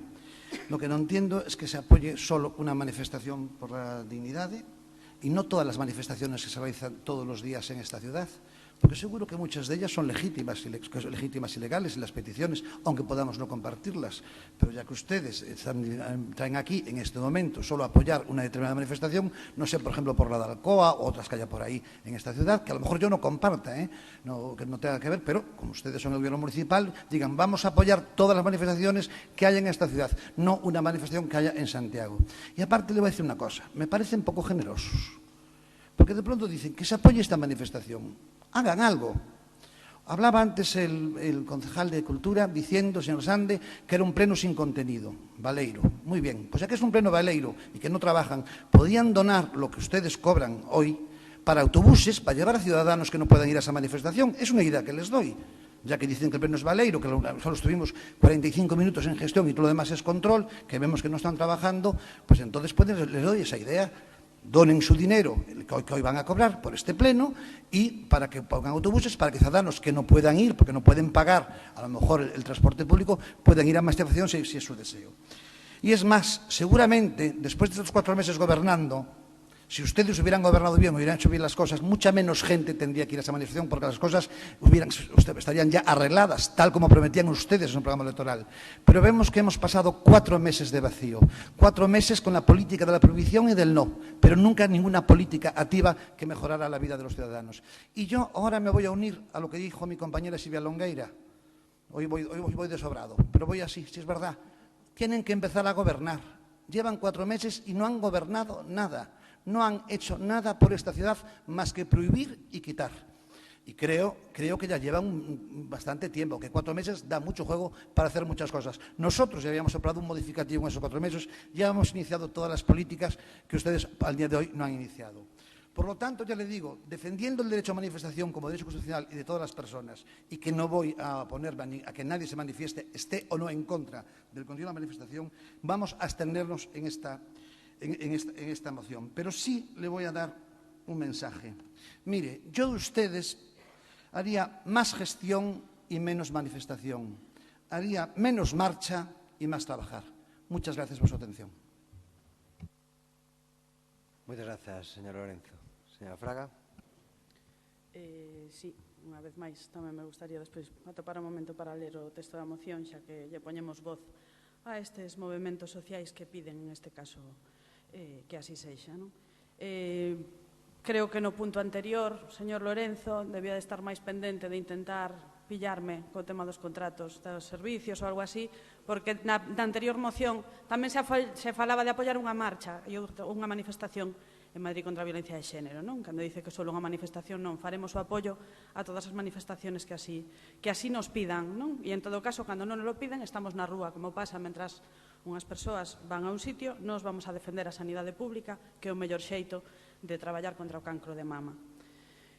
Respecto de se non traballamos ou traballamos, creo que ni siquiera vou a entrar a eso, non? O que sí que teño claro é que, bueno, chamar pleno baleiro non foi deste lado de onde primeiro saiu. Para min un pleno baleiro será aquel no que non se fale de todas as cousas que estamos falando agora, non? E quitarlles un valor a cousas que son importantes para a cidadanía, como todas estas mocións que estamos traendo xa aquí. Entón, bueno, non lle chamaría pleno baleiro. En todo caso, hai outros contidos que sí que poderíamos traer se deixaran de poñernos paus nas rodas e aproveitarse deste goberno en minoría para intentar facer algo que a mí, desde que veño aos plenos, me sorprende. Parece que ninguén gobernou esta cidade nunca, que somos os primeiros que o facemos, non? E, bueno, creo que temos unha experiencia xa de moitos anos con diferentes gobernos nesta cidade, que parece que agora todo temos o que facernos de repente, non? Tiveron vostedes tempo para intentalo e non o fixeron. En calquera caso, quería ler o texto da moción das Marchas da Dignidade, que foi a solicitude que fixeron, e así será. As Marchas da Dignidade son un movemento social que en Galicia aglutina no seu seo a máis de 60 organizacións e colectivos sindicais, culturais, sociais e políticos do país. As Marchas da Dignidade levan máis de 2 anos mobilizándonos na rúa para exixir o remate das políticas que agreden a maioría social golpeada pola chamada crise. A exposición de motivos di que esta corporación municipal é consciente da situación dramática que está a sufrir a maioría social. A chamada crise económica, lonxe de rematar, chegou para quedarse, por moito que algúns utilicen certos indicadores económicos para aparentar unha mellora que nada ten que ver coa realidade nin cos sectores populares. Dita situación de emerxencia social derivada da crise estrutural desde fai anos afecta sin distincións a unha maioría social que é agredida por diversas vías: o desemprego, os recortes sociais, os desafiuzamentos ou o desmantelamento dos sectores produtivos tradicionais. A maioría das persoas estamos a ser golpeadas, desde os pensionistas ata a xuventude que ten que emigrar, pasando pola clase traballadora, o sector pesqueiro, o pequeno comercio ou os pequenos propietarios do campo, como acabamos de observar no conflicto do sector leiteiro. Este é o texto que propoñen as Marchas da Dignidade e, por último, lembrarlle que nós tampouco cobramos por asistir a comisións e sí que estivemos moito tempo para agardar aquel pleno de organización porque agora mesmo casi todo este pleno cobra salarios que tamén hai que demostrar traballando, que aquí, se cobramos todos salarios, todas deberíamos de traballar, non? Entón tamén lles lanzo tamén a proposta de que tamén traballen vostedes. Moi ben, moitas grazas. Pasamos á votación sobre a moción. Votos a favor da moción. Votos en contra. Abstencións. Queda aprobada a moción. Seguinte moción da Marea Atlántica sobre proposta de Amnistía Internacional sobre a situación en Siria. Ten a palabra dona Rocío Fraga. Aí vou a pela terceira. Vamos. A proposta de acordo desta moción que presenta a Amnistía Internacional para que lle poñamos voz neste pleno di que por todo o que se fala previamente se insta ao Goberno español a ofrecer unha resposta acorde aos máis de 4 millóns de refuxiadas a través de rutas legais e seguras. É necesario incrementar de forma moi significativa as prazas de reasentamento, conceder máis visados humanitarios e facilitar a reunificación familiar. Débese priorizar mulleres e nenas en risco, persoas con necesidades médicas ou con diversidades funcionais e ou sensoriais e outras con necesidades de especial protección. Promover que a comunidade internacional emprenda as accións necesarias para protexer a poboación civil de Siria e previr que non se cometan máis crimes de dereito internacional, incluídos crimes de guerra e de lesa humanidade. Instar ao Consello de Seguridade de Nacións Unidas a que remita a situación de Siria á Corte Penal Internacional e ordene a conxelación de activos do presidente Bashar al-Assad e os seus colaboradores próximos. Promover que se poña fin de inmediata as transferencias de armas ao goberno sirio, así como impedir o fluxo de armas e outro tipo de apoio militar a grupos armados en Siria que levaron a cabo graves violacións de dereitos humanos ou do dereito internacional humanitario, así como a imposición inmediata dun embargo global de armas ás forzas do Estado Islámico en calquera país onde se encontren.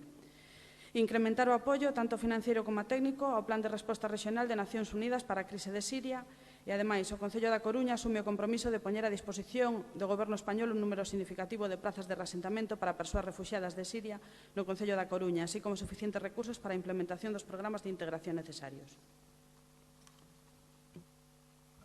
Moitas gracias. Como creo que non hai emendas, procedemos a votar a ausencia. Hai unha emenda?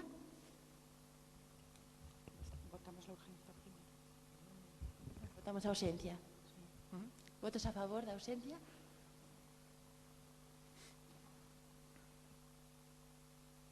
Polo visto hai unha emenda do Partido Popular. Bien, gracias. Desde el Grupo Popular queremos presentar una enmienda en voce a esta moción. Se trata de una enmienda de sustitución que propone sustituir la totalidad de la parte dispositiva de la moción presentada por la Marea Atlántica por el siguiente acuerdo.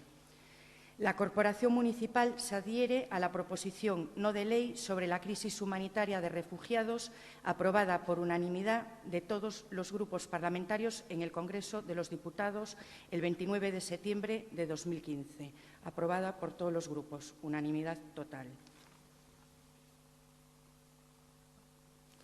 Pregunto ao Grupo da Marea Atlántica se se acepta a emenda.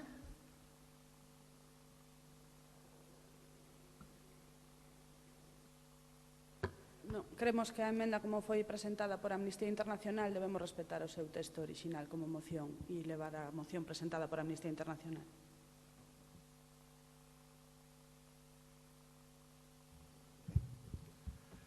No, pero nosotros solicitamos, Presidenta, solicitamos la votación de la enmienda. En la medida que no la acepta, si lo hubiera aceptado el Grupo de la Marea ya quedaría incorporada. Es una enmienda de sustitución y nosotros quedaría incorporada, pero al no aceptarla, lo que solicitamos es la votación de la enmienda. Ya, bueno, vamos a ver, tienen derecho, por supuesto, a que se vote la enmienda que se presenta, pero tendrán que hacer una deliberación previamente.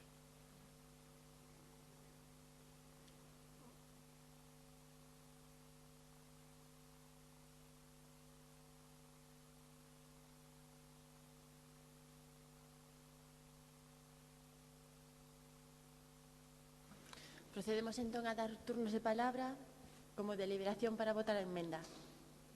¿Sí? E comezamos polo Bloque Nacionalista. Sí, é obvio que non houve tempo para estudar esa emenda, polo tanto, deliberar sobre unha emenda que acabamos de escoitar agora mesmo é bastante complicado, sobre todo cando fai referencia a un acordo que poderíamos coñecer, pero que eu non coñezo na totalidade do acordo que ao que se chegou no Congreso dos Deputados e das Deputadas. Por lo tanto, é moi complicado. Eu íbame a abster na votación desta emenda porque entendo que se podía ter enviado a todos os grupos, como si fixemos nos coa nosa emenda da marcha do 7 de novembro. Por lo tanto, voume abster e é moi complicado eu agora mesmo que me poña a deliberar sobre iso, non? Podemos deliberar sobre o fondo da moción, pero prefiro facelo cando debatamos a moción. Correcto. Pasámoslle a voz ao Partido Socialista. Muchas gracias. El Grupo Socialista sí conoce ese acuerdo porque fue adoptado con el voto favorable del Grupo Parlamentario Socialista en el Congreso de los Diputados, precisamente a raíz de una proposición no de ley presentada por el Grupo Parlamentario Socialista sobre la crisis humanitaria de refugiados. Entonces entiende que apoyaría esa enmienda. Moitas gracias. E por parte do Grupo Popular, se quere engadir algo?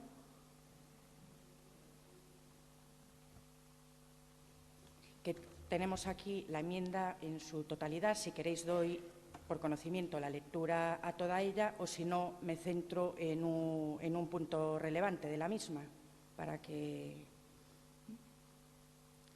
Eu diría de centrarnos nos aspectos máis relevantes, parecevos? Non. Que non.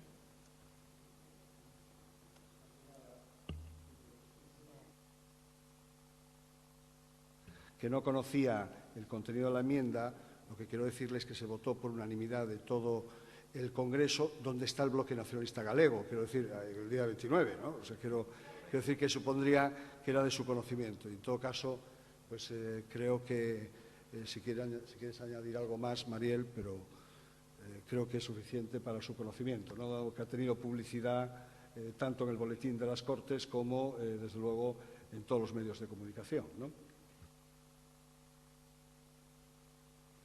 Suscribo las palabras que ha dicho nuestro portavoz, Carlos Negreira. Ha sido aprobada en el Congreso por absolutamente todos los grupos, o sea, y imaginamos que es de conocimiento de todos. Cedemos a palabra ao Grupo da Marea Atlántica. Nos reiteramos a mesma posición. Nos traemos unha moción solicitude de Amnistía Internacional para que lle poñemos voz en este caso a súa moción. Polo tanto, nos creemos que no caso de querer presentar outra moción, pois que a presenten en outra ocasión, que neste caso queríamos manter a moción tal e como estaba.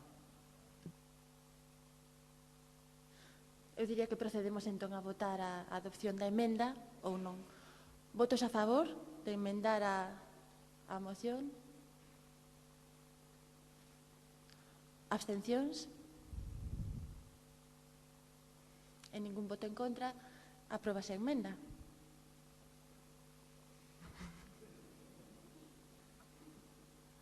E agora entendo que procedemos a debater a moción emendada, comezando polo Bloque Nacionalista. Sí. A ver, entrando no fondo do asunto, que ao final é o que é importante, non? Entendo que o que se resolveu no Congreso dos Deputados, obviamente, se foi por unanimidade, obviamente foi co voto favorável das deputadas do Bloque Nacionalista Galego, e o que dicía é que non coñecía a emenda do Partido Popular e que a metesen agora mesmo no propio pleno, non? Entón, bueno, vou ao fondo do asunto. Señora Beira, un momentiño, cuestión de orde. Votouse a emenda da sustitución, a emenda está aprobada, eu creo que xa está.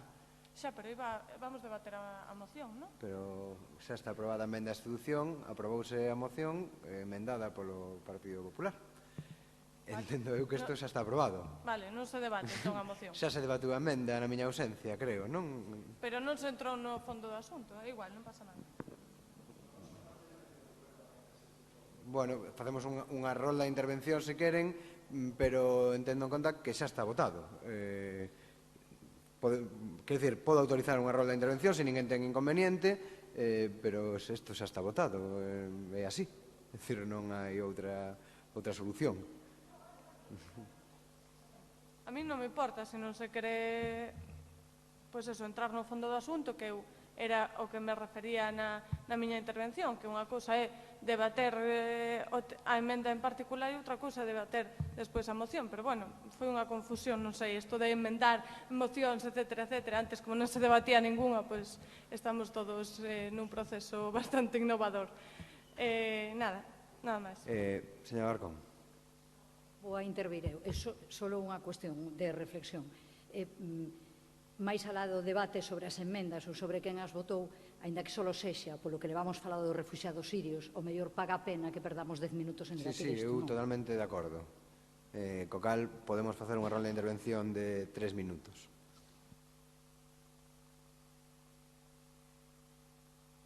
Señora Beira.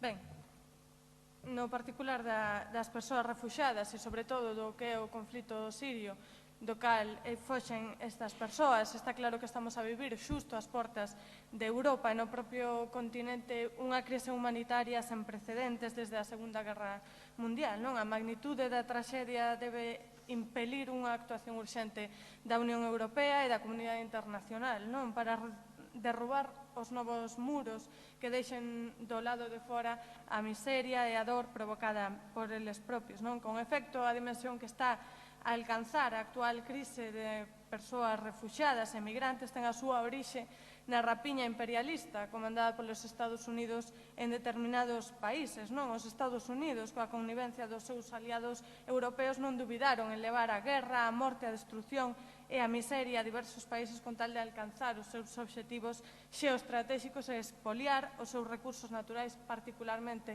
o petróleo. Fago referencia a isto porque o conflito sirio non é alleo aos conflitos que tiveron lugar nos países da súa contorna. Primeiro foi o Afganistán, logo Irak, logo Libia, agora é Siria, o punto do imperialismo. Os Estados Unidos, co apoio de Israel, a colaboración de diversos estados europeos, organizaron, armaron e alentaron o terrorismo en Siria, incluído o chamado Estado Islámico, que agora sinalan como o principal inimigo e utilizan como máis un pretexto para a súa política intervencionista na zona. Cando non, como no caso de Turquía tamén. As vítimas desta deshumana política imperialista son as poboacións civís. Ao final, que é do que estamos falando, é das persoas que foxen destes países. Son o pobo de Irak, o de Afganistán, o de Libia, o de Siria, o de Kurdistán, tamén o de Palestina. Non son alleos estes conflictos, tamén o de Siria. Non pode sorprender, por tanto, a vaga inmensa de persoas refuxiadas, fundamentalmente Siria, que escapan da guerra e de migrantes que foxen da miseria xerada tamén igualmente pola rapiña neocolonial no Oriente Próximo e en África. A verdade é que estamos falando de conflitos internacionais e os conflitos internacionais non teñen unha única razón e non teñen pois non son alleos á contorna. Por iso estamos falando tamén do que acontece nos países da contorna de Siria. Non sorprende, infelizmente, a resposta da Europa capitalista. A grande preocupación desa Unión Europea repartirse unhas poucas persoas para un lado e outras poucas persoas para outro. A preocupación principal de algúns estados sin que haxa resposta por parte do resto da Unión Europea é blindarse para deixalos fora. A verdade é que Hungría fechou os rolos de arame tamén, como fai tamén o Estado español, para que non pasasen os refuxiados ou as persoas que foxen da pobreza e da fame. Nos, a verdade é que non cremos que poidamos permanecer indiferentes e nin os gobernos europeos deben permanecer europeos, porque atinxe a conciencia de todos os povos. Nos, desde o nacionalismo galego, desde a nosa vocación internacionalista, sentimos como propio o drama humano, social e político que representa esta crise, porque nós tamén fomos refuxiadas noutra época da nosa historia. Polo tanto, este conflito, o que están sufrindo estas persoas, non nos pode deixar indiferentes. Entón, nos exiximos da Unión Europea tamén que se muden de forma radical e urxente as políticas de blindaxe e que se comece a de verdad creer na axuda e na acollida digna ás persoas refuxiadas e migrantes fora do que son as cifras de quen se leva que cantidade de persoas. E nada máis, denunciar esa política imperialista que é a que nos leva hoxe a ter estas persoas que foxen dos seus países e tamén manifestar, como non podía ser de outro xeito, a nosa solidariedade con eses povos que foxen da fame, que foxen da guerra, como nós tamén fuximos noutras épocas da historia. Muchas gracias, señora Vera. Por el Grupo Socialista, señora Pena. Muchas gracias, señor alcalde. Con la reciente llegada a Europa de ciudadanos sirios que escapan de su país, de una guerra que no han querido ni han podido impedir, la situación de los refugiados ha alcanzado un punto crítico en nuestro continente, convirtiéndose en la mayor crisis de refugiados desde la Segunda Guerra Mundial. El caso sirio, desde luego, es estremecedor, ya que un 95% de las víctimas son civiles no combatientes que están siendo asesinados. Cientos de miles de personas tratan de alcanzar de manera extremadamente precaria el territorio europeo desde países en los que la guerra hace imposible la convivencia. Esas personas no son culpables de lo que sucede en sus países y, como seres humanos, tienen derecho, por hecho de serlo, a ser ayudados por encontrarse en esa situación límite. Queremos hacer de A Coruña una ciudad solidaria y comprometida con quienes huyen de la guerra, del horror y de la persecución política y tienen como única salida para salvar sus vidas el exilio forzoso en los países de la Unión Europea. Queremos llegar a un compromiso municipal asentado en pilares tales como el desarrollo de una mesa de apoyo a refugiados dentro de la corporación municipal para realizar un trabajo estable y permanente que ponga en marcha las diferentes medidas para mejor atención y apoyo a los refugiados.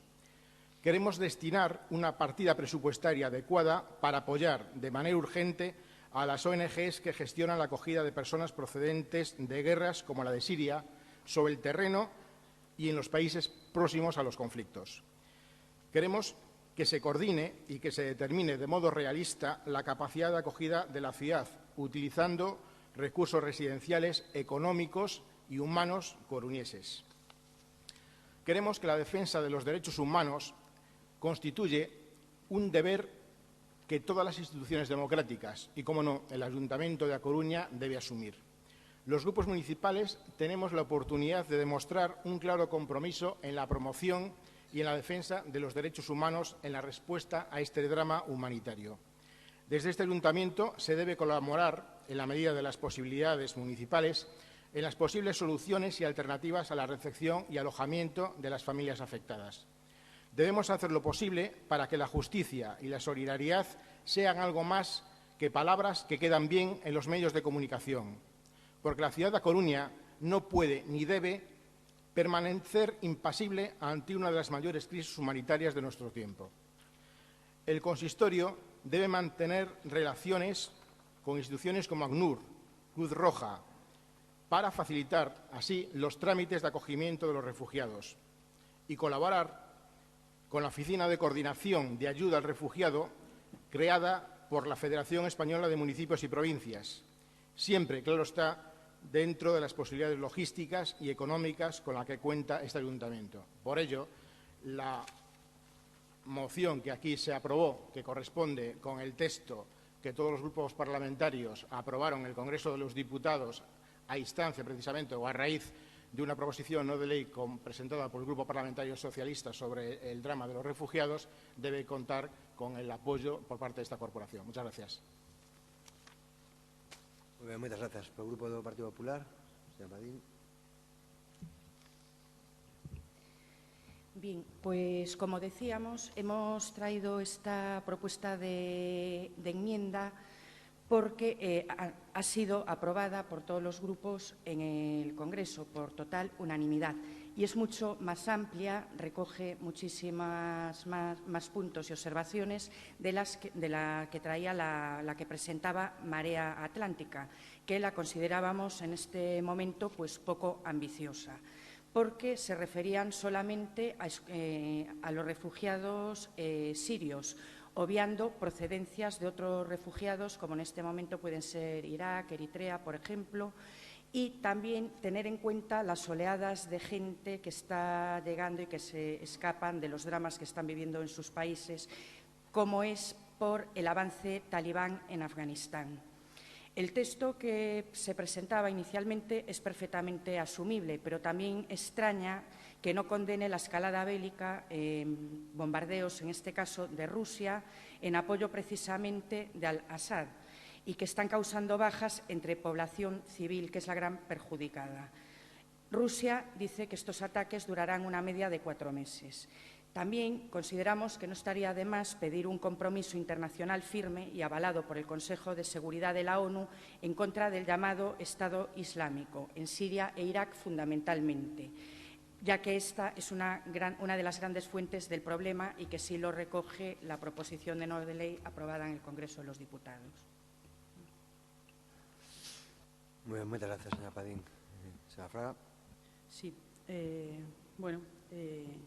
aceptamos a emenda, ainda así en algún momento me gustaría ler a proposta de texto para que quede reflexada.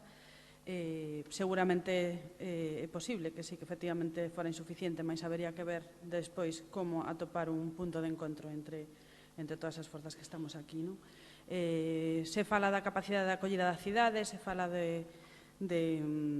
das persoas sirias que están a piques de vir e, bueno, desde aquí xa aproveito esta moción para agradecer á cidadanía todos os ofrecementos que houbo durante este tempo para facer da Coruña unha cidade de refuxio, agradecer tamén ás entidades que se puxeron a disposición para que efectivamente esa cidade de refuxio se faga realidade e seguramente en poucos días teñamos na cidade persoas non só sirias, sino posiblemente de outras nacionalidades afectadas polos conflitos das fronteiras europeas. Gracias, xa digo, á cooperación das entidades e da cidadanía, mentras outra xente se sigue pelexando nas outras instancias transmisoras sobre os cupos que chegarán aquí quizáis dentro de varios meses. Cando nos poñen na televisión moitas imaxes de fronteiras lonxanas e temos a xente en Melilla chamando a nosa porta.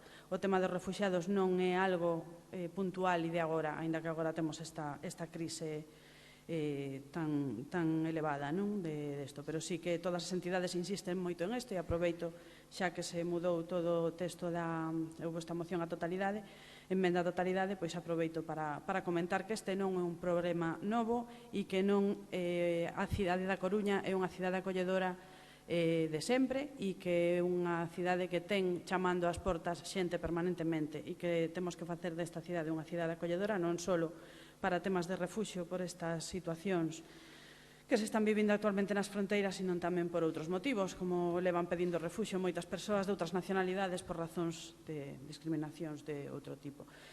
Como decía, sí que me gustaría, por deferencia á entidade que meteu a moción, facer a lectura do seu texto e xa dar por finalizado, ou cerramos así. Bueno, a Unión Europea está a enfrontar o seu maior exame de humanidade en décadas ata o momento e a resposta suspende claramente en dereitos humanos. Abusos nas fronteiras, descoordinación ante a crise e falta dun liderado claro están a ser a tónica. É unha crise de refuxiadas, pero tamén a crise de Europa e a súa deplorable resposta. Os líderes europeos deben estar á altura, cumprir o dereito internacional e protexer aqueles que o necesitan. Dende marzo de 2011, centenares de miles de persoas perderon a vida como consecuencia do conflicto armado en Siria, moitas delas civís e outras miles permanecen detidas ou secuestradas, sendo obxecto de tortura ou outros malos tratos, ou malviven en cidades abaixo asedio. Ao redor de 85.000 persoas desapareceron. Tanto o goberno sirio como os grupos armados de oposición son responsables de abusos contra os dereitos humanos e crímenes de guerra. Asasinaron, torturaron e maltrataron prisioneiros. Como consecuencia deste grave conflicto armado, actualmente o número de persoas refuxiadas supera os 4 millóns. A gran maioría dos cales buscan seguridade en países veciños como Xordania, Líbano, Irak ou Exipto. E outros 7,6 millóns de persoas se encontran desprazadas dentro das fronteiras de Siria. É dicir, máis de 11 millóns de persoas, aproximadamente a metade da poboación de Siria, tiveron que abandonar os seus fogares. Ante esta situación, a resposta da comunidade internacional deixa moito que desexar. É urxente que se emprenda acción para protexer a poboación civil e previr que se cometan máis crimes de dereito internacional. A inacción internacional incrementa a impunidade dos responsables de violar os dereitos humanos. España, como parte da comunidade internacional, tamén ten responsabilidade respecto a esta crise humanitaria, polo que consideramos que o goberno español debe dar unha resposta centrada nos dereitos humanos das persoas que foxen do conflito de Siria. Moi ben, moitas grazas. Repito, como anteriormente se aprobou a emenda de sustitución presentada polo Grupo Partido Popular, pois xa non ten sentido votar a moción orixinal. Co cal pasamos a continuación ás preguntas de resposta oral. Primeira pregunta do Bloque Nacionalista Galego sobre o prezo do bus para o ano 2016. Ten a palabra a señora Beira. Ben, a pregunta é a seguinte. Ten pensado o Goberno Municipal subir o prezo do billete de bus para o ano 2016?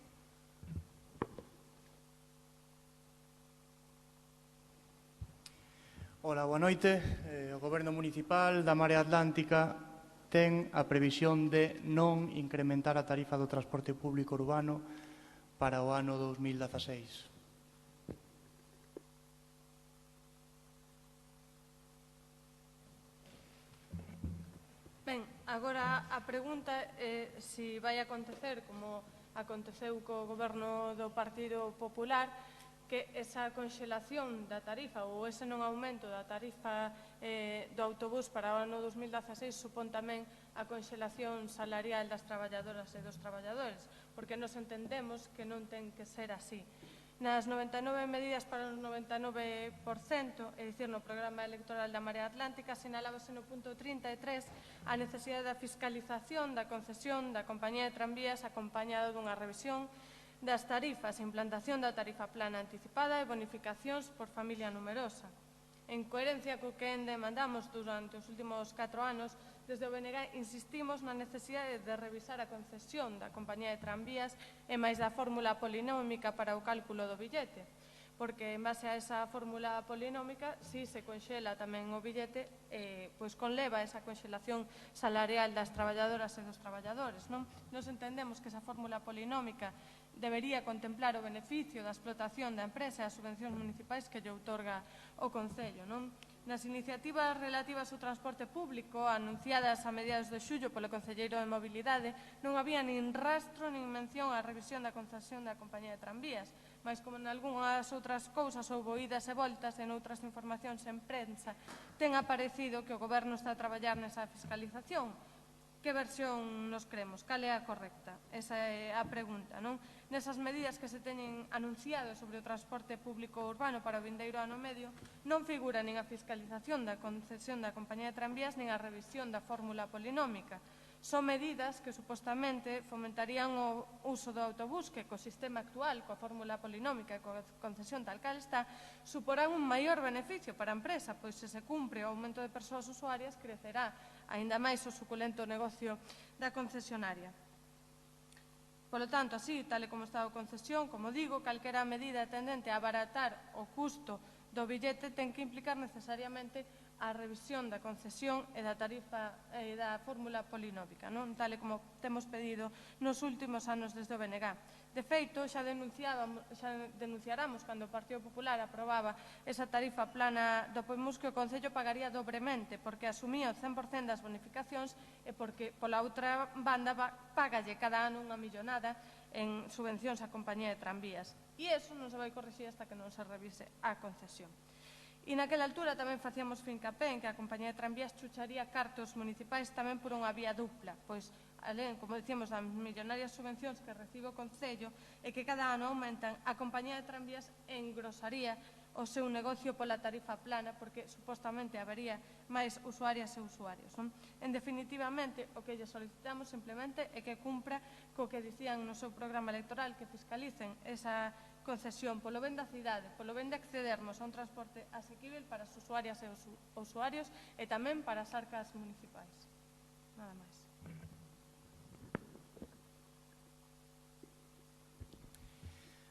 Boa noite. Efectivamente, a tarifa do bus urbano, como saberán todos os concelleiros presentes aquí, está suxeita a un trámite especial que non só vai con respecto á aprobación definitiva da tarifa, senón con respecto á proposta de modificación. Unha proposta de modificación que ten que solicitar formalmente a propia compañía a finais de ano e que a data de hoxe todavía non chegou.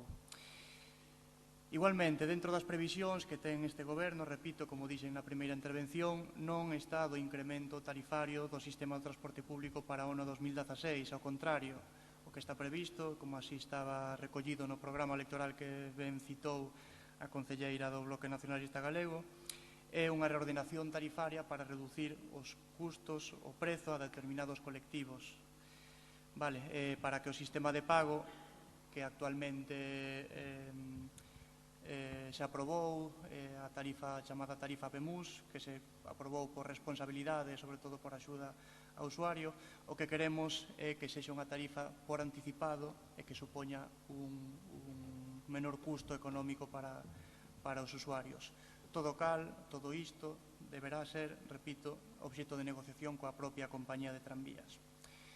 En canto á revisión e a fiscalización da propia compañía, en datas recentes, datas pasadas, o que se enviou á propia compañía de tranvías, como a outras empresas concesionarias do Concello da Coruña, foi unha solicitude de petición de documentación económico-financeira relativa á xestión da propia concesión. Dando por comezado un dos propios puntos do programa electoral, que é ese proceso de fiscalización que se está comezando en estas semanas. En canto á fórmula polinómica que comentaches, este goberno está estudando xa o axusta a legalidade das autorizacións dos anteriores gobernos municipais en este tema, en relación coa propia aplicación efectiva da fórmula e o seu impacto sobre as tarifas, máis en concreto respecto do factor do salario ao que aludías, que en este caso o Concello, a realidade é que a compañía de tranvías e os traballadores están en pleno proceso de negociación do convenio para os próximos anos, un convenio no que entendemos que o Concello non debe entrar como factor de negociación. Moi ben, moitas grazas. Pregunta ao Bloque Nacionalista Galego sobre os convenios 2004 de reordenación urbanística dos terreos do Porto. Ten a palabra Dona Beira. Sí, a pregunta é cando ten pensado o Goberno Municipal revisar os convenios de 2004 de reordenación urbanística dos terreos do Porto. Sí.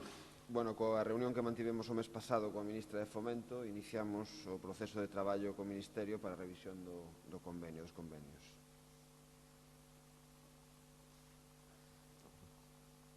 Ben, evidentemente aquí hai outra parte que non é simplemente o Concello da Coruña, senón o propio Ministerio de Fomento, non? E a prensa en días pasados, en semanas pasadas, anunciaba que o Ministerio de Fomento anunciaba a futura venda dos peiraos de Batería e Calvo Sotelo, non?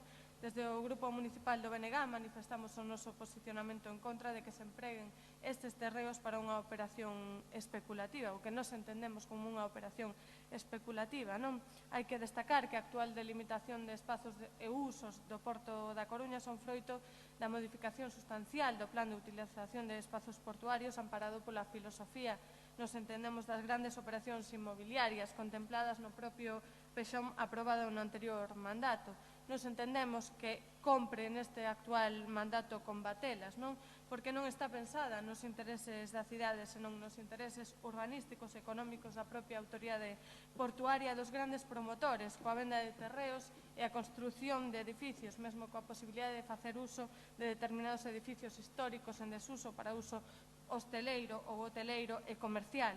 Entón, nos creemos que hai que poñerse xa coa revisión destes convenios. Desde o noso punto de vista, consideramos que, dado que a intención dos convenios era o financiamento do Porto Exterior, tamén entendemos que o lóxico tería sido que o financiamento do Porto Exterior fose a cargo dos orzamentos xerais do Estado, non a través de operacións urbanísticas que só van beneficiar intereses privados, amparando políticas opacas e primando os intereses duns poucos promotores por riba dos intereses xerais da veciñanza da Coruña. Desde o BNG consideramos que esta venda que anunciou o Ministerio de Fomento de se producir trataríase dunha operación especulativa promovida mesmo polo Goberno do Estado e a Autoridade Portuaria no tempo de desconto da legislatura presente, non? Chámanos desde logo a atención que se faga agora ás presas, non? Este anuncio do Ministerio de Fomento de execución da operación para a construción, ademais, de vivendas, reiteramos, de vivendas e rañaceos nunha cidade que ten máis de 20.000 vivendas baleiras, na que non se precisan precisamente, ou non se necesitan precisamente máis vivendas que fiquen baleiras para beneficio duns poucos, non? e entendemos que non se debe de executar esta operación e que se debe poñer xa o Goberno do Concello da Coruña, o Goberno da Marea Atlántica a cumprir tamén cunha parte do seu programa que é revisar estes convenios. Bueno, como ben sabe o BNG, o convenio de febreiro de 2004 foi incorporado a Pexón xa con ocasión da súa aprobación inicial en decembro de 2009. Unha vez aprobado definitivamente o Pexón no 2013, forma parte das súas determinacións, aínda que o propio Pexón modificou algunhas das determinacións de ordenación previstas en dito convenio.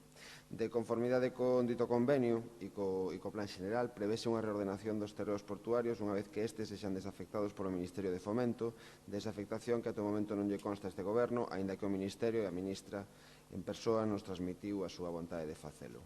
A Marea Atlántica e este Goberno xa ten manifestado públicamente o seu desacordo total cunha ordenación urbanística que prevé non só a venta de terreos actualmente de dominio público, senón tamén a construción de casi 400.000 metros cuadrados edificables no caso do Peirao de Calvo Sotelo e 70.000 no Peirao de Linares Rivas, Calvo Sotelo. Vamos, para facelo gráficamente, para explicarlo gráficamente, outro barrio dos Castros ao lado dos Castros. Dita ordenación supón, ademais, unha afectación moi negativa na fachada marítima da Coruña, un impacto sobre o pequeno e mediano comercio, unha sobreoferta de solo residencial nun mercado xa ateigado e saturado con case 19.000 vivendas baleiras e un gran número de solares, tamén baleiros. Tamén temos reiterado que as previsións do ano 2004, cando se asinou o convenio en relación co orzamento e financiamento do Porto Exterior da Coruña, non se axustan á realidade actual e, desde logo, este Goberno non está disposto a que o financiamento das obras do Porto Exterior se faga a cambio de destrozar a fachada marítima da Coruña, que é un patrimonio común do conxunto da cidadanía coruñesa. Para este Goberno, e así o temos dito con reiteración, o Porto Exterior é unha obra pública de interese xeral do Estado a financiar con fondos estatais e da Unión Europea e non pola venta de terrenos portuarios. E tales cuestións é o que este Goberno lle expuxo en directo á Ministra de Fomento o pasado mes, claramente. O Ministerio quedou comprometido a darlle traslado a este Goberno o plan de financiamento do Porto Exterior, que aínda non coñecemos a día de hoxe, para os efectos de estudo, análise e revisión de ditas concesións.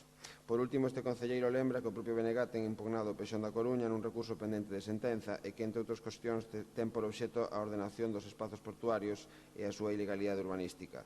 E dita sentenza será a que determine en boa medida o futuro do Pexón e con ele a propia situación urbanística derivada dos convenios que nunca deberon ter sido aprobados. No programa da Marea estaba como medida de goberno a de reordenación urbanística da fachada marítima do Sistema Xeral Portuario, apostando polo uso público dotacional e de sistema libre dos terrenos desafectados, impedindo a súa especulación e revisando os convenios do 2004. E dita proposta programática segue en pé.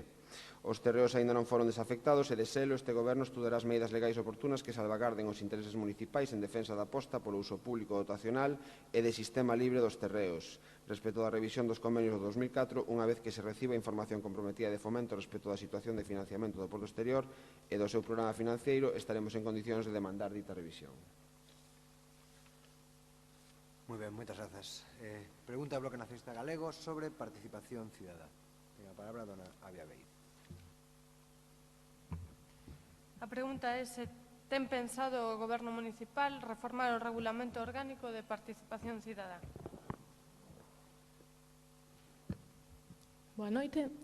Sí, o Goberno municipal ten pensado reformar o Regulamento Orgánico de Participación Cidadá, tal e como consta no programa da Marea Atlántica e tal como expuxemos tamén aquí o día 25 de xuño, cando reunimos a todas as entidades veciñais da cidade e como respostamos cada vez que se nos fai esta pregunta. Ben, isto non é o que se dixo no Teatro Rosalía no acto de presentación da Porta Aberta, onde ante a pregunta de se ia reformar ou non o Regulamento Orgánico de Participación Cidadá, que, por certo, se acordou tamén no acordo político do 20 de xullo reformalo e constituir unha comisión especial para o efecto, pois nese acto díxose que non estaba na xenda do Goberno municipal reformar este Regulamento Orgánico de Participación Cidadá.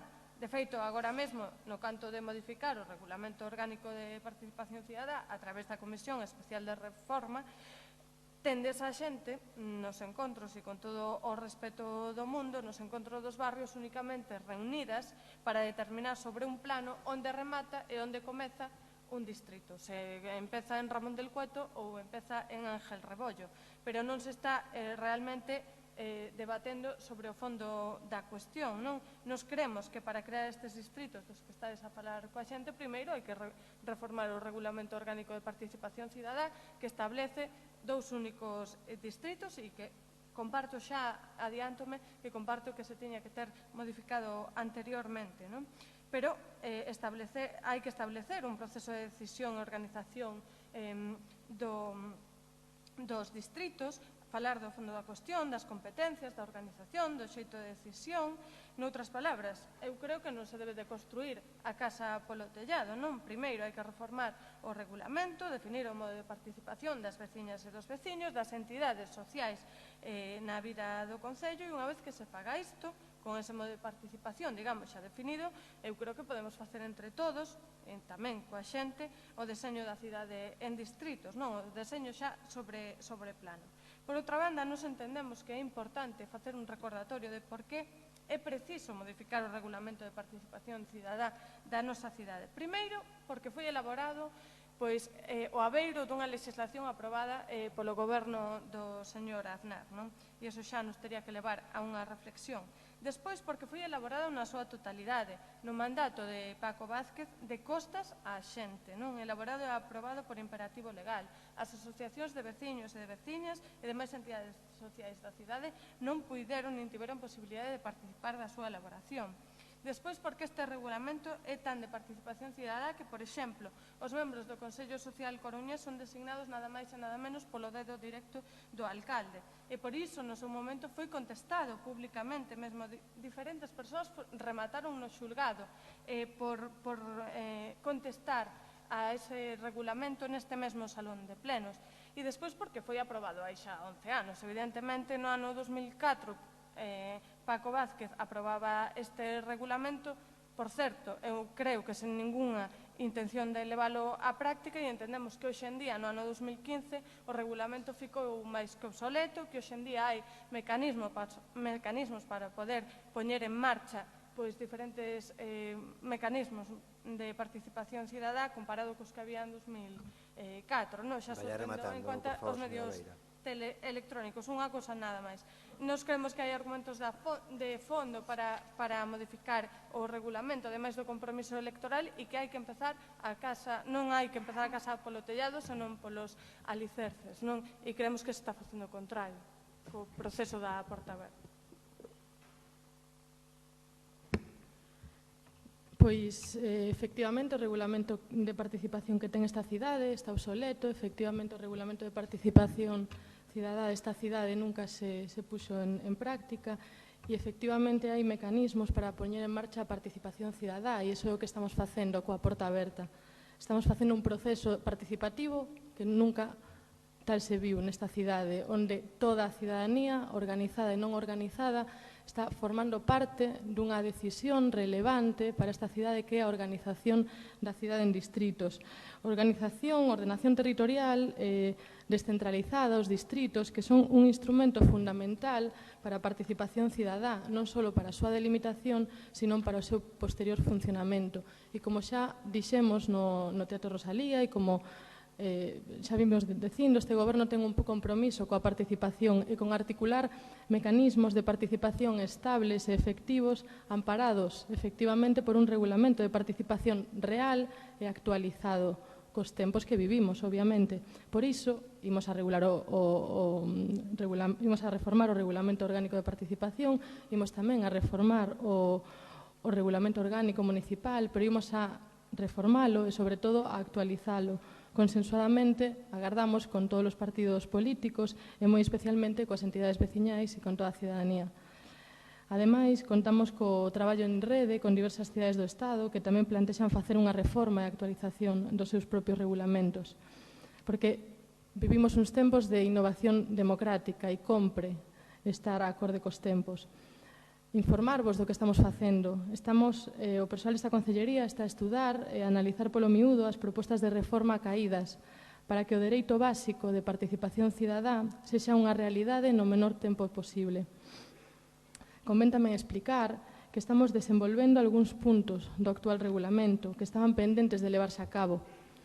É o caso do dereito a robos e preguntas, a través do cal regulamos o escano cidadá, ou o que é o mesmo, a participación da veciñanza nestes plenos municipais.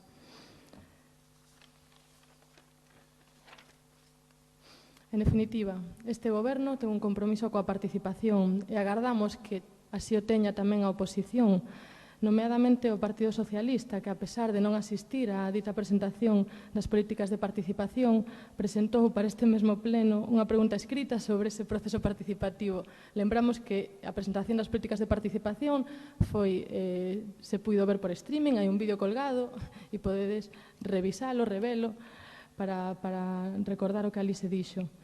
Entón, bueno, para ir rematando, unha vez rematado este proceso de análise no que estamos, pois será o momento de incoar o expediente, comezar as conversas e o traballo pois, cos distintos partidos da oposición e coa cidadanía antes de elevar este tema ao pleno, que é o órgano competente para aprobar por maioría absoluta este regulamento. Vaya rematando, por favor. Sí, xa remato. Para iso agardamos chegar a un consenso político no que a participación se refire, superando os erros do pasado e sendo consecuentes cos tempos que vivimos. Só abrindo as políticas municipais á cidadanía teremos unha democracia e unha cidade máis xusta, máis igualitaria e inclusiva. Grazas. Moi ben, moitas grazas. Pregunta do Partido Socialista de Galicia PSOE sobre pequeno comercio local.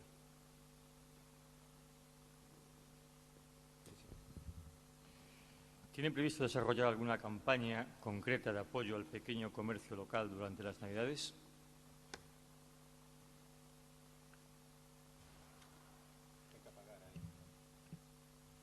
Sí, por supuesto. Haciendo uso de mi tiempo de mi intervención, voy a hacer dos pequeñas matizaciones a la intervención anterior. Antes la señora Beira tildó de hipócrita un planteamiento del Partido Socialista. Yo entiendo que no quería decir la acepción exacta de la palabra. En cualquier caso, no escuchará de nuestra boca expresiones semejantes a los planteamientos políticos que usted defiende. Si a lo que se refiere es que uno quiere fingir creencias o opiniones, permítame decirle que desde nuestro grupo eso usted no lo va a ver. Y también al señor Lorenzo, que se puso estupendo, tal como usted manifestó. En cualquier caso, el cierto es que le reconozco un mérito tremendo en cuanto a la aplicación de los servicios sociales, pero permítame que diga... Sería mellor que se ativese a este punto, sí, non? Creo que porque o tempo vai correndo. Xa, xa sei, gracias, alcalde. En cualquier caso, en cuanto a los planteamientos de las políticas sociales, estamos en enfoques bastante dispares, no tanto en las antípodas, pero tenemos una visión diferente de lo que son. Y, desde luego, el trabajo que nos llevó a preparar la moción no admite que nos diga que se la hemos copiado. Dicho lo cual, voy a centrarme en el comercio local. De acuerdo, señor alcalde. En las últimas semanas nos hemos reunido con diferentes colectivos de la mayoría de los comerciantes de la ciudad y hemos concluido que su estado de ánimo se encuentra entre la decepción y el temor. Decepción porque en estos meses solo han tenido buenas palabras, gestos sin gestión. El verano no fue lo esperado, con unas fiestas desordenadas y tristes en resultados en cuanto a el ámbito comercial. Decepción también porque, siendo Coruña una ciudad de servicios, para que la economía funcione hay círculos virtuosos como el del comercio que tiene que funcionar también. Y en estos momentos el comercio en la ciudad no está funcionando. Lamento decir que también nos transmiten un temor ante lo que se les avecina estas Navidades. Ya sabe usted que es la época del año en que se concreta la mayor parte del negocio y piensan que habrá más de lo mismo en cuanto a tributos y posiblemente menos en cuanto a la inversión directa de sus planes. Permítanme que les aportemos 5 propuestas desde el Grupo Socialista. Primero, instalen un alumbrado navideño en condiciones, que llegue a todas las zonas comerciales de la ciudad, algo de gran importancia para el sector. Cree una campaña de vales promocionales que fijen la clientela en los comercios de los barrios. Programe actividades de ocio, especialmente infantil, que animen la actividad ciudadana y ayuden a la conciliación familiar y laboral en las fechas escolares previstas. Facilite las cosas a las asociaciones que quieren poner en marcha actividades y que solo demandan el permiso del ayuntamiento. Y, en definitiva, ponga en marcha un plan del comercio que aborde una mejora de las ordenanzas fiscales para el 2016, con bonificaciones fiscales que incentiven el empleo y el apoyo a los autónomos. Un plan de comercio con medidas concretas para cada barrio y con acciones globales de ciudad que favorezcan el tránsito de visitantes. Aunque hasta las fechas las comunicaciones entre el Gobierno de la Marea y el Grupo Municipal Socialista sobre el particular han sido inexistentes, sepa que mantenemos íntegra la voluntad de sentarnos para trabajar en un plan para el comercio de la ciudad. En caso contrario, ya le anticipamos que traeremos a este pleno, termino, las propuestas a las ordenanzas fiscales y a los presupuestos del 2016 que nos han hecho llegar los comerciantes. Muchas gracias. Ben, eu penso que é unha mágoa que o Grupo Socialista non fixera efectiva esa vontade expresa de colaborar no deseño das políticas de emprego e de promoción comercial nesta cidade, por exemplo, cando foron o único grupo que non asistiu á presentación do Plan Municipal de Emprego, non? Eu creo que tamén, como dice vostede, os estos hai que leválos á praxe, non? Por outro lado, estamos enfrontándonos, despois ao final falaremos do concreto, do que se vai facer desde esta área en promoción de emprego para o Nadal, estamos enfrontando a un histórico de que, como sempre, ninguén ten culpa, ninguén ten responsabilidade. O histórico é que vivimos nunha cidade onde houve unha proliferación exagerada de centros comerciais, non? Entón, agora, efectivamente, os mesmos que de alguma maneira auspiciaron esas políticas lamentan os seus efectos, as súas causas, non? É unha mágoa que estas vaguas de cocodrilo que agora, digamos, expresan estas loas ao comercio, pequeno comercio, non as tiveran en conta cando, digamos, converteron a Coruña nunha cidade onde efectivamente houve unha burbulla de centros comerciais que rematou por estoupar, non? Respecto a esas enquisas así de pé de rúa que fan vostedes sobre a percepción ou impacto do que foi o que pasou en agosto na Coruña respecto a cuestión cultural, os datos objetivos indican que a ocupación hoteleira aumentou un 5%, así como tamén o rendemento de cada turista que veu a Coruña. Entón, contra eses datos, non sei, desas enquisas de Palleiro, eu creo que é mellor ofrecer os datos reais de ocupación.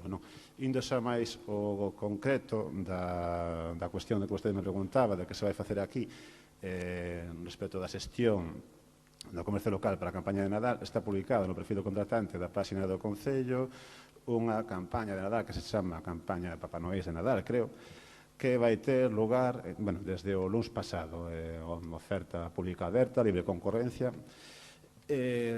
vai ter lugar entre o 4 de decembro e o 4 de xaneiro en 13 barrios da nosa cidade durante 4 horas, as fins de semana, é dicir, venres, sábado e domingo, 4, 5, 6, 11, 12, 13, así ata 24 de decembro. Entre as 5 e 21 horas, pois, haberá un Papá Noel percorrendo cada un deses barrios.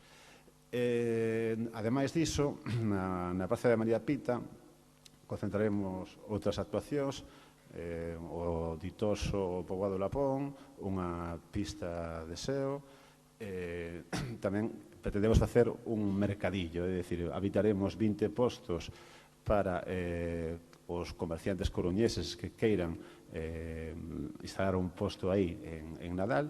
Un dos cales será reservado a fins solidarios, onde a xente pode ir depositar algo que nesa data pretenda dar en doazón e recoller algo a cambio. Nada máis, grazas.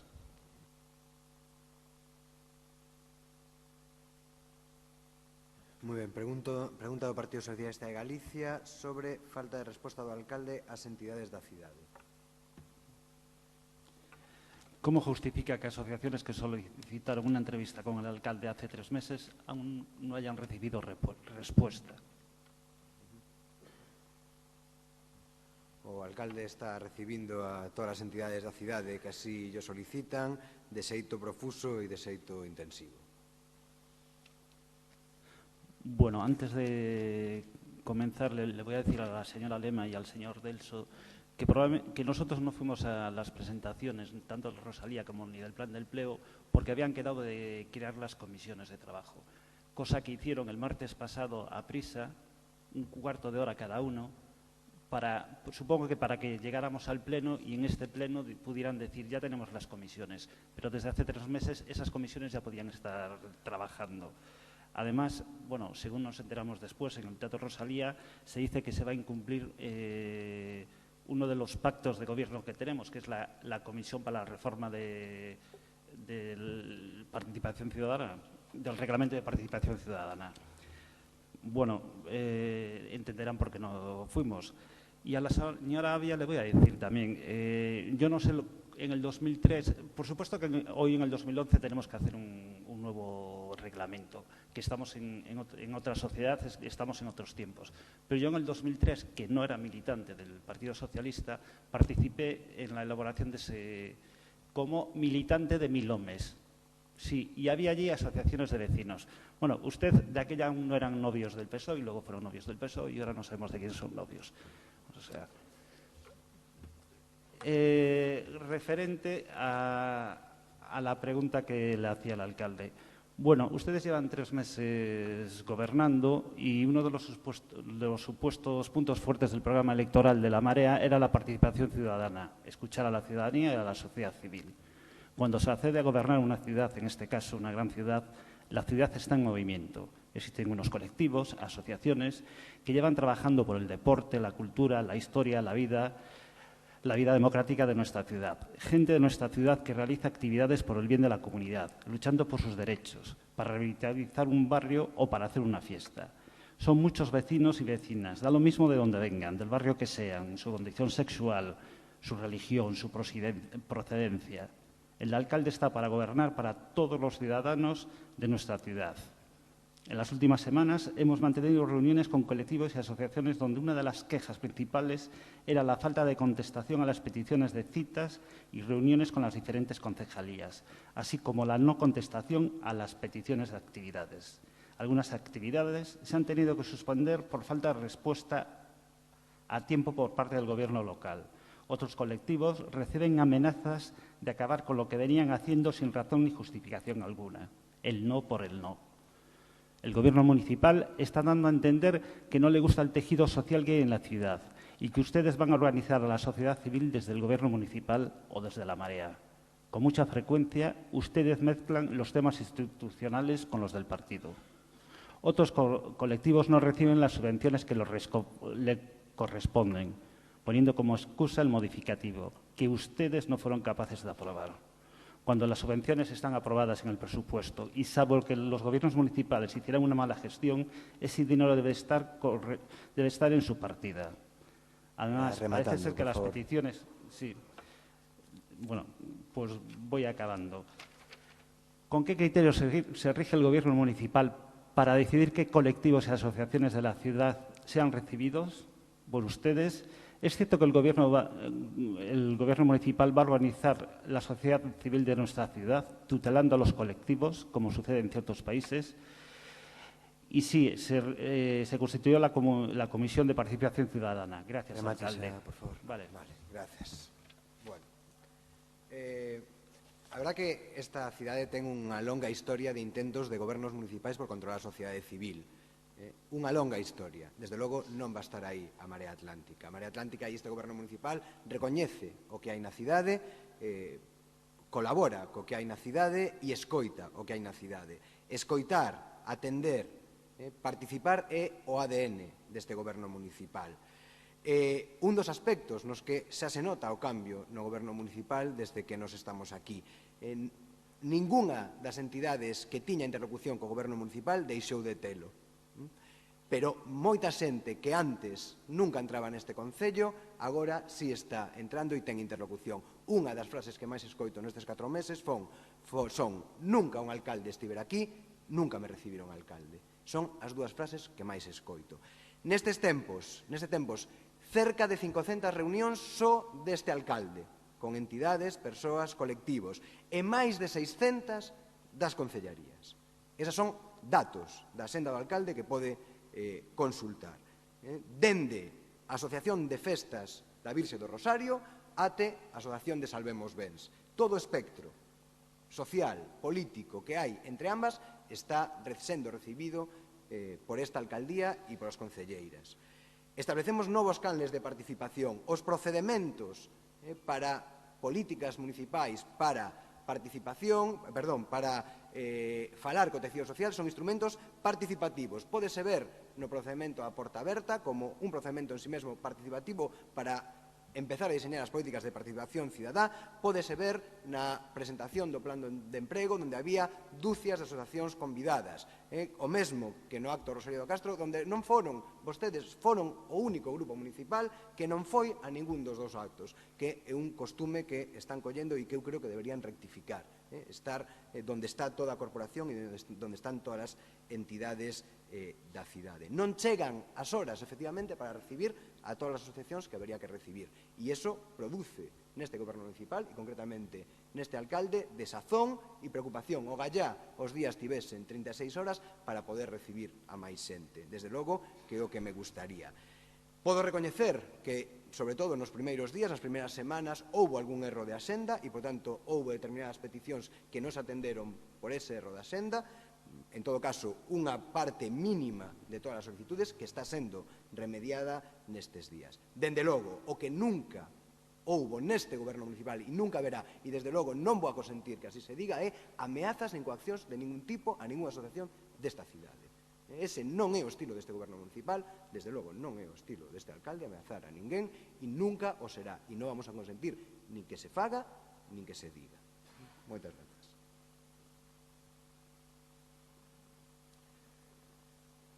Pregunta do PSDG-PSOE sobre precariedade laboral que permite a contratación municipal. ¿Cómo justifica que en más de 100 días no hayan tomado medidas para evitar que los contratos municipales permitan y favorezcan la precariedad laboral en empresas concesionarias de servicios? O Goberno municipal ten, por suposto, entre os seus obxectivos principais garantir a dignidade laboral dos traballadores do propio Concello e tamén daqueles outros que, pertencendo a empresas contratistas, prestan servizos para o mesmo.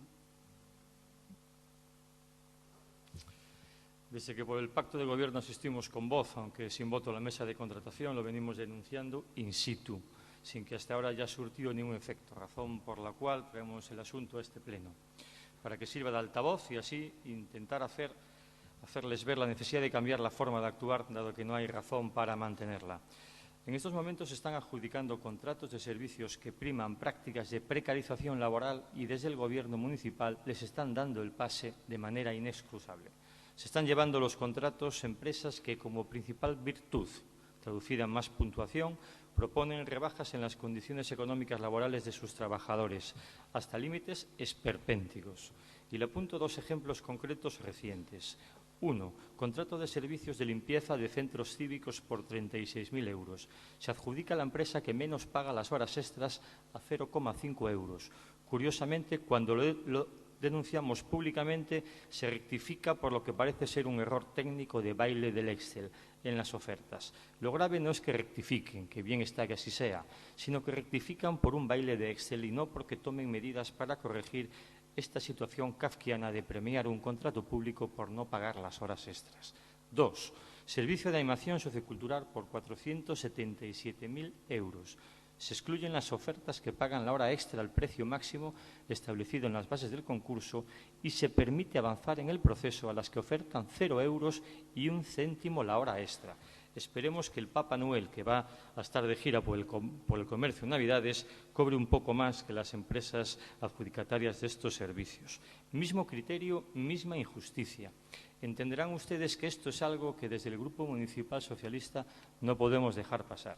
Por ello le pedimos que pongamos freno a esta situación en la que la Administración local permite con su proceder que trabajadores de empresas contratadas por ella sufran en sus condiciones laborales, para que en un ejercicio evidente de competencia desleal se hagan con un contrato público. Es algo que difícilmente se puede creer que esté sucediendo, pero esto pasó la semana pasada, con este concejal de testigo. No puede ser que fomentemos con nuestra pasividad una deformación del mercado derivada de una interpretación laxa del reglamento de contratación. No es entendible que se anime a las empresas a recortar en costes laborales en contratos públicos con un peso significativo en este capítulo. Servicios de limpieza, por ejemplo, o de canguros, hace ya unos cuantos meses. Empresas que luego tienen la responsabilidad de prestar servicios públicos cuya calidad, de manera obvia, se verá mermada. Cierto que los pliegos venían establecidos del Gobierno anterior, pero tan cierto como que al dar validez a las llamadas bajas temerarias en áreas como servicios sociales, empleo o formación, desde su gobierno no están dando los pasos necesarios para el cambio. Ya el contrato de la hora supuso poner a los pies de los caballos a 60 trabajadores y ahora con este proceder parecen empeñados en mantener y no enmendalla. Non podemos crear emprego baratando... Por favor. Ahora, ya termino, alcalde. Non podemos crear emprego baratando e devaluando as condicións de traballo dos veciños e veciñas e non explotando as potencialidades da cidade. Lo dijo usted el pasado lunes en un desayuno informativo y nosotros nos gustaría que se cumpliese. Dignificar las condiciones laborales exigiendo parámetros justos en los pliegos de contratación es un deber moral para quienes creemos que las cosas se pueden hacer de manera diferente. En ese empeño, a los socialistas nos van a encontrar. Muchas gracias. Teño que decirle que este Goberno municipal se preocupa e esta preocupación púsose de manifesto recentemente coa intermediación con referencia ao contrato do control semafórico entre a empresa contratista e dos traballadores que foran despedidos e tras esa xestión municipal esos traballadores foron readmitidos, actuándose así coa verificación da execución dos contratos conforme aos pregos e velando polos dereitos dos traballadores. Este Goberno municipal está traballando nunha instrucción para adoptar medidas polo emprego digno e contra a precariedade laboral respecto dos contratistas aos que se adxudica contratos públicos. Estas medidas recolleranse na redacción dos novos pregos tipos polos que se rexerán as licitacións futuras, en os que a incorporación de cláusulas sociais terá un notable protagonismo, ademais de controlar a execución dos contratos, que é o máis importante. Mentras eso non se produce, a mesa de contratación ven tendo especial precaución con os contratos que son adxudicados, prestándose especial atención ás ofertas presentadas, especialmente en dúas cuestións. Por unha parte, se estableceu como criterio de funcionamento que non se aceptaran xustificacións de bases presuntamente temerarias que repercutan sobre partidas salariais ou as retribucións de traballadores. E, en segundo lugar, sempre se pide aos técnicos, aos que se lles encomenda a labor de informar as ofertas técnicas, información tamén sobre os convenios colectivos aplicables ao sector con fin de determinar se se garantiza o seu cumprimento. Como mostra da aplicación desta especial vixencia respecto das cuestións laborales, recentemente foi declarada incursa en baixa temeraria unha oferta por entender os membros da mesa que non acreditaba a posibilidade de prestar un servizo de calidade en condicións laborais axeitadas. É unha dos exemplos os que vostede menciona. E que vostede sabe de sobra que, ademais, se pediron incluso a repetición deses informes técnicos exixindo máis concreción. Hai que decir tamén que os contratos adxudicados ata data son contratos tramitados conforme aos pliegos aprobados na etapa anterior. Con respecto aos que se continuou coa tramitación dos procedementos en curso, salvo que concorreran causas de renuncia ou motivos de desistimento. Entre eses contratos da etapa anterior están os que vostede menciona, están en tramitación algúns deses nos que na valoración da oferta económica se tiña en conta o prezo da hora ou da hora extra. E non obstante, e por aclarar estes criterios neste tipo de contratos, quedou claro na reunión da mesa, así se lle explicou a vostede por activa e por pasiva, que o prezo ofertado polo contratista non era o prezo da retribución que a empresa lle iba a pagar aos traballadores, sino a parte da mesma que o contratista lle repercute a administración como prezo do contrato. De feito, nos propios pregos establecese a obriga dirixida ao contratista de cumprimento desa normativa laboral e do convenio colectivo do sector. Pero si, aínda que había algunha dúbida con respecto a esta interpretación na propia mesa, acordouse introducir na acta de aprobación de informe técnico esa aclaración. Vaya rematando, por favor. Aclaración que se trasladará ás adxudicacións e clausulado dos contratos. Polo tanto, este Goberno, e non os anteriores, os que está a elaborar un novos plegos con cláusulas sociales que garantan a calidade laboral dos traballadores que prestan os seus servizos para contratistas do Concello. É por primeira vez onde se procede a vixiar a execución deses contratos descoidada ata data en a que a Administración dispón de mecanismos para preservar o cumprimento polas empresas deses dereitos laborais. E mostra deso é o inicio da fiscalización que se está realizando coas concesións e Concelleira, contratos de remate xa, servizos por favor. públicos. Moi ben, moitas grazas. Pregunta do Grupo do Partido Popular sobre novos equipamentos en Novo Mesoiro e Falperra.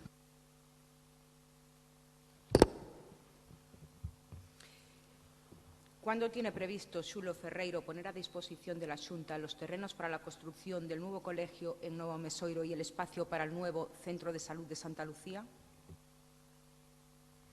A nosa intención e a intención deste grupo de goberno é facelo canto antes.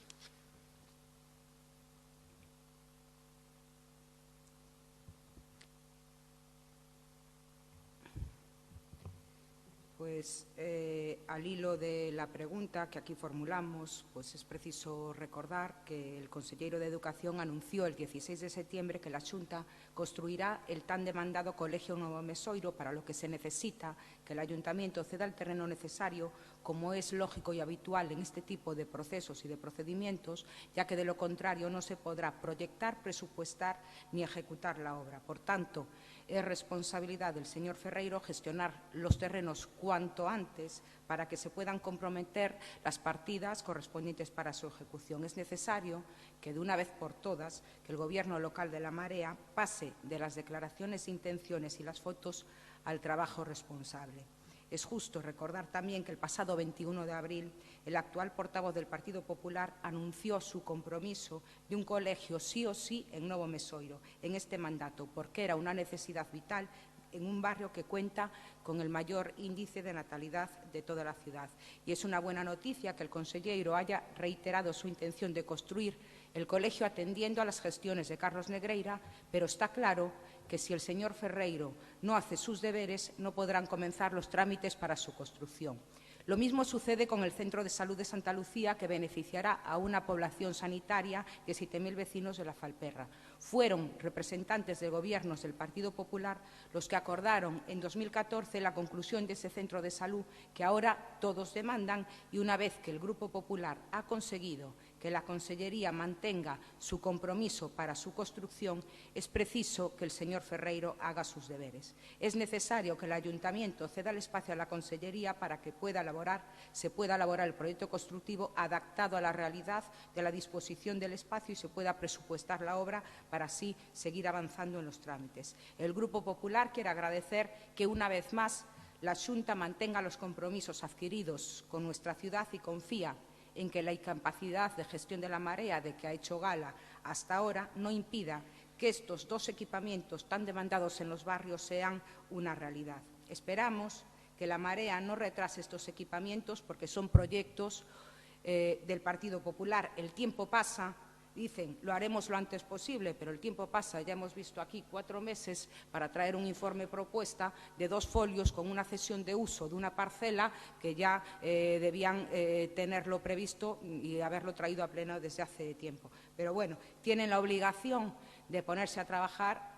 Lamentablemente ya hemos visto cómo gestionan. La ciudad paralizada. De junio a octubre han licitado contratos por 832.000 euros, cuando en el mismo periodo, en 2014, se licitaron 13,6 millones o en 2013 14,3 millones y mismo en el 2011 cuando fueron 1,7 millones. Esperemos que sean capaces de poner a disposición y ceder tanto los terrenos como el espacio necesario, porque que sean capaces de hacer esto, porque la verdad tienen ya la mayor parte del trabajo hecho y que no obstaculicen a otras administraciones. Y para finalizar, la verdad es que me preocupa. En la anterior intervención del concejal de Regeneración Urbana se refirió pues, a una reunión con la Consellería, que supongo nos explicará aquí que ya ha comenzado a trabajar pues, en esta cesión de uso y en esta cesión de espacios. Pero me preocupan las palabras del concejal cuando dice, y repito textualmente y se podrá ver en el acta, analizando la viabilidad del mercado, rehabilitación frente a obras mayores, analizando intenciones, analizando soluciones. Finalizo, señor alcalde. Analizando soluciones placeros. Lo que quiere decir, todo intenciones, intenciones más intenciones, revolvemos las intenciones, mareamos las intenciones y al final gestión diaria cero, gestión de la ciudad cero y la ciudad paralizada. Y encima les molesta, yo veo que les molesta y se revuelven un poco cuando les decimos que están ustedes inactivos. Es que es cierto, no se ve su actividad, señores de La Marea, no se ve su actividad en la ciudad y los coruñeses lo están viendo y les pedimos, por favor, que espabilen. Bueno, eu por respeto a este pleno me vou a ceñir os tempos, que esta xente que está aquí. Bueno, en primeiro lugar, empezando por Santa Lucía, a Consellería que tanto lodan, tardou 2 meses en recibirnos. Bueno, para finalmente recibirnos con esa foto tan bonita que vostedes protagonizaron previa a que recibiran un alcalde. Bueno, despois falan de partidismo e de sectarismo. Ok. Bueno, despois, vou a ser breve co tema de Santa Lucía. O que ten que ver coa cesión do suelo está centrado tamén na operatividade e celeridade das accións para favorecer as praceiras e praceiros, non? E favorecer que podan estar ali a maior cantidad de tempo posible. Bueno, como se acordou na Comisión de Traballo coa Xunta, que se reuniu esta última semana, o Concello farase cargo das obras de rehabilitación do edificio e posteriormente cederá a parte correspondente ao Centro de Saúde que se encargará de rematar e poñer en funcionamento o seu equipamento. Os detalles e condicións seguiremos traballándolos, pero ese será o sistema de xestión das obras que entendemos que axudará a facelas máis operativas e acelerar a rehabilitación do mercado. Con respecto ao novo Mesoiro, a verdade é que o anterior goberno non o puxo nada fácil. Asistimos en Novo Mesoiro a outro gran exemplo do planeamento miope do que temos numerosos exemplos nesta cidade e que finalmente terminan sufrindo a cidadanía. En calquera caso, a nosa intención é clara de conseguir que o equipamento se poda levar a cabo e aínda que temos 3 posibilidades e non hai ningunha parcela que sexa ideal, estamos traballando xunto coa cidadanía ou coa veciñanza de Novo Mesoiro representada pola súa asociación veciñal coa que nos estamos reunindo e traballando para decidir cal é a parcela máis axeitada que presentarlle a Consellería, como nos comprometimos. Parece que temos unha parcela na que xa hai certo consenso e que será que se lle presenta a Consellería en breve. Gracias.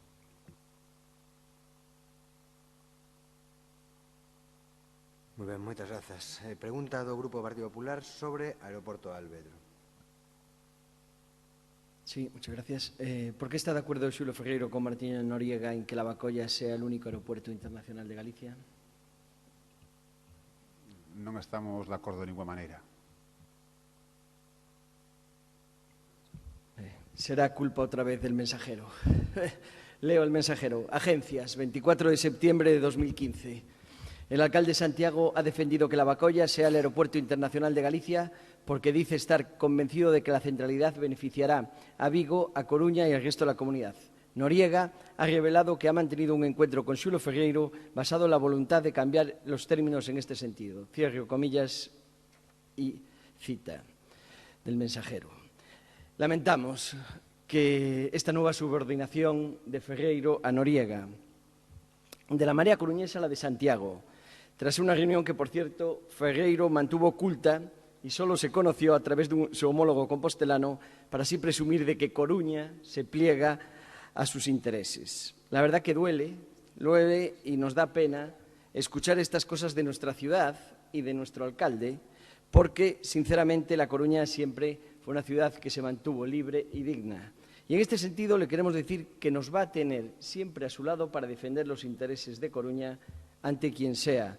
Y en este sentido puede tener tranquilidad que vamos a estar apoyándolo. Pero, claro, esta política que acaba llevando, pues que AENA tenga en el mes de agosto récord de pasajeros y que La Coruña baje por primera vez, en 6 meses que venía creciendo. Creemos que lo que se trata es de que se pongan a trabajar y que gestionen. Porque usted antes se sacaba pecho hablando del turismo, de todo lo programado anteriormente. Yo le animo a que alguno de estos congresos, como el que va usted a clausurar mañana, como los 2 o 3 internacionales de miles de médicos que va a haber en el 16 y en el 17, que consigan uno a mayores de los que ya hemos dejado contratados, porque esto traerá actividad, presencia y vuelos a Alvedro con muchos ocupantes. Pero claro, nos preocupa la sensibilidad que tiene usted con el área metropolitana. Claro, el aeropuerto es una infraestructura metropolitana. Que ahora diga que son ustedes lo de la visión, que nos están llevando a la misma política de Paco Vázquez que acababa en el puente Pasaje en La Coruña, le recuerda alguna de las cosas que se han hecho en estos 4 años. Usted lleva en 4 meses más desencuentros con la área metropolitana que el señor Negreira en 4 años. En 4 meses ya la ha superado. Se ha aprobado la edad de bens, con la participación de todos, un 70%. No hay que inventar mucho. La Unión Europea tiene sistemas de voto ponderado, de voto de mayorías o de decisiones que se toman por mayoría absoluta, por mayoría simple, por unanimidad e incluso que puedan ser vetadas por algún país, en este caso se podría trasladar a ayuntamiento. La ordenanza de vertidos en común, llevar el transporte metropolitano por primera vez fuera de La Coruña, el transporte urbano a Meicende, las ayudas a los servicios de agua de Arteixo que no podía dar servicio y que se hicieron desde Coruña, hacer partícipe en Ostián al área metropolitana que dejó de ser un cliente y pasar a ser unos socios. Montón de cosas, pero si me permite, y perdón por pasarme, alcalde, un minuto, también en las infraestructuras metropolitanas. Acuerdo en la tercera ronda en el Vial 18, en los accesos ferroviarios al Puerto Esteñor, todos defendiendo la postura común metropolitana. En la cuarta ronda, ante Fomento, todos juntos. Pero además también en la ampliación del puente Pasaje y la ampliación de Alfonso Molina, en la que estamos de acuerdo, distintas sensibilidades políticas y distintos gobiernos desde hace años. Y no confundan humanización con ampliación. Todos estamos a favor de la humanización y la hemos pedido tamén nosotros. Pero, si mira polo miúdo, como dice vostede, verá que lle puxeron unhas isletas de zona verde, unos partegues de zona verde en los carriles de aceleración que van hacia Pocomaco y los carriles de aceleración que salen de la vía Alfonso Molina, lo que va a impedir enormemente la movilidad en La Coruña. Una cosa es humanizar y otra cosa es impedir la movilidad. Estamos de acuerdo con la humanización, pero también con la ampliación. Muchas gracias. Muy bien, muchas gracias.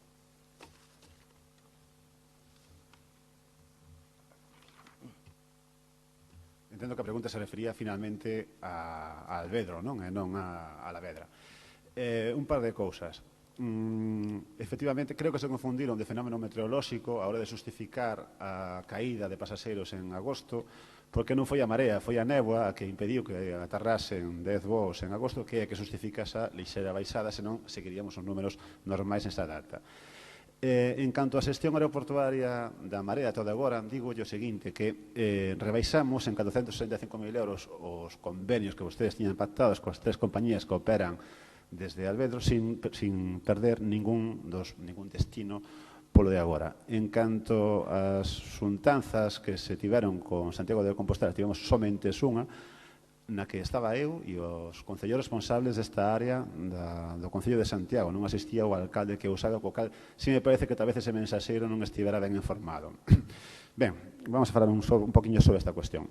Realmente temos que agradecerlle, unha vez máis, ao Grupo Popular, que nos fagan unha pregunta que nos vai dar a oportunidade de amosar non só as continuas contradicións entre o que declara cando está no goberno na oposición, na Xunta de Galicia ou no Ministerio do Interior ou na Alcaldía da Coruña, senón tamén pola oportunidade para expoñer unha das principais razóns do que Xosé Manuel Beiras describiu en título célebre como atraso económico de Galiza.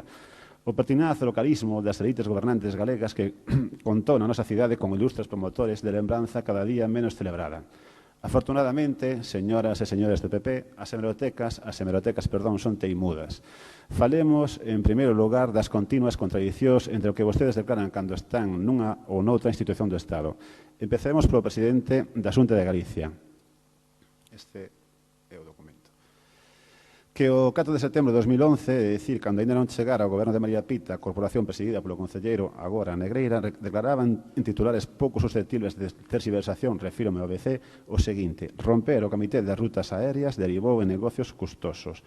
E xa no corpo da noticia acrecentaba: o presidente galego puso este órgano a disposición dos alcaldes, pero se non queren coordinarse entre eles, ninguén pode obrigalos a facelo. Cos 3 aeroportos galegos sumidos nunha guerra localista, continuaba a xornalista, por ver quen ten máis axudas públicas para atraer as liñas das compañías de baixo custe, o presidente da Xunta amosouse categórico. O que non cambiou foi a Xunta, nin cambiou nin vai cambiar. O criterio intelixente, que é coordinar os voos internacionais co fin de ter máis rutas e máis baratas, segue manténdose. Este goberno segue insistindo na idea de que é intelixente para todos coordinar esta política aeroportuaria, dicía o señor Feijóo en 2011. Entón, unha de dúas, señoras e señores concelleiros do Partido Popular, ou ben a vostedes non lle parece intelixente a liña de traballo proposta polo aínda presidente da Xunta de Galicia nesta entrevista, ou ben o presidente da Xunta de Galicia non debe parecer intelixente a proposta de acción que se deriva da súa pregunta formulada hoxe. Póñanse de acordo, señoras e señoras do PP, polo ben de todos, e unifiquen dunha vez o seu discurso a María Pita en San Caetano. Pero, por favor, unifiquen tamén o seu criterio cando están no goberno e na oposición. Ver aquí lles traio unha segunda proba documental. Esta é a páxina do Ministerio de Fomento. Rematando, por favor, señor. Perdón, pues ainda queda bastante. Páxina do Ministerio de Fomento de 2014 de marzo, na que se informa sobre a constitución do Comité de Coordinación Aeroportuaria de Galicia que contaba coa participación do concelleiro e concelleira responsable da área das 3 cidades galegas con aeroporto. Entre os obxectivos deste Comité de Coordinación Aeroportuaria sinalaba o seguinte: colaborar con a ENA e coas administracións públicas competentes na definición da estrategia a desenvolver en relación coas aeroportos da respectiva comunidade autónoma, etc. Entón, se Antonte lles parecía ben esta iniciativa de coordinar os aeroportos galegos, entendo que hoxe debería seguir parecéndolles o mesmo. Disculpen que me estender demasiado.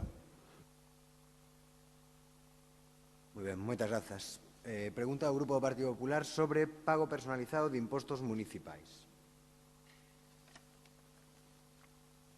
¿Cuándo tiene previsto el señor Ferreiro aprobar el plan de pago personalizado de impuestos municipales? Gracias. O Goberno da Marea ten previsto someter a consideración do Pleno neste ano 2015 e para a súa aprobación definitiva unha ordenanza xeral de recadación na que se inclúa a posibilidade de realizar pagos fraccionados para todos os tributos locais de vencemento periódico e, desde logo, en mellores condicións para o contribuinte que aprobada polo anterior Goberno do PP.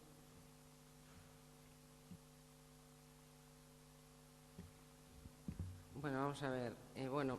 Antes de nada decir que empecé el Pleno y me toca terminarlo más de 5 horas después, arriba ya casi no hay nadie, porque claro, a estas horas el público esperando, y con un pleno que 47 minutos de asuntos de gestión. Instar, eso sí, a todas las administraciones, pero aquí nosotros nada. Señora Vieito, les recuerdo que la ordenanza de recaudación, que ya prevé el plan de pago personalizado precisamente, está aprobada inicialmente, hay unas alegaciones del BNG, me parece, y tienen que resolverlas y se acabó, tienen que traerlas al pleno para la aprobación definitiva. No se inventen una ordenanza nueva. Tendrán que traer esta más adelante si quieren modificarla. Ahora lo que le toca es la aprobación definitiva. Me alegra que tengan previsto medidas económicas como las nuestras, el plan de pago personalizado, como los presupuestos participativos, y me alegra muchísimo que hayan ratificado en cuanto al apoyo a las familias numerosas, porque es increíble que anunciasen en el anterior pleno cambios en el IBI para las familias numerosas que no pueden hacer legalmente y que antes de revelar la afiliación política de un ciudadano que le hizo una pregunta a la señora Vieito, pues que cuando dijo que no iba a tener en cuenta el número de hijos a la hora de las bonificaciones, a los 2 días salió el alcalde y le corrigió. Entonces, volviendo a la ordenanza, ya tienen la base jurídica para nuevos mecanismos de pago universal. En ella se establece un procedimiento encaminado a dar la posibilidad al ciudadano para optar al pago anticipado y fraccionado de la mayor parte de los impuestos, que en la propia ordenanza se llama plan de pago personalizado, justamente, y en él los ciudadanos pueden abonar en los 5 impuestos fraccionadamente: el IBI, el IAE, el de circulación, basuras industriales y vados. Entonces, pueden traer la ordenanza al Pleno y la aprobaremos todos, definitivamente. Pero es lo que hay, no la retrasen para que parezca que la hicieron ustedes, es que ya está aprobada inicialmente. Lo que sí le voy a pedir, porque ya me queda muy poco tiempo, y me veo que aquí también vamos a tener una subordinación con respecto a Santiago. Llevamos tiempo viendo, el ayuntamiento está mal, no hay tesorería, no hay liquidez, poniendo excusas, ahora no podemos nombrar el TEAM porque no hay acuerdo. Bueno, no echen la culpa a la oposición en cuanto a las ordenanzas fiscales, si no las traen, porque es que no les va a dar tiempo, no han negociado nada, ni el presupuesto del año que viene. La culpa la tienen solamente ustedes. Pero solo le pido una cosa, que no haya la misma subordinación que con Alvedro con los impuestos. El señor Martiño Noriega anunció que van a subir los impuestos. Concretamente, quieren extender el recargo del 4% del IBI a los pisos que están exentos ahora mismo y que afecta a 1/3 de las viviendas de los inmuebles compostelanos. Plantean además la subida del IAE, el impuesto de actividades económicas. Tanto que promocionamos al pequeño comercio y todo eso, pues van a subir los impuestos a esos comercios. El de plusvalías y el impuesto de circulación, nada más y nada menos que entre un 6 y un 18%.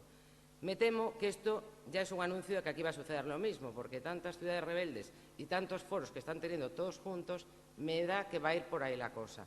Solo le pedimos que, por favor, congele los impuestos, que no es el momento de subirlos. Los ingresos, de otra manera, gestiónenlos y déjense de pedir préstamos y no suban los impuestos. Gracias. Bueno, sabes o que a señora Rosa Gallego sempre aproveita as intervencións para falar de todo o que lle apetece. Eu me vou a remitir e me vou a ceñir a pregunta que fixo e aclarar que no tema do IBI a condición de familia numerosa evidentemente hai que mantela porque é o que dispón o texto refundido de Lei de Facendas Locais, pero eu me referín a número de fillos, non a condición de familia numerosa. Dándolle resposta á súa pregunta da aprobación definitiva da Ordenanza Xeral de Recaudación e previsión de pagos fraccionados, temos que decir que sí, que o establecemento dun sistema de pago fraccionado é unha clara ventaxa para o contribuinte, desde logo, que así poda axustar o ritmo dos pagos ás súas disponibilidades económicas e financeiras en cada momento, beneficiándose ademais da bonificación do 2%. Por acollerse a este sistema con pagos domiciliados. Pero, ademais, é que constitúen unha importante ventaxa para a Administración, xa que deste xeito se periodifican os ingresos tributarios ao longo do ano e se reduce así o risco de falta de liquidez, que tanto menciona vostede, para facer fronte aos pagos dentro dos prazos legalmente exixíveis e facilitando o cumprimento das obrigas do período medio de pago. Na actualidade, máis do 80% dos ingresos do Concello procedentes de tributos con vencimento periódico están concentrados nese último trimestre do ano e no diseño dese calendario tributario vixente dase esa concentración excesiva nos ingresos tributarios do último trimestre. De feito, xa nos informes da Intervención Xeral e da Tesourería, que xa todos coñecemos, se puxo reiteradamente de manifesto a necesidade de introducir esas modificacións tanto no calendario tributario como na ordenanza de recadación, que permita ir cara a un sistema que permita compasar o ritmo dos ingresos e dos gastos municipais.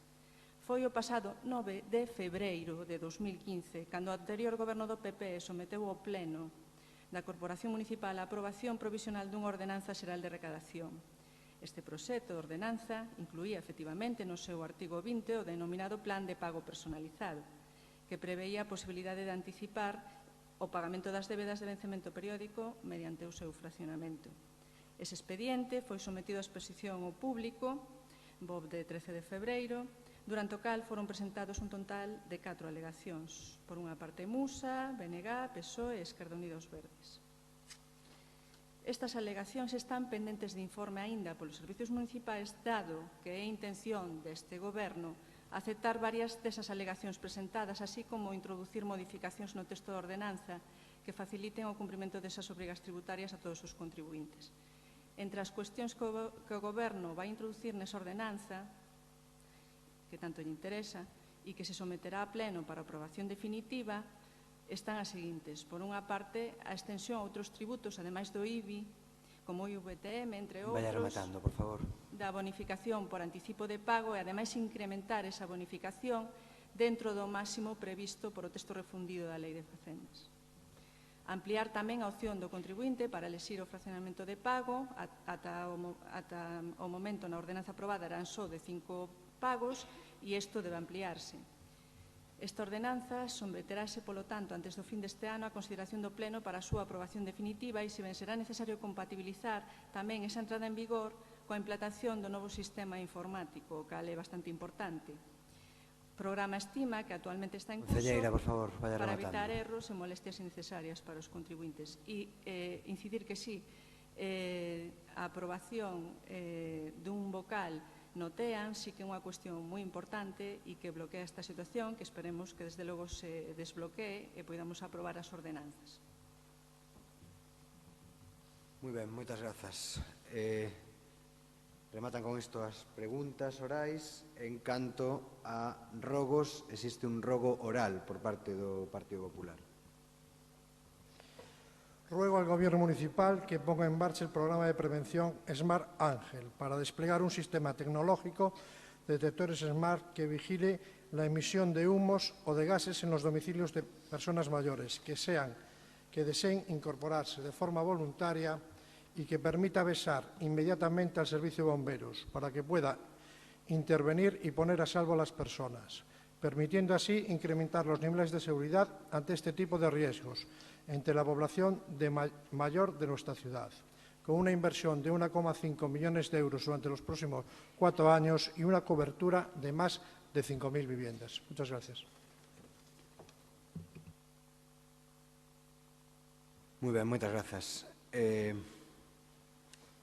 conformidade co previsto no artigo 8 bis do Regulamento Orgánico de Participación Cidadá e da Instrucción de Alcaldía 28 de agosto de 2015, finalizada a sesión, abrirase unha quenda de rogos e preguntas co público asistente.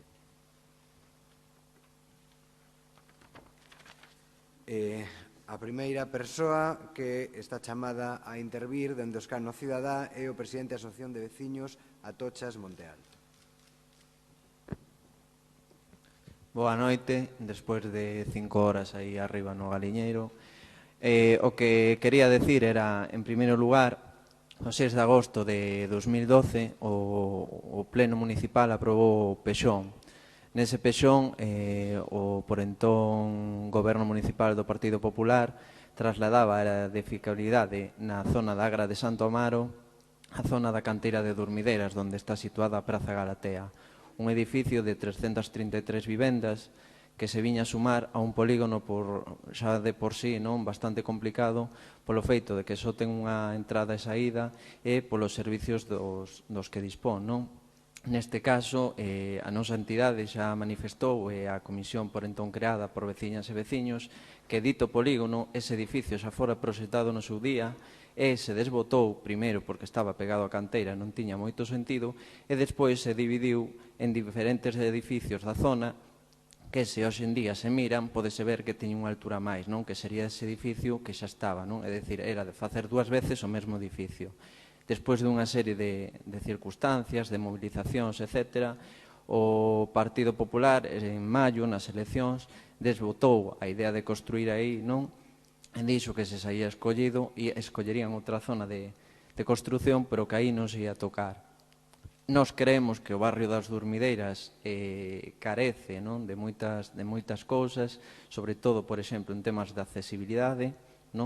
Pensemos na baixada ao Clube do Mar e toda esta zona onde a xente, como teña algún tipo de discapacidade, non pode acceder. A praia de Santo Amaro non ten acceso a xente con mobilidade reducida. A zona da Agra de San Amaro, onde se pretendían construir aqueles mamotretos que foron o inicio de todo isto, está totalmente abandonada. Talleres 7, que sigue abandonado ao lado dos campos de fútbol da Torre, que dá moi mala imaxen, sobre todo o tema turístico. É dicir, hai unha serie de eivas que nos pensamos que deberían modificarse antes que construir ese edificio ali de 333 vivendas. Nós o que queremos son 2 cousas. Primeiro, o posicionamento oficial de todos os grupos políticos. Sabíamos que había grupos por entón que nos apoiaban. Gostaríanos escoitar agora, hoxe en día, de todos os grupos políticos, mesmo do Partido Popular, que, como decía, en maio dixeron que desbotaban esa idea, e que se podía dar, por suposto, que aí non se ia construir, e despois que no seguinte pleno se aprobe a modificación do Plan Xeral de Ordenación Municipal no que ten a ver con esa parcela e se declare de use público, que sexa como parque. Máis nada e moitas grazas. Moitísimas gracias. Pode quedar a escoitar a resposta, se quere, no escano. Ten a palabra moi brevemente, por favor, o concelleiro de Regeneración Urbana. Rapidamente. Estamos completamente de acordo en contra do traslado de edificabilidade de máis de 30.000 metros cuadrados que se plantexaba no Pexón. A nosa intención é protexer a Agra de San Amaro, como xa dixemos, mantela como zona verde, facendo a recalificación correspondente. E, en calquera caso, estamos a espera da resolución aos recursos que antes nomeei, ao Pexón, que poden ser trascendentais na maneira de proceder.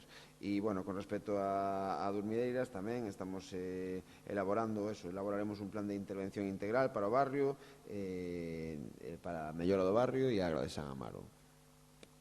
Moi ben, moitas grazas, concelleiro, sobre todo pola brevidade e pola resposta en xeral. A continuación ten a palabra dona Ala Suralleva.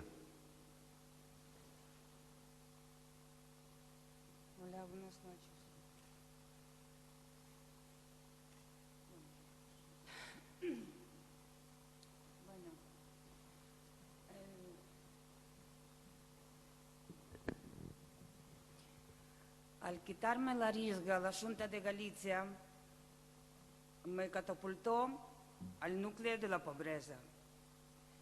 Porque en la pobreza, cobrando risga, estuve ya en la pobreza, pero al quitármela estoy en el núcleo de la pobreza.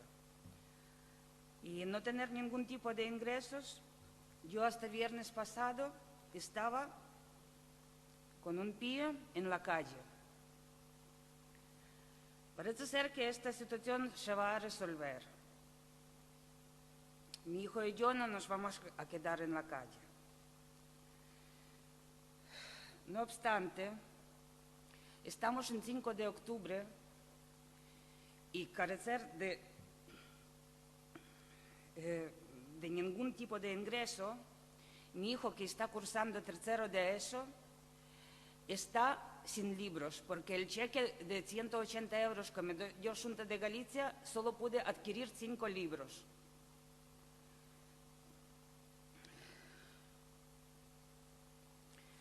Por tener deuda con Seguridad Social, no puedo acudir a ningún tipo de ayuda municipal, a ninguna, ni vales de comida, ni ayuda de emergencia, a nada. Y como yo, hay muchísimas más personas que están en la misma situación, pero son más invisibles para las instituciones. Así que mi pregunta es la siguiente: ¿para cuándo va a ser la renta social municipal? ¿Y qué plan de viviendas tenéis? ¿Y qué medidas se van a tomar y en cuánto tiempo para la gente que está en urgencia extrema? Muchas gracias. Muchísimas gracias, dona Ala. Ten a palabra brevemente a concelleira de Xustiza Social. Boa noite, Ala.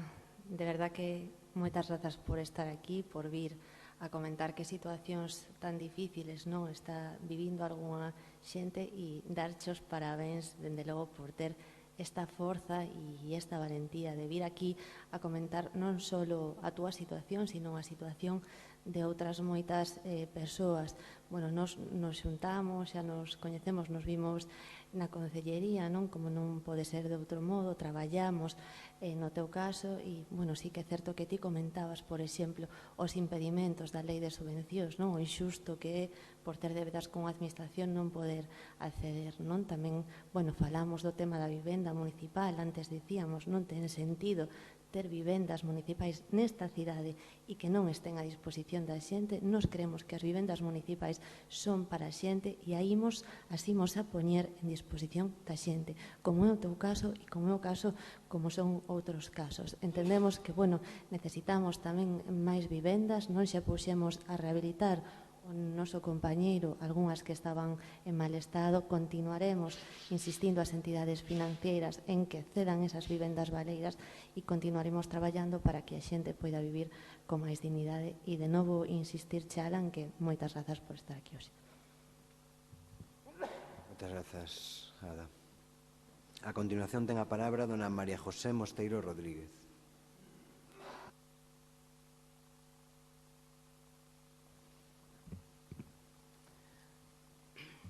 Bueno, buenas noches ya, ¿no? Dada la hora. Gracias, en primer lugar, a toda la Corporación Municipal por poder expresar mi preocupación, o parte de ella, ¿no? En este caso, en este salón de plenos. Mi pregunta es si tiene previsto la Marea recuperar el plan RUA que puso en marcha el Gobierno del PP. La pregunta, lo pregunto porque desde hace varios meses observo que las calles están muy sucias.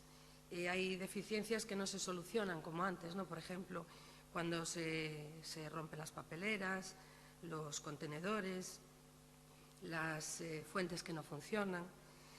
Entonces, no sé, da la impresión de que un tiempo a esta parte parece que no hay una organización en ese sentido que vaya reponiendo todo lo que se avería. Y bueno, yo la verdad he hecho algunas fotos, bueno, podría estar imprimiendo, pero no, en distintos puntos de la ciudad, en zonas protegidas por patrimonio que están llenas de pintadas, contenedores rotos, no sé, a ver, muebles abandonados que se pasan una semana en la calle, verdín que crece a su libre albedrío, lástima que no fueran grelos, ¿verdad? Y registros sin tapas, con el peligro que conlleva, ¿no?, de caídas. Entonces, bueno, nosotros en los barrios estábamos bastante contentos, en algunos barrios, con el funcionamiento del Plan Rúa, porque por lo menos veíamos que se movían los coches, se limpiaba todo, el alcantarillado, se renovaban las aceras rotas, se recogían también los excrementos caninos. Por cierto, ahora cuando vuelvo con mi hija del colegio, tiene que ir levantando la mochila, que es de rueditas, para ir sorteándolos, ¿no? Es una especie de juego que tenemos, ¿eh? Y bueno, se encargaban también de ratizar. El otro día, y no es broma, lástima no haberlo podido fotografiar, nos entró una rata en el portal.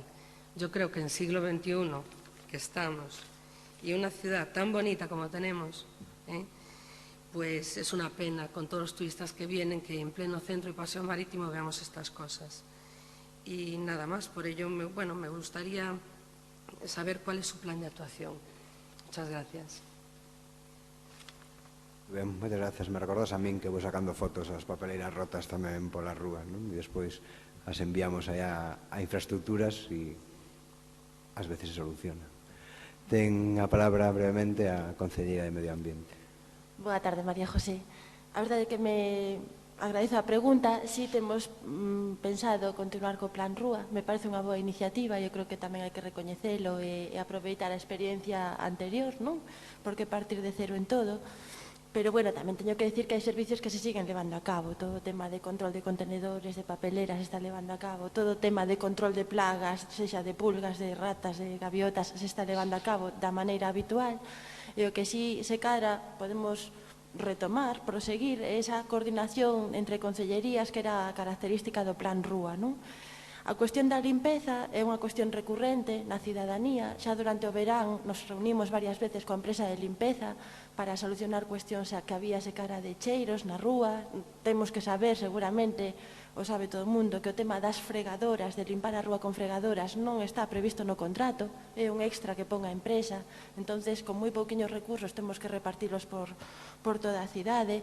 Estamos enviando os equipos de inspección ás rúas para mirar o estado no que quedan as rúas despois de pasar barrendeiros e barrendeiras, despois de pasar o servicio, e o estado non está tan malo, porque pasa que ao longo do día se volven a encher de lixo. Aí temos que pedir unha vez máis a colaboración da cidadanía, non? En manter todo isto. Estamos traballando coa Patrulla Verde en campañas, non? De que se centren no tema da limpeza e da recollida de lixo, primeiro a nivel de sensibilización, pedindo a colaboración cidadá, pero, bueno, en determinado momento onde a sensibilización non chega, pois, bueno, que a Patrulla Verde se cara nos poda botar unha man en casos moi sangrantes. E eu creo que temos que actuar dende todas esas ópticas, non? Dende a óptica de, efectivamente, que os servicios públicos funcionen, que é o que estamos tentando pois auditar e vixiar, que a coordinación entre concellerías, como moi ben solicitabas, tamén funcione, pedir unha vez máis a colaboración pois da cidadanía en manter a cidade limpa, non? Porque eso, digamos, que é o ABC tamén. Así que moitas gracias pola intervención. Moi ben, moitas grazas. A continuación ten a palabra don José Pérez Pastoriza.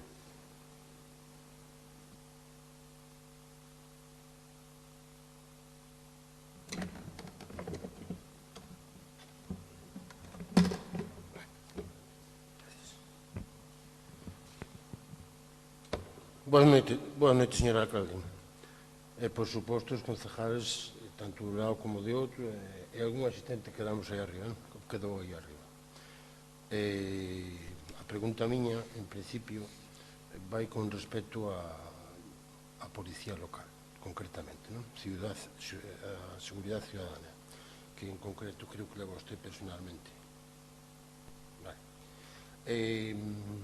Entonces, unha das pegas que existen aquí, concretamente, además de algunhas da policía local, é a policía de barrio.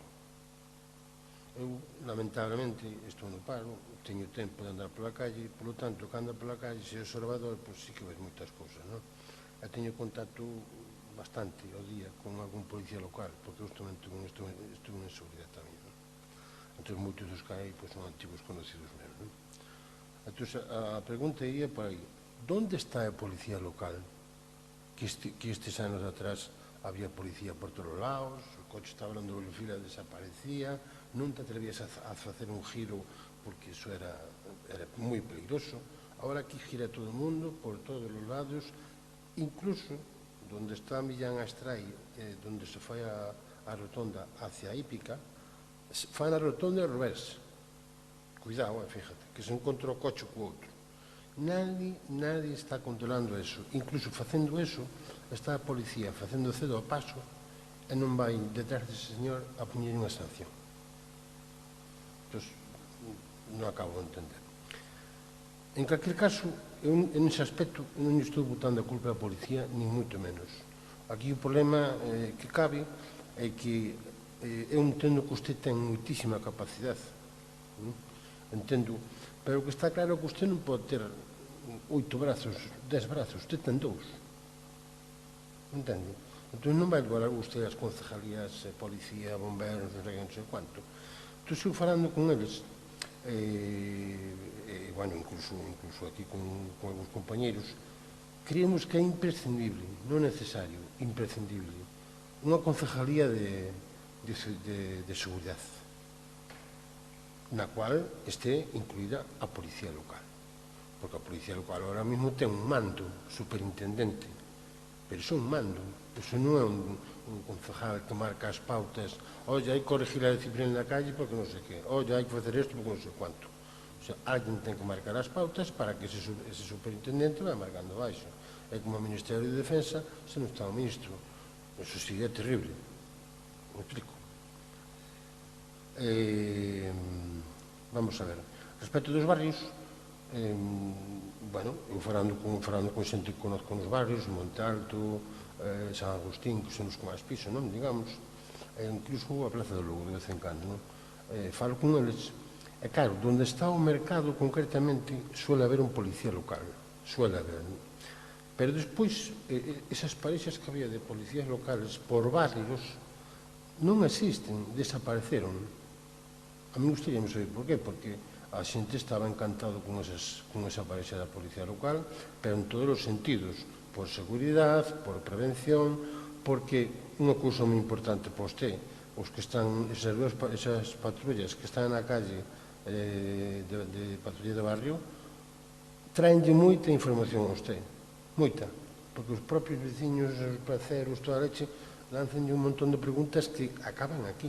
O sea, para usted sería bárbaro as preguntas que lle terían. Hombre, alguna, por suposto, non sería boa, alguna sería mala, está claro, non? Depois houve cousas que pasaron, bueno, ahora, concretamente, cando estuvo usted de vacacións, que ao non haber unha consellería, aí foi onde notei eu o tema de que usted levaba a consellería. Por exemplo, produciuse o tema grave, que ainda non está solucionado, da puñetera pelea esa de Maestro Mateo. Alguén ten que solucionar eso, e temos que ser nós, o Ayuntamento. Non esperemos que veña nadie de fora, Entón hai que meterlle man a iso, porque iso, como vaya a maiores, sabemos o que vai ocurrir. Sabemos o que vai ocurrir. O sea, hai que solucionarlo como sea ese tema. E tamén se deu a casualidade que, mentre que usted estuvo de vacacións, houve varios incendios na Coruña, que non é unha explicación así concreta respecto ao tema. Eu falando co policía respecto a ese tema do lume e tal, dicíame, coña, que bueno, nós non temos o noso jefe o alcalde, joder, o alcalde está de vacacións, coña, que tiene que ver? Que este é o alcalde de vacacións, pero claro, usted non pode delegar, non deixou delegado en nadie, que iso é outro problema, usted non ten un concejal para delegar esa función. Eu creo que sería moi importante que ou crear a concejalía ou unha das persoas que le den menos contenido se dedique concretamente ao tema da seguridade, que a mí pareceme prioritario aquí na Coruña. Moi ben, moitas gracias. Non acabei. Bueno, non se lo digo porque, bueno, lle prego que vaya rematando porque falou o doble que os demais, non por outra cousa, pero remate. Temos 362 policías locales. Todo isto está contrastado coa policía local. Temos 362 policías local. Según eles, a cifra concreta a boa serían 435. Evidentemente, nós agora non podemos crear esas plazas agora mesmo todas xuntas. Pero, hombre, se pode facer un esforzo para chegar a 490, digo eu. Porque, claro, se jubila a xente e non se repón outra, tampouco facemos nada. Ainda que irán facer a policía de barrio e mala outra, non facemos nada. O sea, hai que facer algo aí respecto do tema.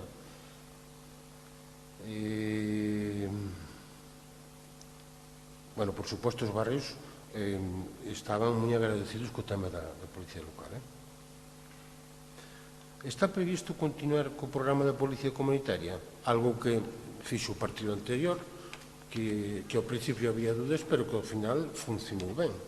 Se reunían cos grupos escolares, cos colegios, con grupos de asociación de veciños, e axudábanse todos para que a seguridade fora mellor, non, digamos, nese aspecto. Entón, aí había que facer algo tamén, centros de reunión, seguramente, e tal.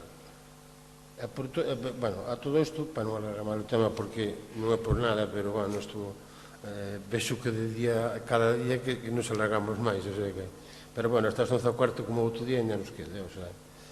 Sí, pero igual le pediría que fose o máis conciso posible. Bueno, gustaríame finalizar agradecéndolle aos policías a súa dedicación en favor dos ciudadanos, a pesar de todas as carencias que pode todo. E despois, por último, eu teño unha frase que desde sempre nas empresas non mas enseñando: caminante non hai camino, se hace camino al andar, pero hai que andar e non esperar a que pase o tempo. Cando pasa o tempo, que? O camiño está feito, pero non fixemos nada. Me entende?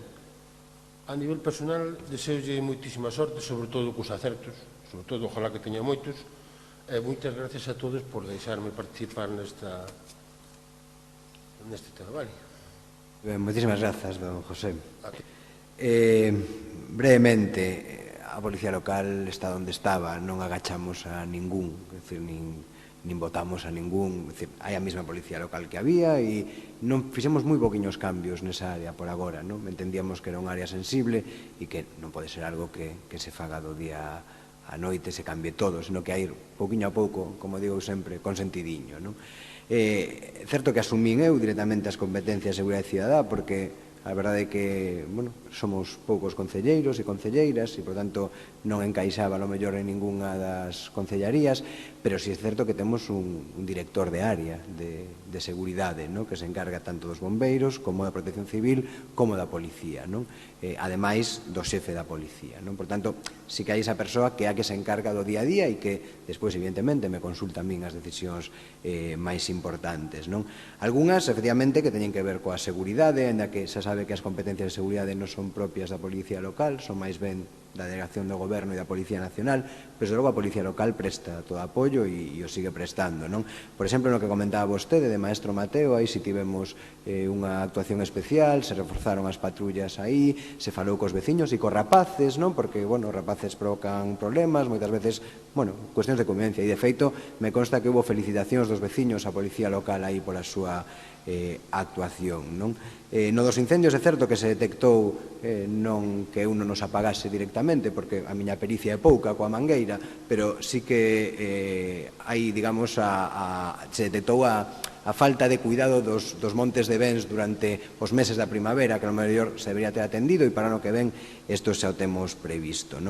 E é certo que tamén as estadísticas dos últimos anos falan na Coruña dun aumento dos accidentes de tráfico, e isto estamos vendo en que medida pode ser culpa da organización da policía ou non, e, por tanto, aí tamén estamos dando pasos. Na policía comunitaria estamos reforzando a policía comunitaria, e non só estamos reforzando a policía comunitaria, sino que, ademais, temos prevista aumentar a plantilla de policía sacando novas prazas o ano que ven, na medida en que a lei non o permite, porque sabe que a lei é restrictiva e non se pode aumentar moito a plantilla. En todo caso, a Coruña é posiblemente unha das cidades máis seguras de Europa. Nos traballaremos para que siga sendo así. Moitísimas gracias. E, sin máis, disculpen un momento. Xa comentou antes a concelleira de Igualdade que, lamentablemente, tivemos no día de hoxe 2 asesinatos machistas en Vizcaya e en Murcia, pero que ademais, mentras nós estábamos aquí no pleno, houbo tamén outro novo asesinato machista, esta vez en Vigo, non? Bueno, eu creo que día aciago, todos evidentemente os aprobamos unha moción ao respecto e eu creo que, bueno, expreso, non, o sentir unánime, eu creo, do pleno, se me permitides, ao decir que, bueno, que mostramos o noso máis sentido pésame, a nosa condena, repulsa este tipo de actuacións e a noso cariño ás familias destas mulleres os falecidas. Moitas grazas e, sin máis, pois levantamos a sesión.